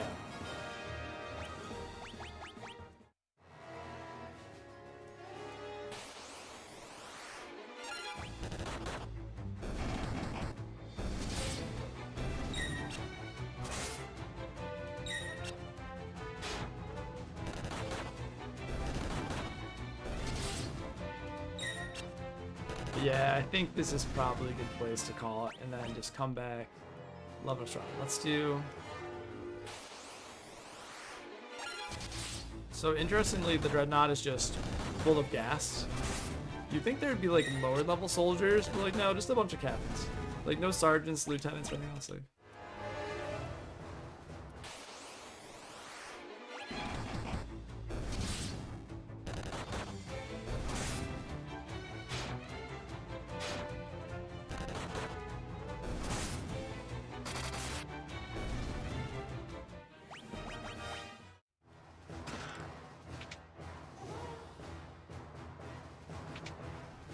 Exploring. Oh.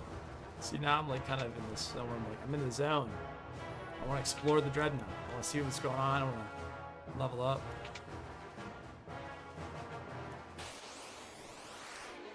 A Werepanther, a magician, a soldier. Ooh, these Werepanthers. Interesting. That's not great. Not exceptional.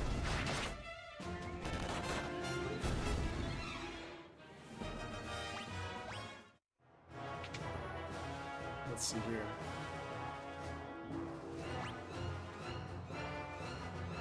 Oh, I'm gonna check out this one. I think it's, even if you explore this whole place, I think it's still better to just teleport at the end and just teleport out. And the nice thing is we have a cottage, but we can just do a rent.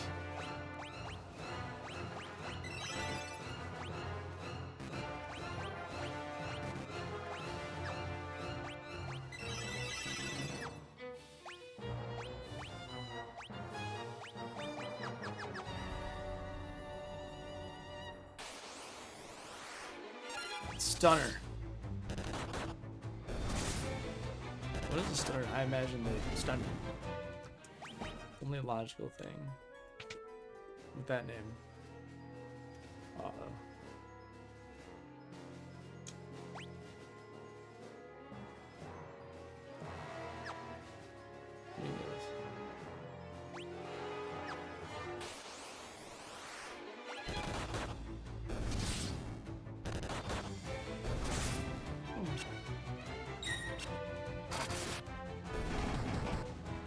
Yeah, it's getting to be that time, but I feel like I'm just like so into it now. It's nice, got like good flow state, got the Dreadnought.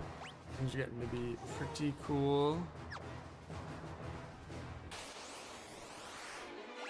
Oh wow, look at all these guys. Come on, Gordon. Make your brother Scott proud. This ready stance is pretty great.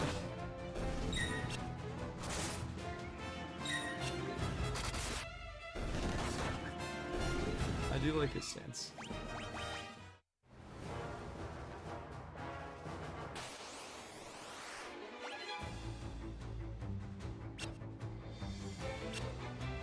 Yeah, I think the self-destruction really is based upon the damage that you do. Which makes sense, right? If you do lots of damage, then...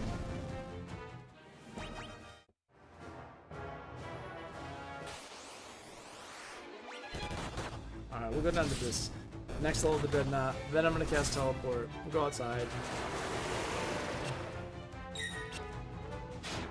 I'll use a cottage.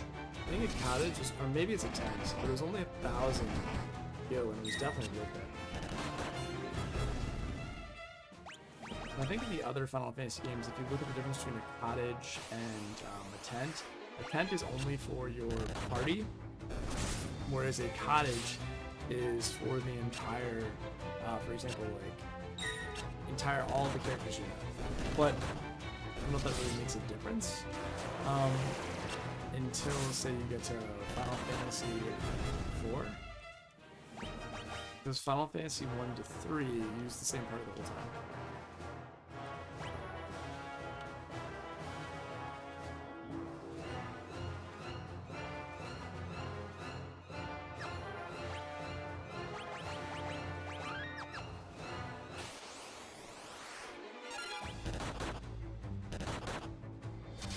See, so this is very much, yeah, this right here, because we have the goggles on, we have dark on, we're not doing as much damage. Which, you know, great for the enemy. I guess if you want to level up, it's not a bad idea. If you want to actually kill something, not great. So now this will be the self-destruct this turn. It's interesting that it always goes for the top player. We'll say that's kind of interesting.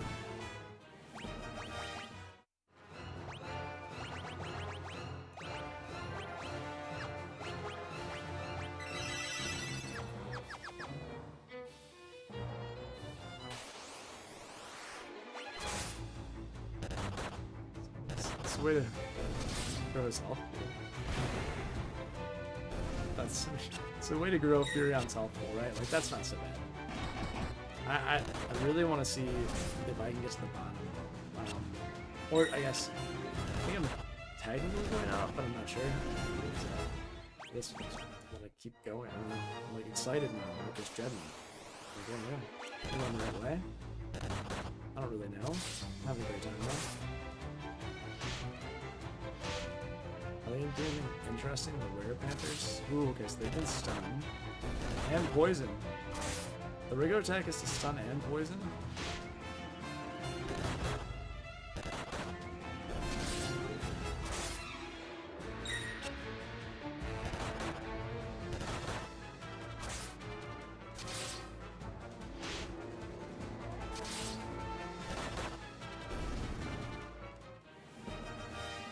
Nice.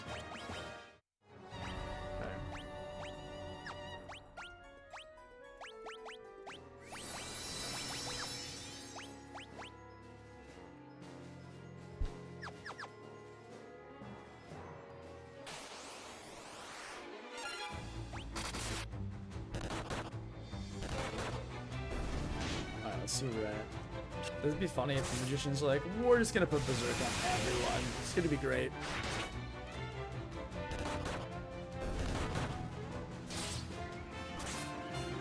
I feel like I kind of got, I don't know, just like a hit the 4 hour mark, and I was like, I can level up.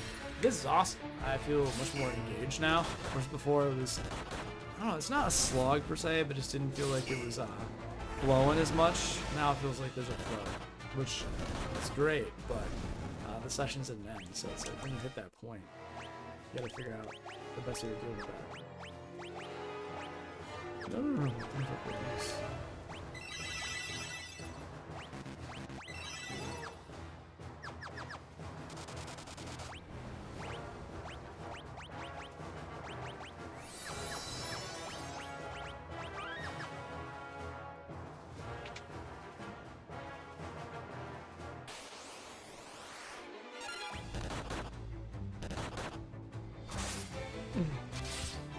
So there is no tent, there's just a cottage. Interesting.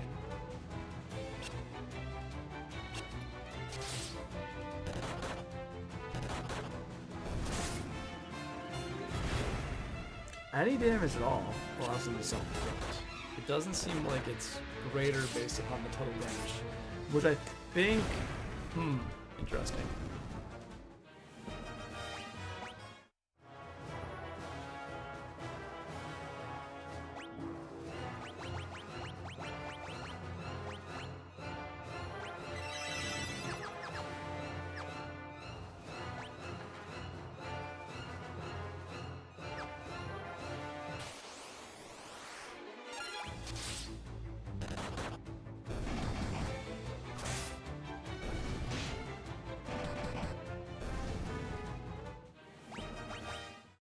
This is... Oh man, this is crazy. Soldier Hillgates. Wow, he's got Hillgates in here. Actually do some damage. Wow, it's the first time I've seen Hillgates, and I feel like he has some serious scoliosis, right? He's not doing so well.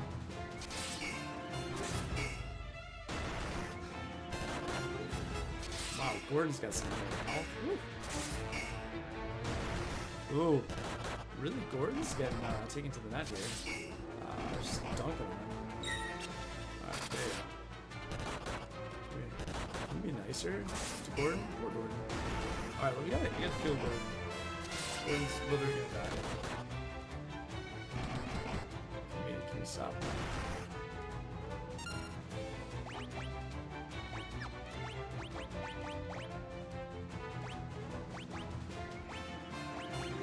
I mean,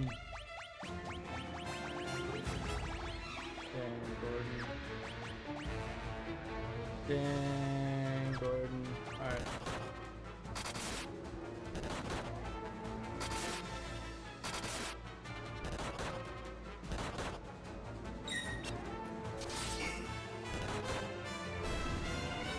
Wow.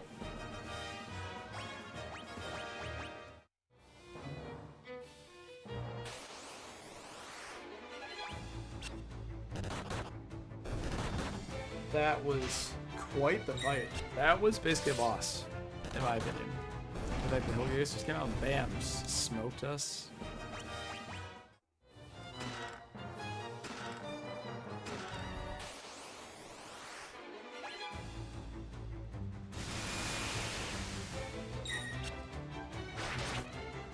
I really need to kill Emily first.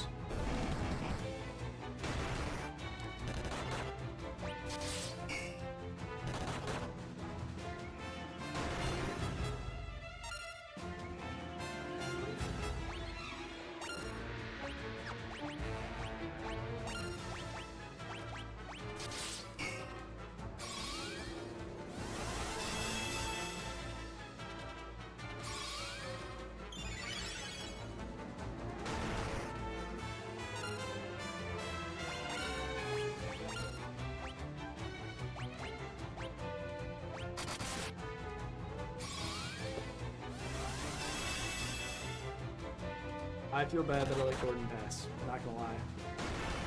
Not gonna lie and say, oh, so happy Gordon's dead. That's messed up.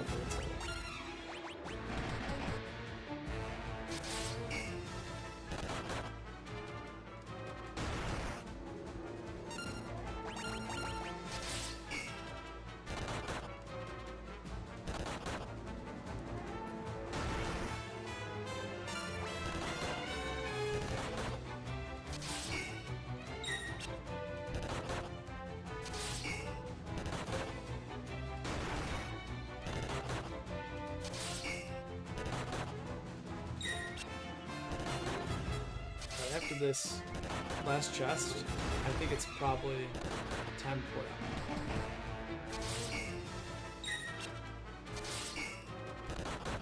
But I will say, Nega's Dreadnought, fun. Yeah, it's almost 2:30, so this fight. Can you imagine at the end of this if he says casual sudden death move? What? Oh, awesome. So great. Poor Gordon. Okay, very cool. Alright. What's Life Shield do? Resist to fire.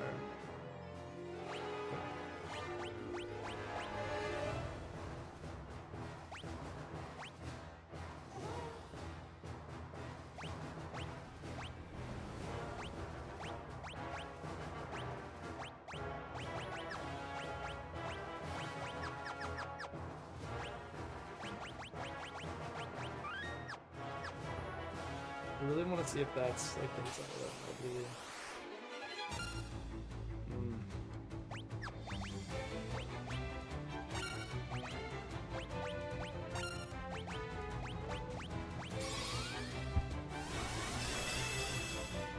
Okay. This he'll get this though. This guy's not screwing around. I feel like it'd be better for me to almost.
Yeah, we're also not attacking for anywhere near as much because of that, but that's okay. That's alright.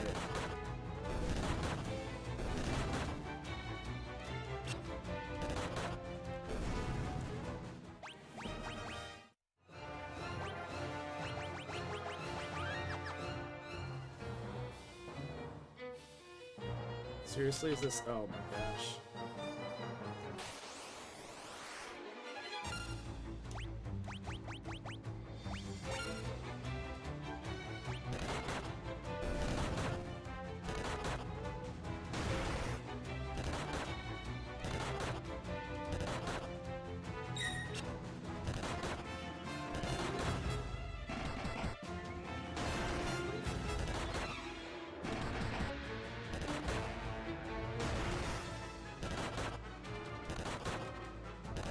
Is it worth it to get Gordon?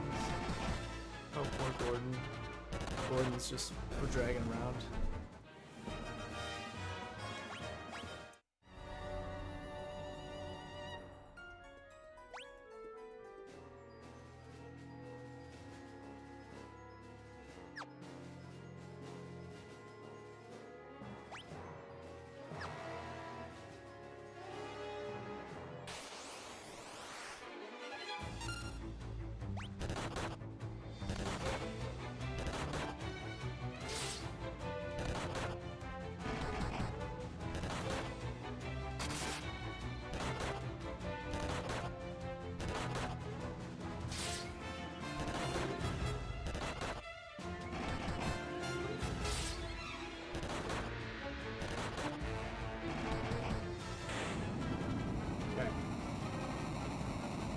That's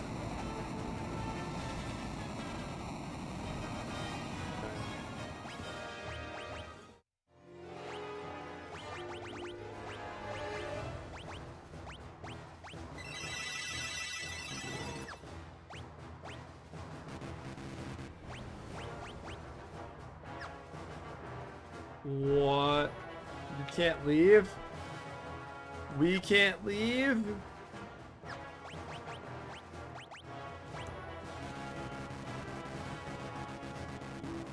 We can't teleport out?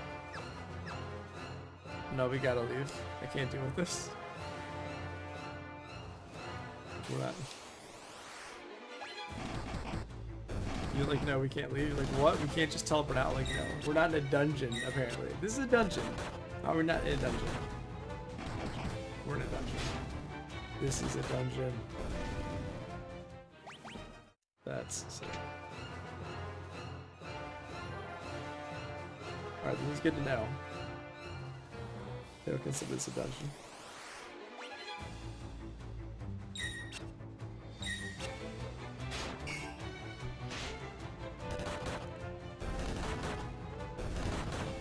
Wow, this makes me sad. I definitely thought I was going to be able to teleport out. I'm very disappointed about that. And we're going to be okay, but dang.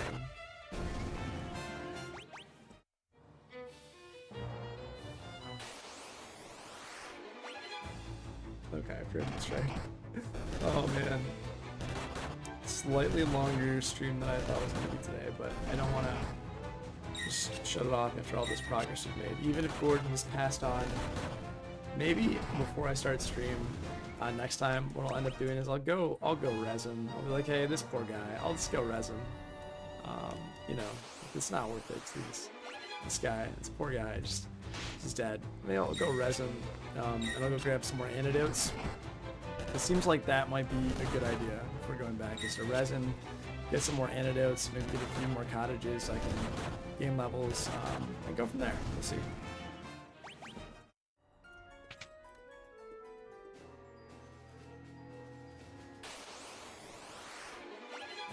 The thing about this part is that I think we're just, you know, we're actually gonna be able to gain a lot of XP off captains if we want to farm them.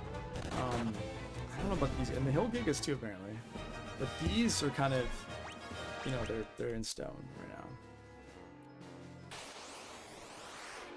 It'd be cool to get hand to hand at least 210 for everybody, and then whatever else I could level up as well. And now I think everyone is officially now just broken the, yes, everyone has broken 3 digits of HP, which is nice. Very cool to very exactly hit 1000. Okay. Whoosh. We're making it back because we know exactly where we're going. We can basically just, you know, kill everything in one hit, which is nice.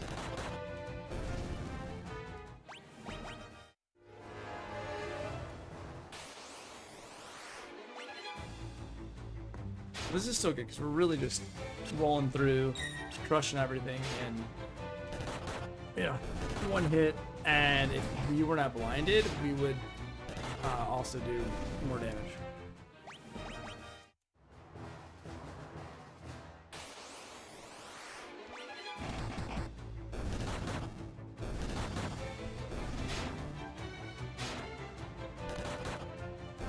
What's the temporary paralysis?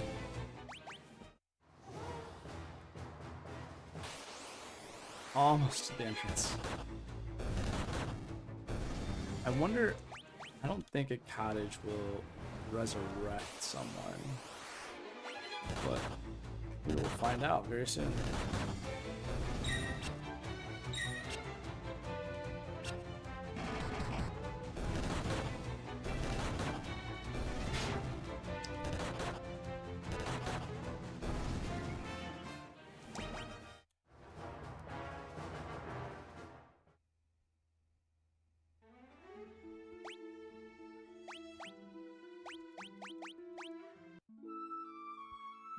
Nice little cottage. I think he's still passed on, but we'll see.